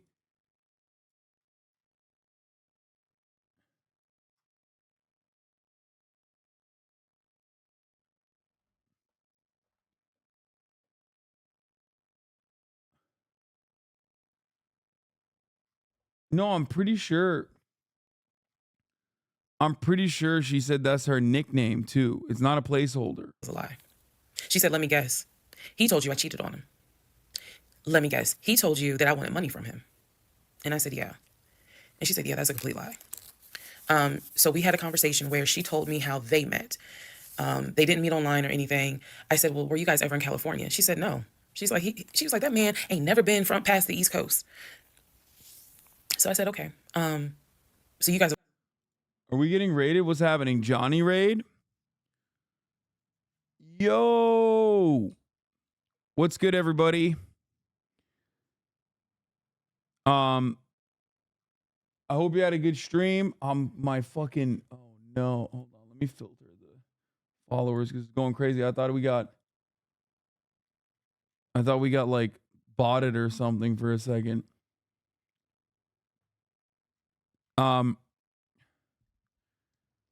So welcome, Raiders. We are currently watching Who the Fuck Did I Marry? TikTok, the full story. We are 4 hours and 19 minutes in.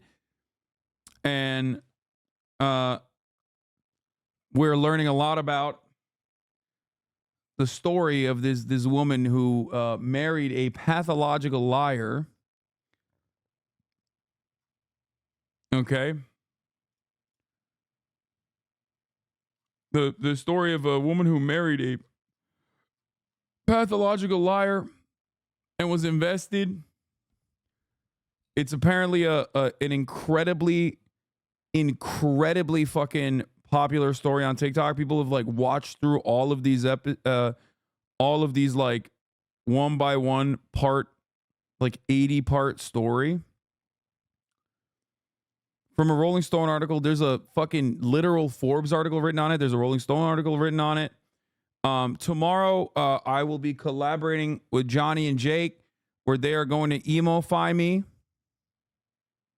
For the record, for those of you who don't know, they're gonna come over and we're gonna do some emo-related activities. I'm gonna go through my emo phase, which is not a phase; it's a lifestyle. And yeah, very excited for that.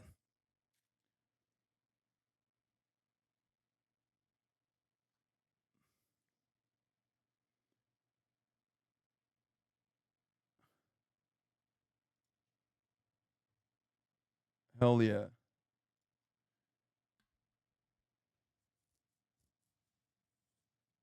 You gonna paint your nails? I'll paint my nails. I used to.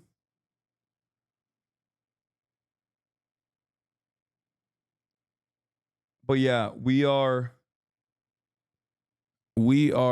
currently in the midst of this gripping tale. One of the greatest tales of all time.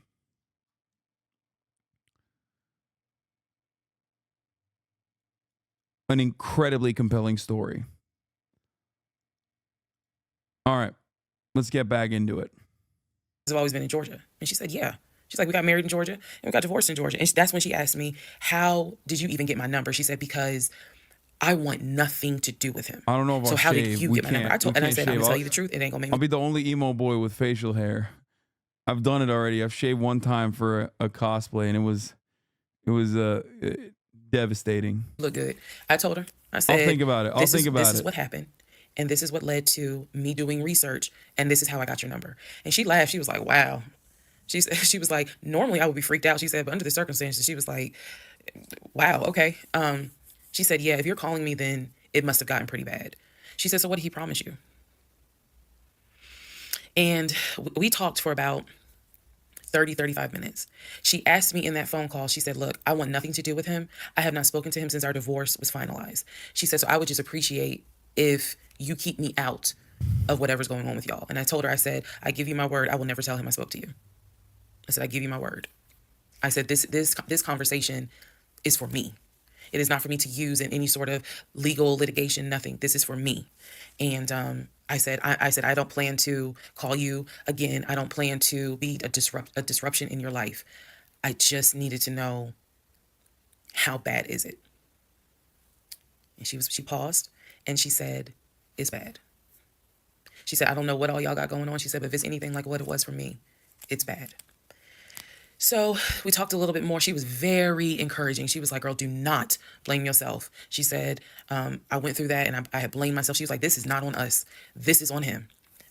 She was like, he is a master liar, a master manipulator. She said, I ignored the red flags. So she was like, do not feel as though this is on you. We talked about there's an ex-girlfriend that shares the same name as his aunt. She and I talked about her. She said the reason why they broke up, because the ex-girlfriend, I didn't know this, the ex-girlfriend had reached out to her about 6 months before he met me. And so the ex-girlfriend lived in Douglasville. On Legion's driver's license, he had a Georgia driver's license with a Douglasville address. What he told me was that it was the address that his sister, because remember I told y'all his sister Shantae lives in Douglasville. She's a nurse, married with 2 kids. So he told me that the address on his license, it was his driver's license, was to Shantae's house. The ex-wife is telling me, no, that's the address for the ex-girlfriend. He had moved in with her, and he created this whole narrative with her. She found out that he was lying. And she What kicked is the him out. motivation? And so I guess after she kicked him out, she then reached out to the ex-wife, kind of the way I did for confirmation. And so the ex-wife was just telling me, whatever that man has told you, it is a lie. She said, I got out before it got too bad. She said, because once I knew he was lying, I was out. She was like, because he's never going to change. And so, again, conversation went on. And so finally, we were getting ready to get off the phone. And before we got off the phone, I said to her, I said, if everything is a lie, I said, I have one question for you. And she said, sure. I said, how is your daughter?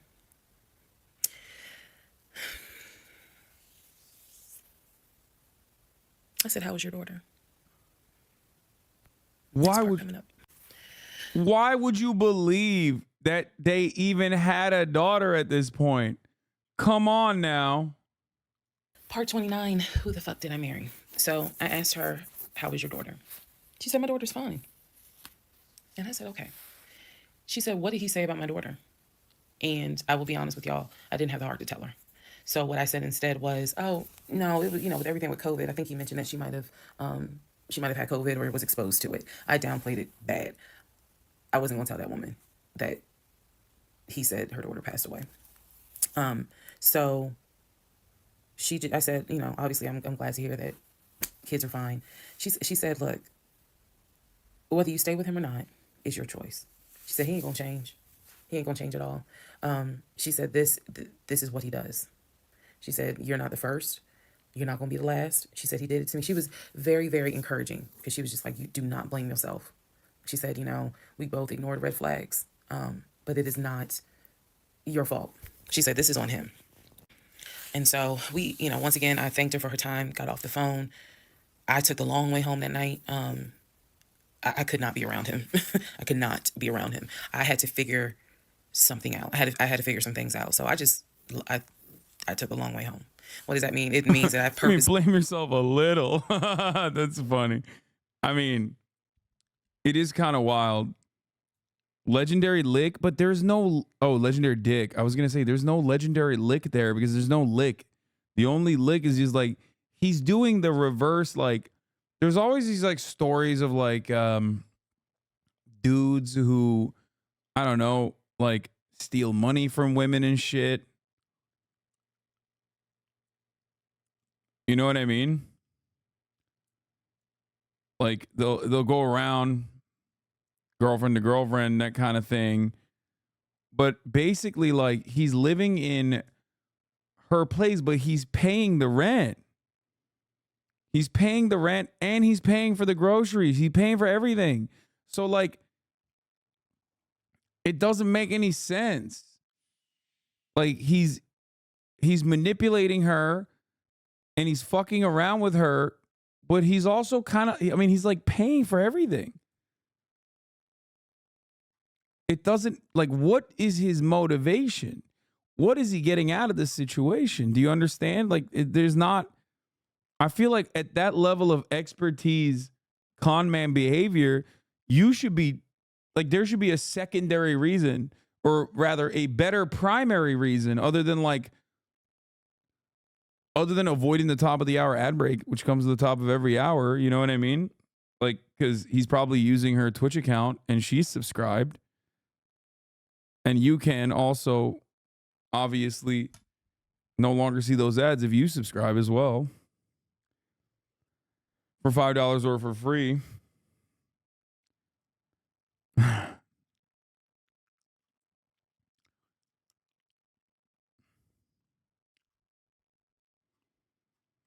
Bro's really locked in 10-10 all night. Oh, you know I am. Junta DNA, thank you for the 10 tier 1. Give the subs.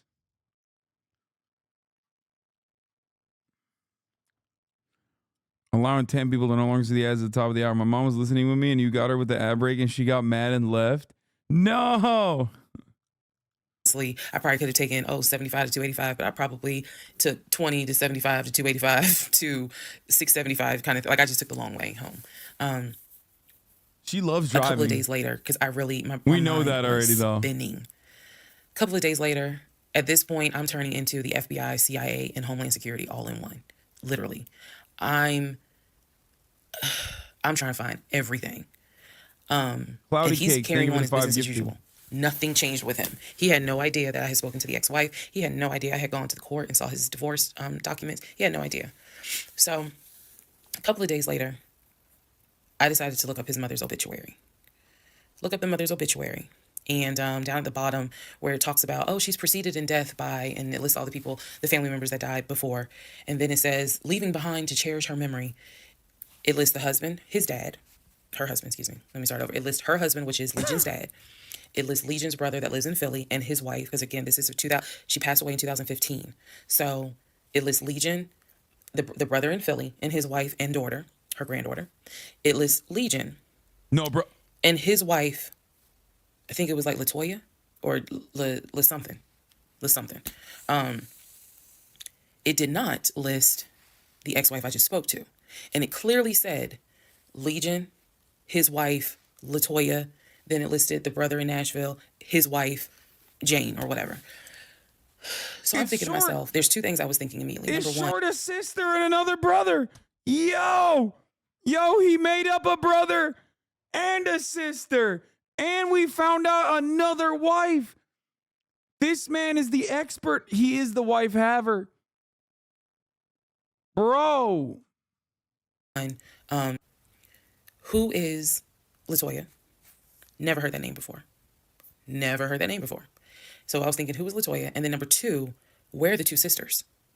Shantae and Kim. Shantae lives in Douglasville, married with 2 kids. Kim lives in Augusta, and I believe he told me she worked at like Procter & Gamble. So why aren't they listed on here? Because apparently, go back to the video. I posted it on there. I gave y'all background on the family. He apparently was one of 5 through both parents. Brother in Philly, older brother, younger brother in Nashville, an older sister in Douglasville, and a baby sister in Augusta. So why is it on his mother's obituary there's only three children named? Where are the 2 sisters? So I'm even more like, what in the hell is going on? And then I started thinking to myself, why wouldn't they list Shantae? Like, they talk all the time, so I know that they're close because he talks to Shantae all the time. So I really was confused. By the way, yeah, shouts out to the chatters that made me stay the fuck in this and not skip through the crucial family lore. This is literally One Piece. Okay, you know how in One Piece will be like, oh, that's a side character, who cares, right?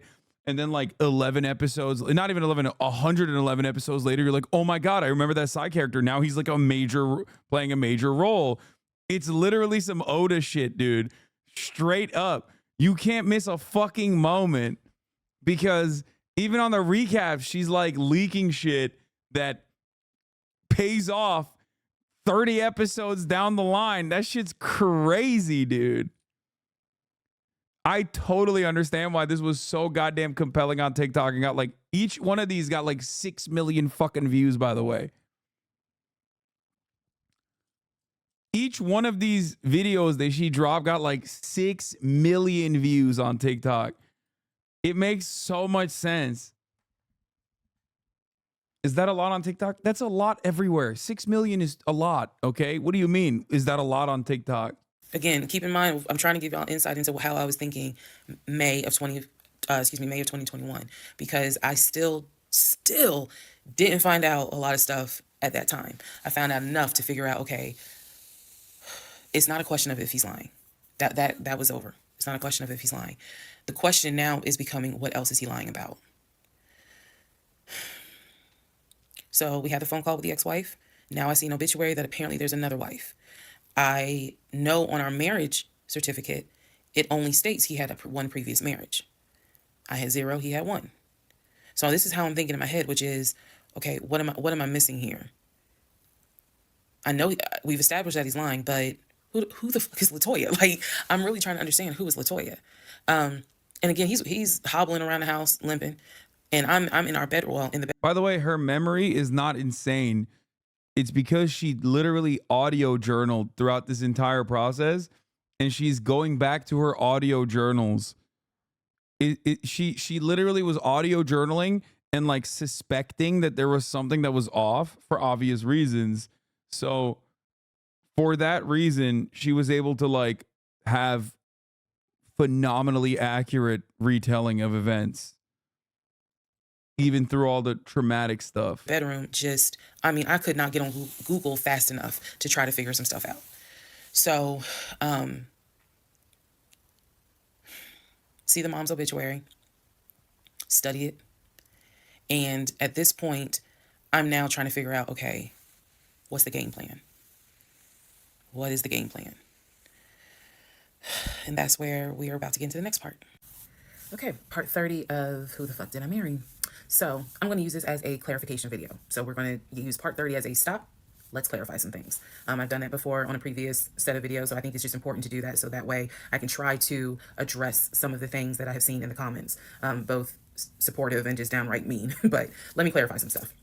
Number one, it is important to remember that I am telling this entire story of how chronological order of, but you have a playlist. And don't worry about watching the video as soon as it comes out, because everything I'm trying to say, please, and then just watch each video. Did not go to the other video out, but that also tell you this part of the divorce yet. My family and my friends did not know what was going on between Legion and I. They did not know. My family only knew we've met this guy. He's dating our daughter, our niece, our cousin, our granddaughter. He seems to be a really nice guy. He seems to really love her. From what he has told us, he's done well for himself. He played football. And he has worked at this company 6-7 years, and financially he is in a good place. From what we understand, he just moved ahead. They did not know I'm fully aware that when I tell this story, I look stupid. I'm aware. And I made my peace with that. But at the time, I did not want to look stupid. So it was important to me. This shit's on Letterboxd, dude. I mean, it's like literally longer than fucking. I mean, it's a drama. It's serialized. It's 5 hours. To put on everything's great. We're really happy. We're looking for a house and everything's going well. Knowing full well that behind scenes, I couldn't figure out why he wasn't showing proof of funds. They did not know. So I say that to say, I see the comments about how my aunt gave me horrible advice when I called her about the sexting on Facebook. And I want to clarify something. She did not tell me to stay with him. She did not tell me to leave him. That's not her place, and that's not what she would do. She simply was in shock that any of this had happened and did not know what to give me advice on. The one thing that she did say was, look, he's not your boyfriend. Meaning, it ain't as simple as, oh, we just gonna break up, pack your shit and go. Because you married him. Ma is the most ride or die chick I've ever met. You fuck with me, you fuck with her. And she is straight Jersey. So I love her for it. But I need it to, it's not fair for me to leave it out there as if, oh, she just was like, I mean, go home and deal with it. No, never in a million years. So I want to clarify that. I also want to clarify about my mom. So my mom lived in Arkansas. And when she came to visit in April, we were already married. This is her first time physically meeting Legion. My mom will tell you, she had no idea anything was amiss, but there was something that nagged her a little bit. She didn't know what it was. And my mom is the type where she's going to get on her knees in prayer. That's who she is. So for her, it was like, I don't know what it is. He seems like a nice guy. He seems to love my daughter. Because again, there was no arguing in the house. The house was peaceful while she was here, even though behind the scenes, we had just came off of the whole sexting incident with other women. So for her, it was like, I don't know what it is. She did tell me later on that it seemed as if I wasn't as happy as she thought I would have been. But again, she took it to the Lord in prayer. And her prayer was, God, protect my child. I don't know what's going on, but protect her.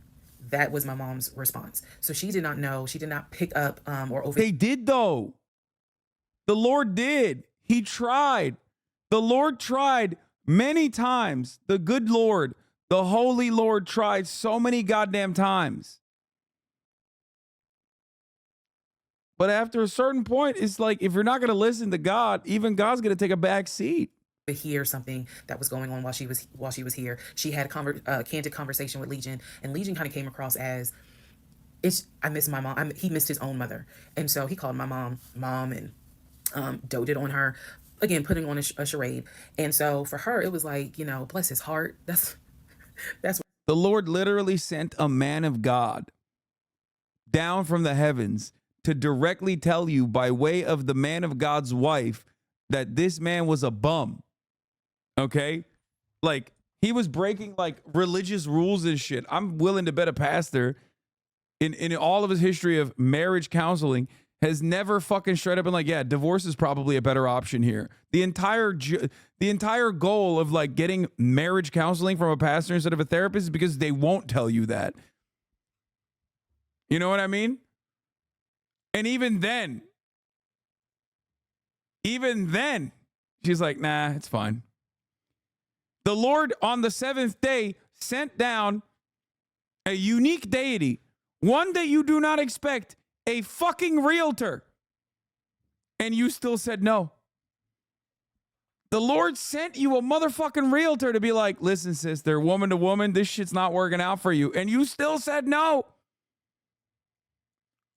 Her name? Amber, praise be. Hallelujah. That's what she said. Bless his heart. But no, she did not know the specifics. Nobody knew the specifics. They didn't know the specifics until we're talking May, June of 2021.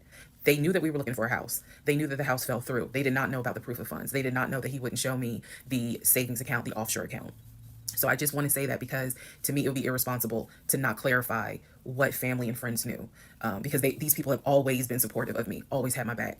I just simply did not share with them the things that I felt like were red flags, because again, my mindset at the time was, I want to be married. And what if he isn't lying? And, I was making excuses for him to myself. So I definitely would have made excuses to family. Another thing I need to clarify. And I saw the comments on this about how a VP would never date someone that looked like me. And to the person that wrote it, that wasn't very nice. Fuck that person. I need you all to understand the relationship started. Fuck that person. In March of 2020, he came into my life as regional manager. Okay, that is how he came into my life. Then eventually he got promoted to VP of production or operations, some VP of something. That was later on in the relationship. He showed me the paperwork where it was basically a memo from HR. You know, your new position title will be VP of production. We'll just say production. Your salary, I don't remember the exact amount because it was a very specific amount, but it was over $200,000. It listed some of the benefits that he would have. He would have an office. He would be getting an executive assistant. Yeah, he's the VP of Thousand Island Dressing. My man was like, I've been promoted. Look at this, VP of Ranch. Here's the piece of paper that says I am now the VP of Ranch. That's where we get David from. If you don't know who David is, please go back and watch the series in order. He would be getting an executive assistant. He would be getting use of the company helicopter. He would be getting a company car. Dude, the HR saying you will be able to use the company helicopter is so funny. Oh my God, you should have known right then and there. What do you mean? VP of Mustard don't get the fucking company helicopter? What are you talking about? That is where we're introduced to the fact that he was starting to shop for a company car that could not be more than $90,000. That's what he told me. I didn't see this in the memo, the amount of the car, but that's what he told me. So that's where you get the car shopping for the Range Rover, the Jaguar, the Yeah, bro's not getting on a fucking helicopter with an Invicta watch, okay? They're not letting you get on the helicopter. You're gonna be like, take that shit off.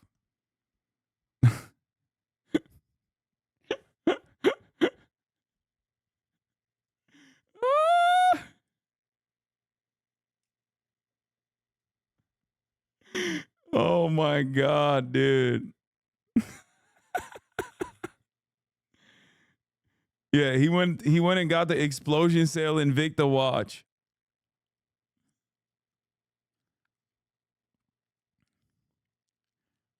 Rock bottom price.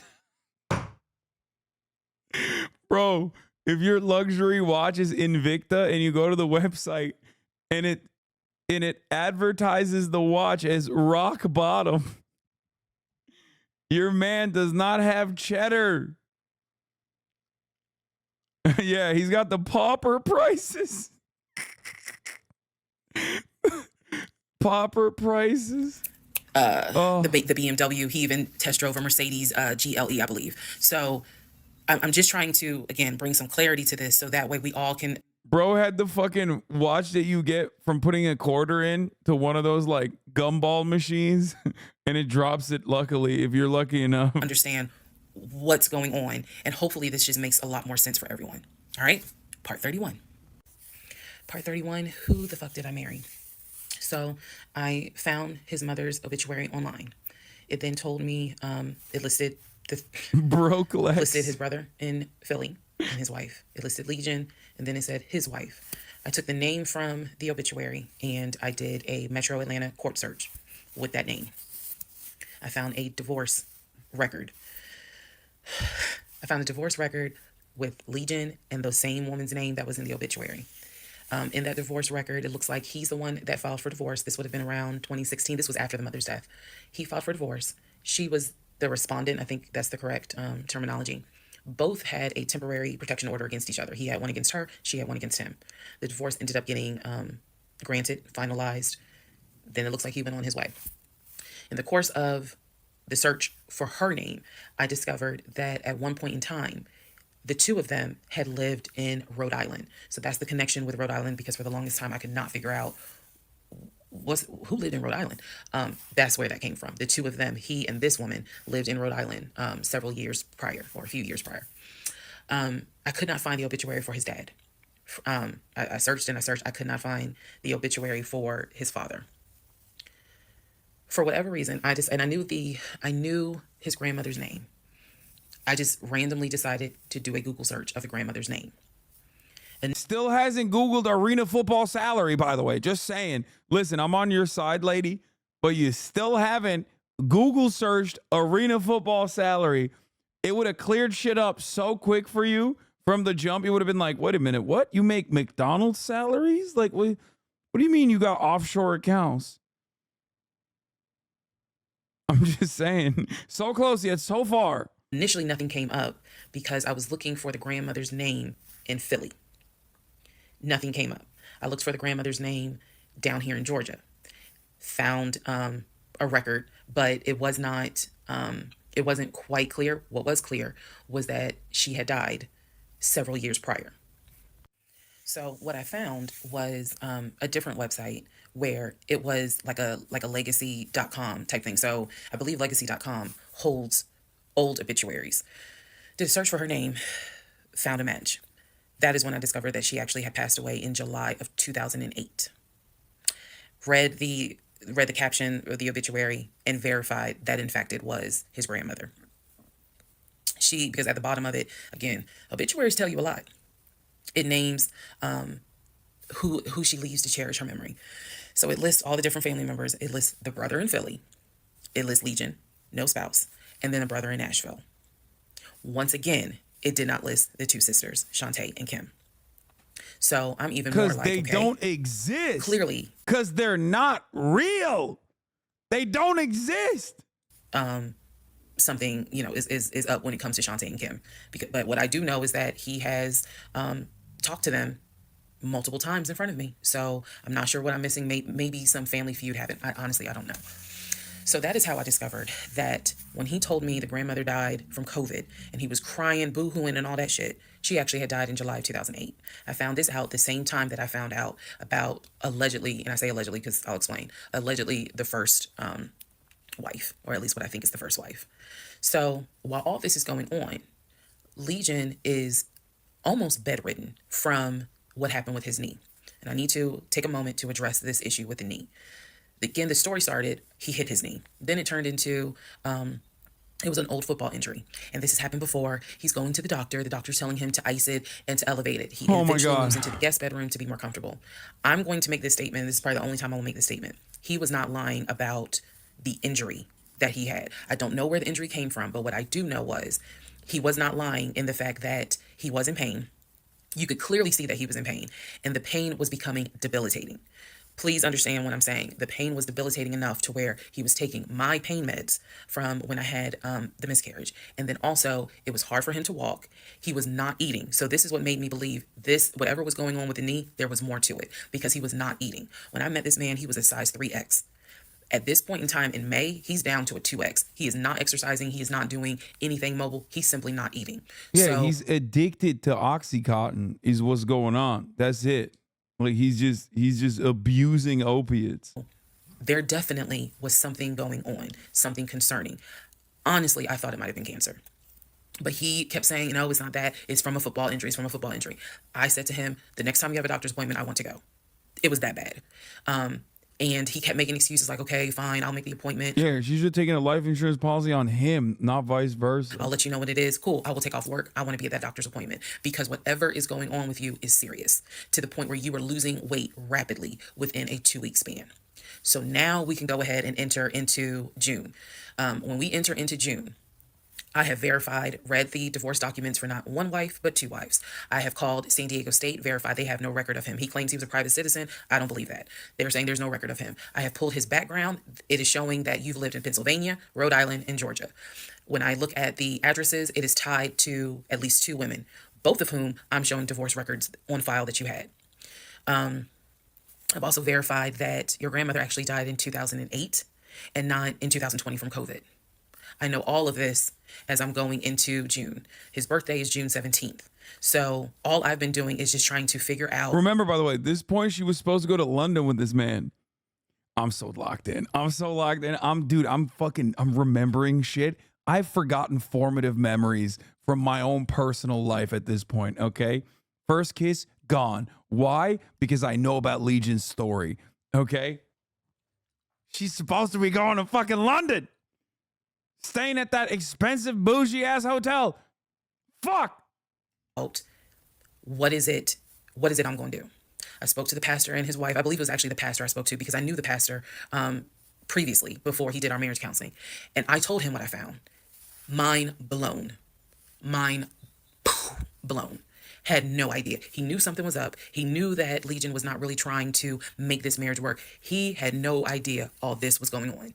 So he asked me, are you wanting to stay or do you want to end the marriage? I said, oh, absolutely, I'm ending it. See, this is what I mean. That's why you don't go to the pastor. Even then, the pastor's like, after you told me that this man is a fucking, like, expert level crook con man, do you still want to stay in the marriage? Like, what do you mean? Oh, hell yeah, I'm ending it. I have to. I have to end it. I have no idea who that man is in my guest bedroom.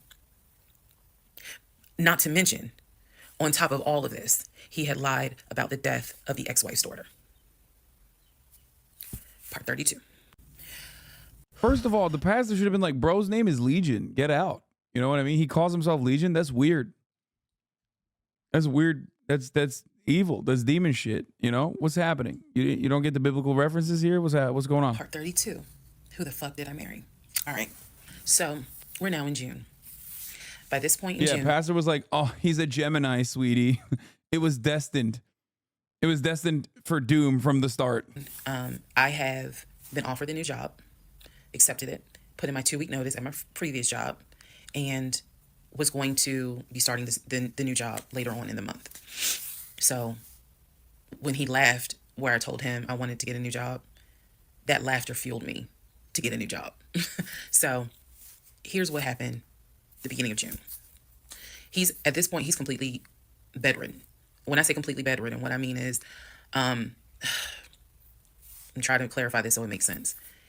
From what I see, he is going to work, but he's calling out a lot more. Okay. So he had already left the condiment company. Okay. Here's the call. Obviously he doesn't work he's not the VP of mustard, but I assume he's doing something that's like a menial task. Like he has to be like on his legs and stuff. I think that's why he has a recurring injury. I think that's what's going on. I don't know if it's like construction. I'm thinking possibly I thought like distribution center, but. And was working for Apple. So he's calling out quite a bit because the pain is pretty bad. So he's hardly eating. Don't spoil it. Don't spoil it. Chatters, don't spoil it. For example, if I were to say, oh, I ordered a 10-piece wings, he's eating 2. And that's it. That's all I would see him eat. I was going to work and coming home. The house was in the exact same. Damn, bro's not even eating the condiments. How can you keep the lie up that you're VP of mustard if you don't eat the condiments? Place that it was when I left. Nothing in the kitchen had been moved. Nothing in the refrigerator had been moved, which led me to believe that he had not left the bed from the time I left to go to work until the time I came home. At this point in time, he's drinking Powerades like it's water. I mean, I'm buying cases of Powerades. And that seemed to be the only thing that he was taking in. So if he was a 3X when I met him, he's probably at a 1X, maybe a 2X, depending on the clothes. He's lost a lot of weight because he's not eating. So that's the reason why I say he wasn't faking whatever was going on. I think the issue with his knee was a symptom. That was not some football injury. That was not, I hit it at work. It wasn't that. Something else was going on. I had kept asking him to, let me know when you have a doctor's appointment. I'm going to go with you. I'm going to go with you. And he just kept saying the doctor, so he's calling the doctor, and the doctor told him to just keep icing the knee. But I knew better. What was happening was I didn't care because of all the stuff I was finding out. So beginning of June, he is in a bed, sleep, and I get his phone. I ain't gonna lie. I got his phone. He had a work phone and he had a personal phone. It was the work phone that he had from the condiment company that apparently was never turned in. Follow me. It'll all come out. So he still had the work phone. It was deactivated. But he did not wipe the phone, if y'all know what I mean. Take all the data off. He did not do that. So I looked through the phone and I see this would have been text messages. Text messages between him and a woman named Peaches. I go back to the beginning of the text messages. This is on the work phone. This is the beginning of June of 2021. I go back to the text messages the beginning of the text messages between him. Georgia Peaches, baby. Oh, God. Georgia Peaches, baby. The best. And Peaches. Yes, that was her name. Peaches. As a hooker. I'm reading the thread because he's knocked out asleep. So I'm in the bathroom with the door locked, reading the thread. And what I can tell is that he met Peaches on PLF. If you don't know what PLF is, it is Plenty of Fish, a dating website. He met Peaches. I saw the messages in June, so he met Peaches around February. Met Peaches from PLF. And apparently Peaches was, there's no nice way to say it. Apparently Peaches was a prostitute. So the reason why I say that is because in the text messages, she's listing the prices. So he asked for a hand job. This is in the text messages. She told him it would be like $40. He asked how much would it be for oral. She said, locked in, baby. It would be $60. Locked in. Fucking locked in. $40 for a hand job in this economy? Shit is cheap. What the fuck's going on? God damn. Whoo! Oh my God.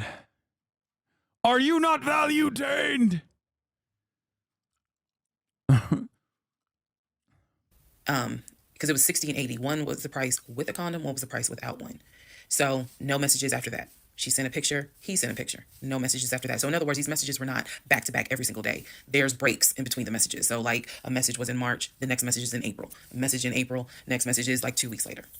So he's asking her the prices. Next message I see would have been from a few weeks prior to the date of this. So this was the beginning of June. The message is from sometime beginning of May. Going. Where he is thanking her and says to her, you know, thank you so much. That was really great. I hope I can see you again. Wow, that's cordial. It's good to think. Listen, all things considered, Legion, not a good guy, okay? But at least he's thanking his sex worker. You got to thank your sex workers and you got to thank the bus driver, okay? Congratulations to Legion for at least keeping up that. Bro actually respects sex workers. Yeah, he's polite. He's a polite John. Then there's messages where she said, hey, basically she was at a new spot. She must have moved. So he said, okay, I'm gonna come through. I'm gonna come see you. He's asking her to confirm the address. He was like, is it the house with the brown trash can with a white car in the front? She says, yes. So I'm thinking he was actually in front of the house when he's texting these messages. Told you this motherfucker was cheating. Told you.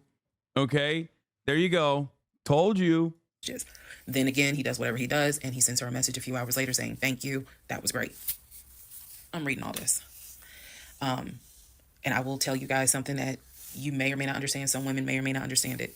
The cheating didn't even faze me. Didn't even faze me. I didn't cry.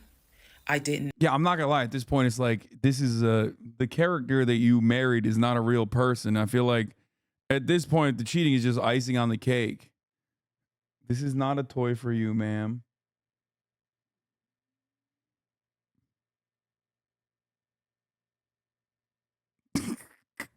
She's so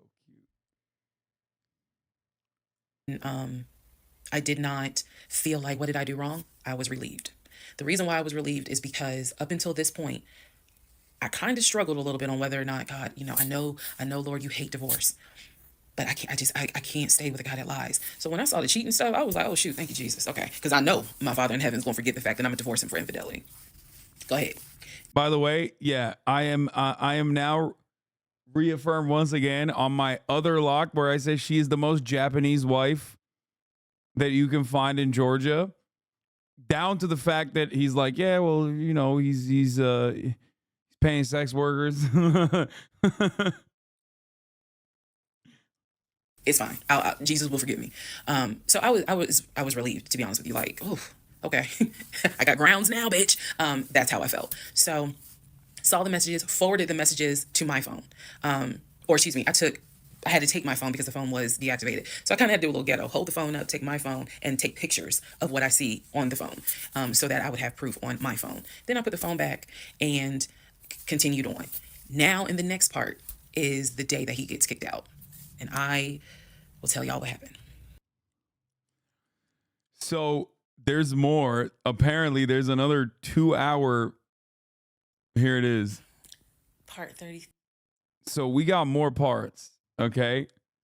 But here's what I'm going to watch this for as long as I can. It's boys' night with my brother. But I'm so invested. I'm not going to end it yet. But I will eventually. USPS Twan. 3. Who the fuck did I marry? June 17th, 2021. So, you guys have been on this ride. You now know exactly what information I did have. The morning of June 17th, which was his birthday, he was in the bed as usual. Powerade bottles all over the place because I wasn't in the mood to clean. And so I went in his room. He was awake. He was watching YouTube on his cell phone. He watched a lot of YouTube, watching these two guys that always were fixing Jeeps on YouTube. And if I saw them, I would know exactly who they are, but I can't remember their name. It's a popular show on YouTube. Anyway, so I go in there and I just calmly sit on the edge of the bed. And I was like, can we talk? And he was like, yeah, what's up? I said to him, I said, Legion.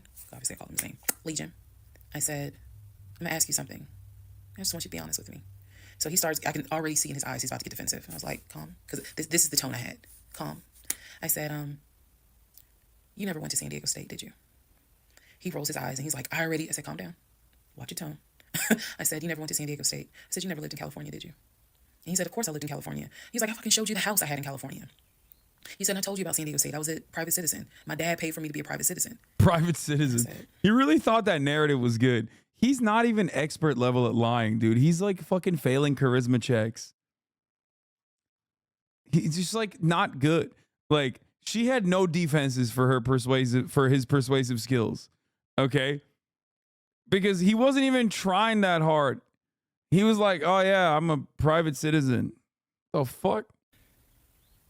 Okay. I said, I called San Diego State. And he looked at me. His eyes were like empty. Like he wasn't shocked. He wasn't like, oh my God. He was just more like, okay. I said, they have no record of you. I said, they have no record because you never went. You've never been to California. So at this point, I'm very calm. And I'm just stating, I said, you've never been to California. I said, I bet you've only lived in Georgia, Pennsylvania, and Rhode Island. At this point, now there's a little emotion behind the eyes. And I said, I don't think that this is going to work. And he said, what, the marriage? He was like, so what you saying? You don't want to be married to me anymore? And I said, I don't want to be married to you anymore. I said, we need to go our separate ways. We tried, but we need to go our separate ways. The way that I'm talking to you all is exactly how I was talking to him. And so he was like, that's not what marriage is. Marriage is, you have to fight for what you want. I said, I don't want this. And I don't want to fight for it. You have to fight for it? I don't want this. Bro, you're a bum. Fight for what? Your broke boy Invicta watches and your bum ass knee? The fuck out of here, dude. You ain't Derrick Rose. Get the fuck out of here, bum.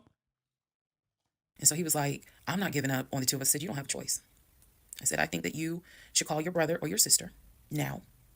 And I think that you need to pack a bag. And I think you need to get the fuck out of my house. And he was like, I don't really have time for this. I don't feel well. I said, I don't care. You need to get out of my house. Again, the way I know y'all are going to be like, she's so dramatic. And in real, I am actually a very dramatic person. But the way that I'm talking to you guys on this video is exactly how I was talking to him in the beginning of how this started. So I said, you need to call your brother or call your sister because she's in Douglasville. And you need to go stay there. You need to get out of this house today. She's got like addresses, social security numbers. She's like, this is the address that you need to go to. Okay. Here's a Greyhound bus ticket that I got for you. Get the fuck out of my house. She knows. She knows now. She knows everything. Basically what happened was, at first, he refused. He wasn't moving fast enough for me. And so he called his aunt. And his aunt was on speakerphone. Let me preface that. She was on speakerphone. And so she was like, what's going on? And he was like, my wife don't want me no more. She claimed that I be lying to her. I ain't never lied to her. When I heard this, what's the analogy I can give y'all? When I heard him say to his aunt, I ain't never lied to her before, something in me snapped. The best analogy I can give you, do y'all remember that movie Carrie? When she was at the prom and everyone was laughing at her. The blood had fallen down on her. And there was a moment where her eyes just went wild and you knew something was about to happen. You just didn't know what, but y'all had pushed her too far. When he said to his aunt, I ain't never lied to her, I snapped. The calmness left. The amount of rage that was in me. I could have fought every member of the Kansas City Chiefs and beat every last one of their asses. I could have fought every member of the Atlanta Falcons and beat every last one of their asses. I'm not a violent person, but I was there. That statement, I ain't never lied to her, took me there. I went off. I went off. I went off so bad that first of all, every part of me was shaking. I called my mom. My mom was on speakerphone, and she's in Arkansas. My mom's a praying woman. I was cussing like a sailor. My mom finally said, put him on the phone. So I gave him the phone, and I'm standing there, and I'm looking around the room. It's the scene that I remember is the Angela Bassett scene in Waiting to Exhale, when her eyes are darting around the room right before she grabs everything to put it in the car to set it on fire. I was more so looking at what weapons were in the room: the lamp, the TV, the dresser. I was looking. While she was talking to him, my eyes were darting around the room because if he did not get his ass up and get his shit and get up out of my house, it was going to be bad. If I've never in my life been on TikTok and said, thank you, had it not been for the blood, y'all, I know this is going to sound dramatic. I know this is going to sound like, girl, you so funny. You don't understand. Had it not been for the Lord on my side, had it not been for the fact that I know I got a praying mother, I know I had a praying aunt, I know I've had a praying grandmother in heaven, because I'm telling you, I clearly saw what was getting ready to happen had he not gotten up, got his shit, and got out of my house. So I'm trying to calmly say this because I'm trying to calmly tell this story because the rage had taken over me. The pure, unadulterated rage that I felt when he said to his aunt, I ain't never lied to her, after I had discovered only 2% of the lies at that point. Just 2%. So it was enough for me to be like, there's 98% more lies after this? Are you freaking... What the hell? I know there's 2 hours and 39 more minutes of this, but god damn, dude. need to get your stuff and go. So my mother gets on the phone and she says to him, Legion, she called him by name. She said, I am not there to control my daughter. She said, in the name of Jesus, get your stuff and get out that house because I think she might kill you. Get out of the house. She's on my phone. His aunt is on his phone. His aunt said, nephew, come home. Home for her was Philly. She said, I'll send you money. Come home. Leave that house right now. She said, because I think that woman is about to kill you. Let's go. Let's just go to part 34. Let's all just take a deep breath. Part 34. Dude, I love that there's shadows in here that know what's going on. They go, big reveal on family front incoming. Okay, everybody chill. No spoilers. Who the fuck did I marry? So the aunt told him, I'll send you money. Come home. And I'm yelling in the background, by the way. I'm not sitting there calmly. I'm yelling. I said, oh, he got money. Yeah, you got money. You got money in that offshore account, right? You got money in that Chase account. You got money to drive. So do what you got to do. I told him, and I'm not going to repeat some of the stuff I said because my mom might see this TikTok, but I did tell him, I was like, if you don't get out of this house, actually what I said was, you have two options. You either going to leave this house voluntarily or you're going to leave this house involuntarily. And he tried to get a little nook if you buck. He tried. And that's when he was still on the bed, still laying in the bed. And he was just like, you ain't going to do shit. Like, don't talk to me like you done lost your fucking mind. Da, da, da. And I calmly got close to him. I got like this close. And I literally said, I will beat you like the bitch you are. I dare you to try me. I said, I will literally beat you like the male bitch you are. And so when yeah, dude, it's because he's in bed. Dude, 6'4" with a bum knee. And all of a sudden, it doesn't work no more. The 6'4" confidence went away because when he's laying in bed, he's like 4 foot tall max. You know what I'm saying? Like, he's as tall as the bed at that point.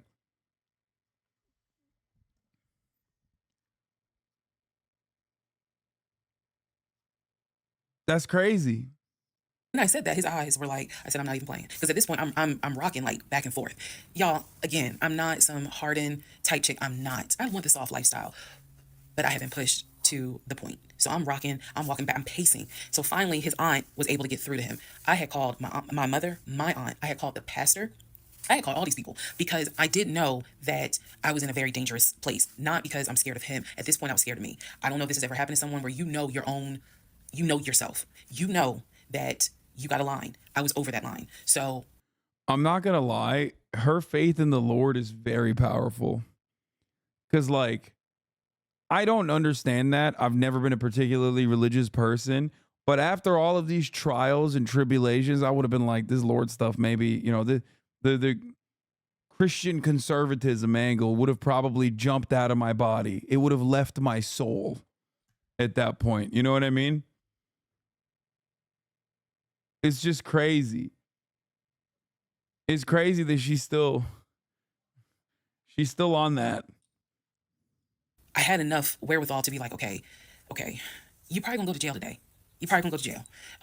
You probably gonna have that job in the morning. Like I was there.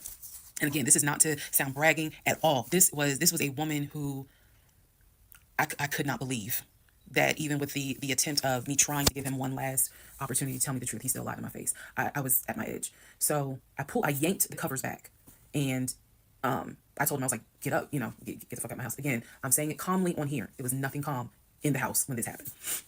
So I'm throwing stuff up against the wall. I remember I looked at the lamp. He looked at me looking at the lamp. And I think something in him realized, okay, yeah, I'm in pain, but if I don't get up, she's going to do something with that lamp. So he does get up.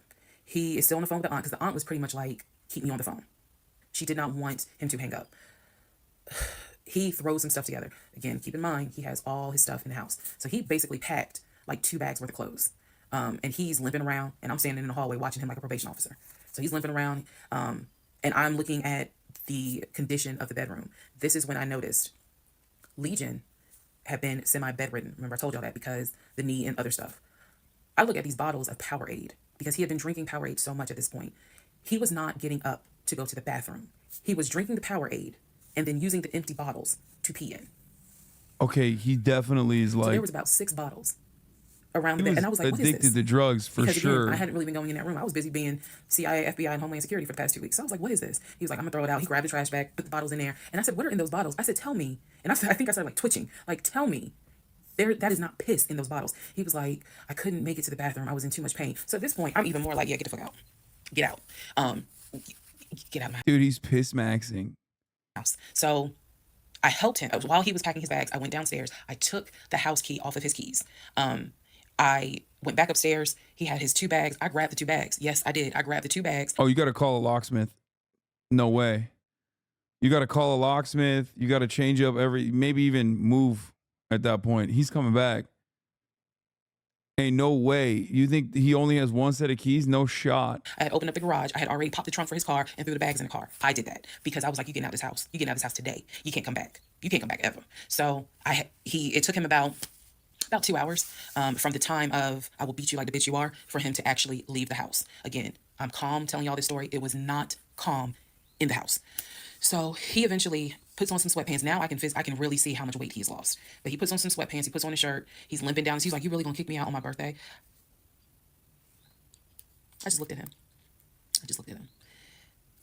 Opened the door. He went through the It's like even the birthday's fake. garage, got into his car, called, his aunt was still on the phone, and she was like, I'm gonna send you some money. And that's the part. Yeah, happy I was birthday, like, bitch. clearly he has the money. Like, you ain't got to send him money. He doesn't even have to go to Philly. He can just go get a hotel for now. I don't care what he does. He just got to leave his house. So he ends up getting in the car, driving off. My mom calls and she's just like, is he still there? I said no.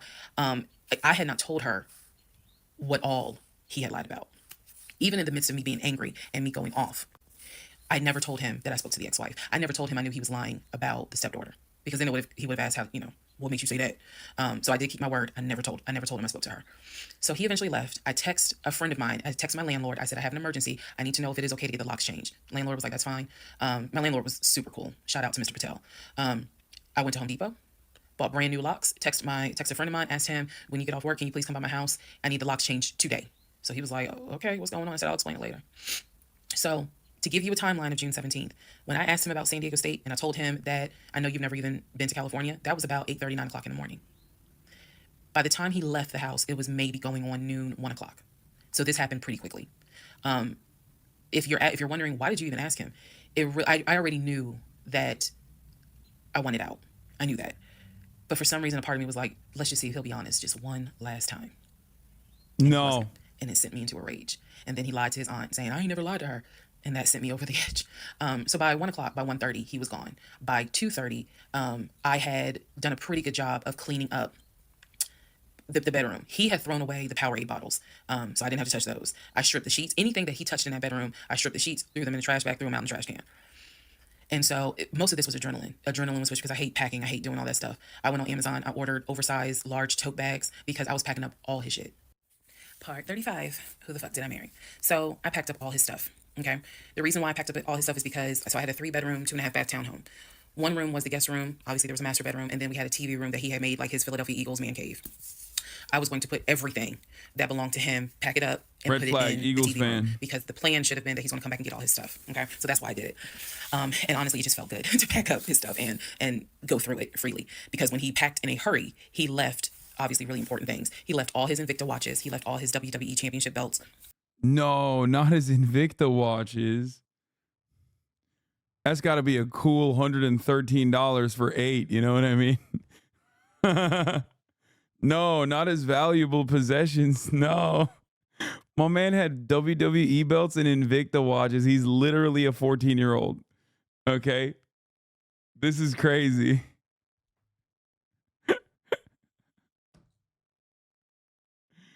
Yo, he got a good rock bottom deal on Invicta.com. If you know anything about WWE Championship belts, you know those things are expensive. He left all his Jordans. He left suits. He left Cole Haan shoes. He left all that because it was such a hurry for him to leave. So all that was still in my house. So around 2:30, I think I wasn't even at a place where I could start crying. I was just too angry, still shaking, packing everything up. One of the things that he left is a photo album with all the pictures of his mom and dad and his siblings growing up. Now, I had the thought of I was going to have a burn party and I was going to put it on Facebook Live. I was going to burn it with my friends and drink and dance and play music. But it's his deceased parents. I do have a heart. So I put that somewhere special, meaning I put it up in the closet. he had told me that he was going to come back and get his stuff. And so I just did not, I didn't throw anything out unless it was like something I knew was trash. Other than that, I put everything up and kept it, in the TV room. So that's June 17th. Also on June 17th, I had already ordered his birthday cake. I had ordered the birthday cake like the end of May because it was like a special birthday cake. So I also had to go get the birthday cake from the bakery in East Point. And I took it to my family's house and we ate it. Yes, I had left the house, went to my family's house, filled them in, my aunt, my little cousin, and my grandfather, because my mom was in Arkansas. So I went over to their house, filled them in on what was going on. They could not believe it. Although my grandfather then told me, he said, he ain't look like he was a football player. He was like, I didn't want to say nothing, but he ain't look like he was a football player. Gotta love grandparents. So we ate his birthday cake. Went back home. The friend that I had called came, changed all the locks. I changed the security codes. Effectively, he would not have been able to get in that house. So that is what happened on June 17th. So now we can fast forward. He would text me and he would call me that he got to Philly. Apparently he left Georgia and immediately went to Philly. So he immediately went to Philly, and he did text me and said that he made it to Philly and he was staying at his aunt's house. I know that this is a short part. That's okay, because what we're doing now is I went through how we met. I went through how we dated. I went through how we got married. Now I'm taking you all to June 17th. The week after June 17th, he's in Philly. He still would call me. He still would text me. The conversations we were having the week after June 17th, so this would be June 18th up to the 24th. The conversations we were having had to do with divorce. So who's going to file? And he was like, well, I don't want a divorce. I'm going to fight you on it. Are you? Really? Are you going to fight me on the divorce? I didn't know anything about filing for divorce. So I don't think it works that way. Also, why is she still talking to him?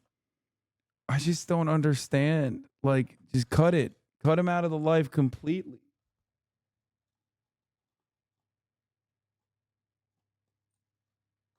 I'm just saying. It's like, what is this? Arena football salary? Interest is peaking right now, boys. Interest is off the charts right now for arena football salaries.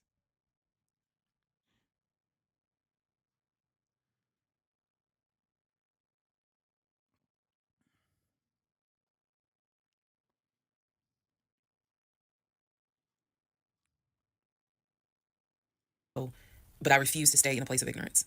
So I went online. There's a website that you can go to where you pay like a $200, $239 fee, and you fill out basic information, and you choose your state. You choose your state, and they will not process, but they will make all your documents. All you gotta do is print it out and take it to the court. And it is step-by-step directions. We didn't have any property with each other. We didn't have any kids with each other. So by the state of Georgia's standards, this should be an uncontested divorce. So the conversation that last week, the week of June 18th to the 24th, was about divorce. What stuff do you want to keep? Well, I'm gonna come and get all my stuff. I just don't understand why you couldn't talk to me about it. I said, there's no room for talking because you've been lying to me since day one. But even still, keep in mind, as of June 17th, June 18th, June 19th, I did not know what I know now. So the lies were really only like 5% of the whole story. So June 24th or 25th is when I had printed my documents. And I'm laughing because at this point in time, I've read y'all's comments about how that man will print out stuff. I know. But I used the website, typed all my stuff in, got my documents, and then I went, I took a day off from the job because I was getting ready to transition into the new job. So I left work early, went to the courthouse, and filed for divorce. I filed. I paid. And then I already had the documents where he would have needed to sign so that it could then be entered into for a divorce settlement agreement. So going into part 36 or 35, I know there's so many parts. Going into the next part. She needs to get those Invicta watches. She needs to fight tooth and nail for the Invicta watches. She retains the HasanAbi subscription so she can avoid the ad breaks at the top of the hour. You know what I'm saying? Like, she needs to. At the top of the hour, there is a 3-minute ad break for those of you who aren't married to her and don't have a joint Twitch account watching. And you will see a 3-minute ad break at the top of the hour. Sorry. Those watches pay for that $700,000 house. Oh my God, you're still watching this? Yes, I'm still watching it. Dude, it's too compelling. Thank you, Anonymous Gifter. Thank you, Trev Tennessee, for the fire. Get the subs. There's no, I mean, it's just so much. So much happened. She found out that he was like cheating on her with a prostitute from like the beginning of the relationship almost. Or the beginning of marriage, I think. I think we suspect he has a crippling opiate addiction. And it's like, Whoa, don't do that. I don't want her thinking that's a chew toy.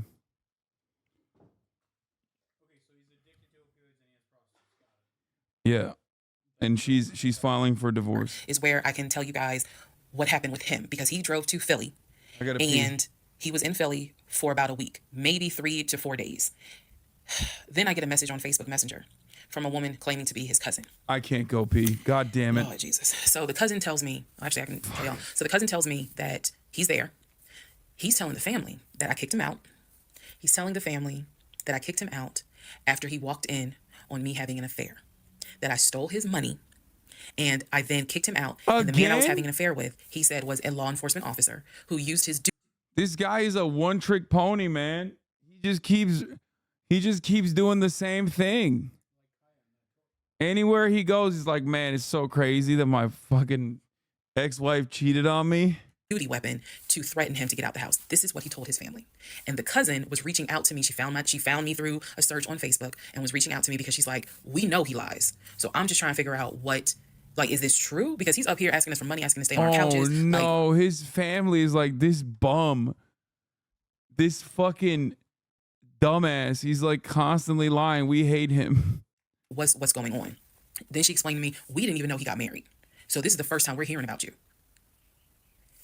What do you mean you didn't know he got married? He talks to his brother every day. She said, who told you that? I said, I've heard him talk to his brother every day. All his brothers. She said, all his brothers. How many brothers do you think he has? I said, he has 4 brothers. I named them. She said, he has 2 brothers. She said, he has the twin and he has the older brother. I said, twin. Who is the twin? Oh, are you for fucking real? There's a twin? Yo! Oh my God. Oh, it was so worth not pissing for this. Fuck. Oh, be for fucking real. This is literally a movie. Oh.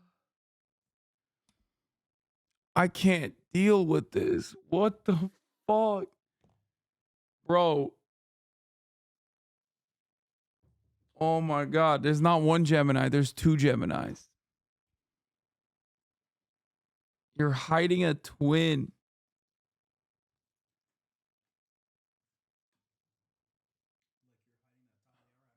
I already ran the top of the hour ad break, bitch.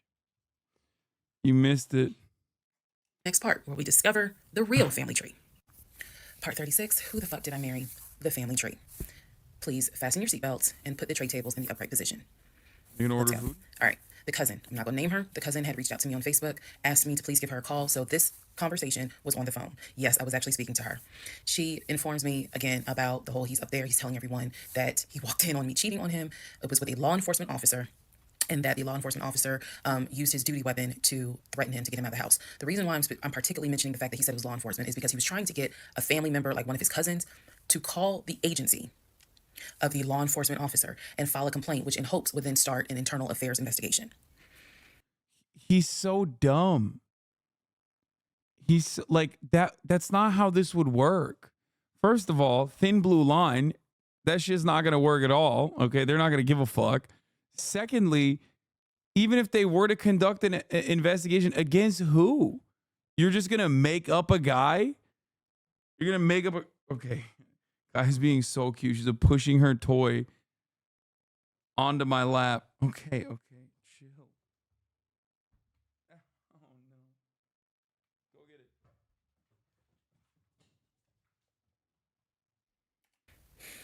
Yeah. So, female cousin's on the phone with me. She's telling me everything that he is telling them. She's like, look, we know he's a liar. We don't fuck with him.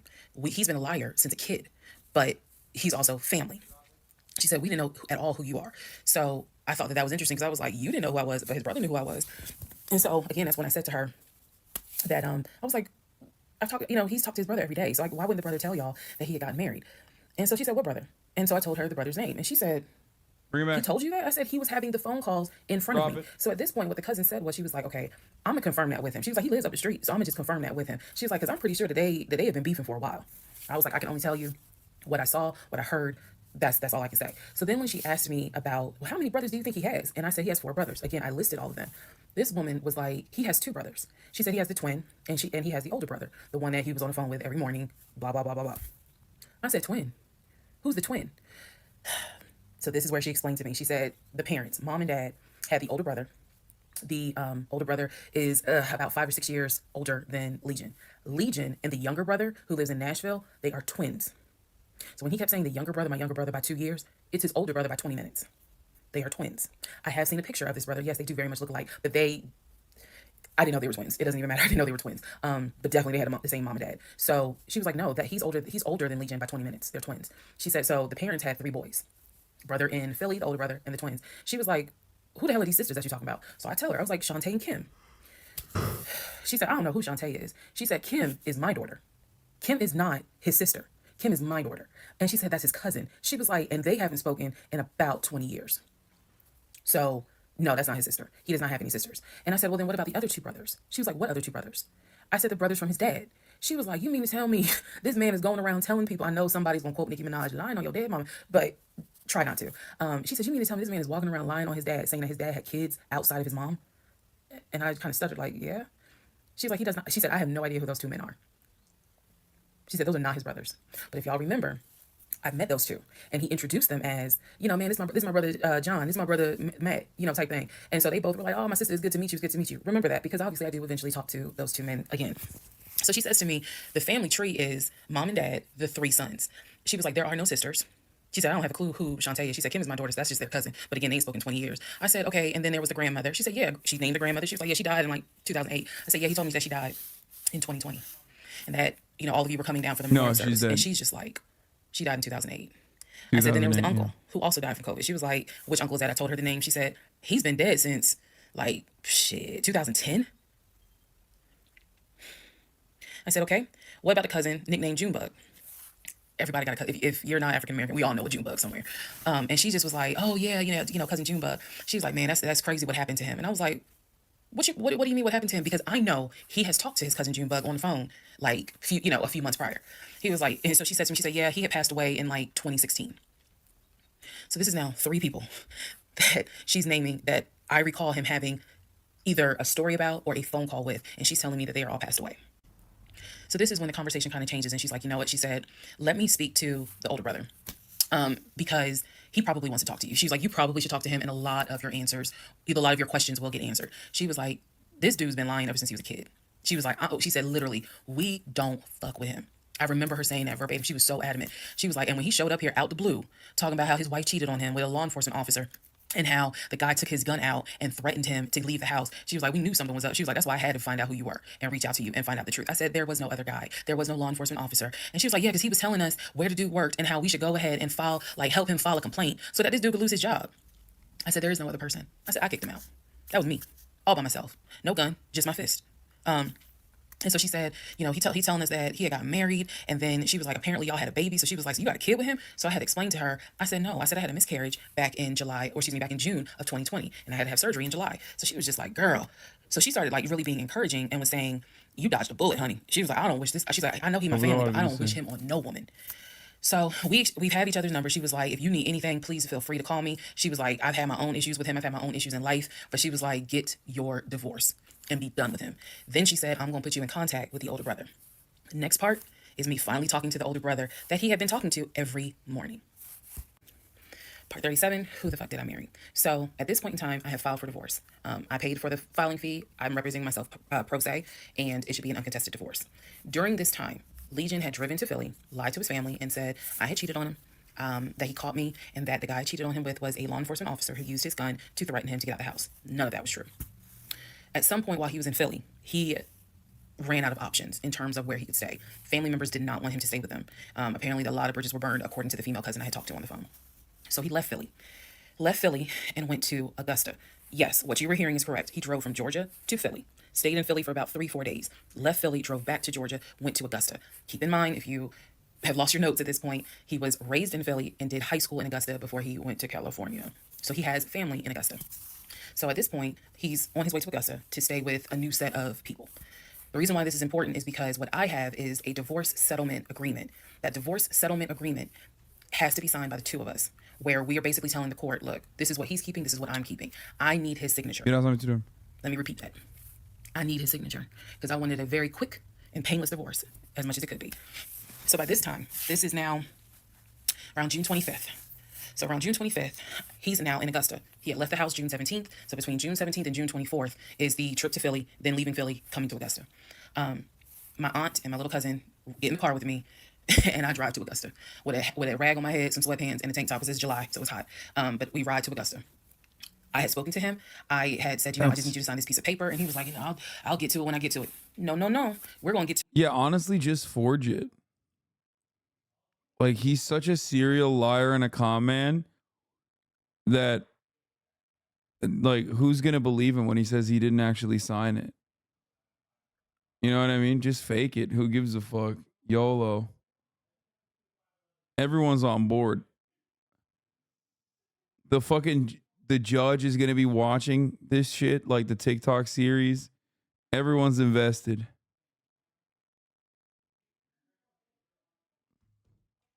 Rank them: Legion, West Elm, Caleb, Tinder Swindler. I would say Legion is top. Especially because, like, Tinder Swindler at least is like he had a purpose. Like, he had a motivation. He was an international con man. West Elm Caleb is not even a thing. Like, it's just, he didn't even do nothing.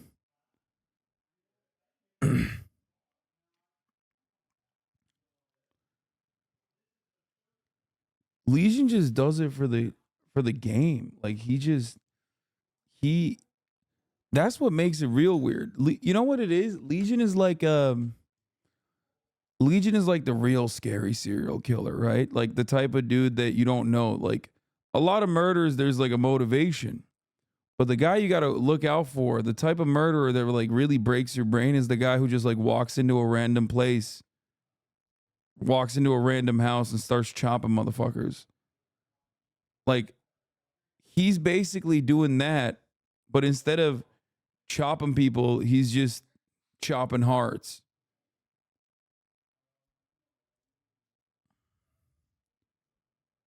It doesn't even make sense. Like, there's no rhyme or reason for him to be acting this way. If Legion lied on the marriage license and the marriage is invalid and can just be annulled. Yeah. All right, this is where we're going to end it for now. I'm going to bookend it.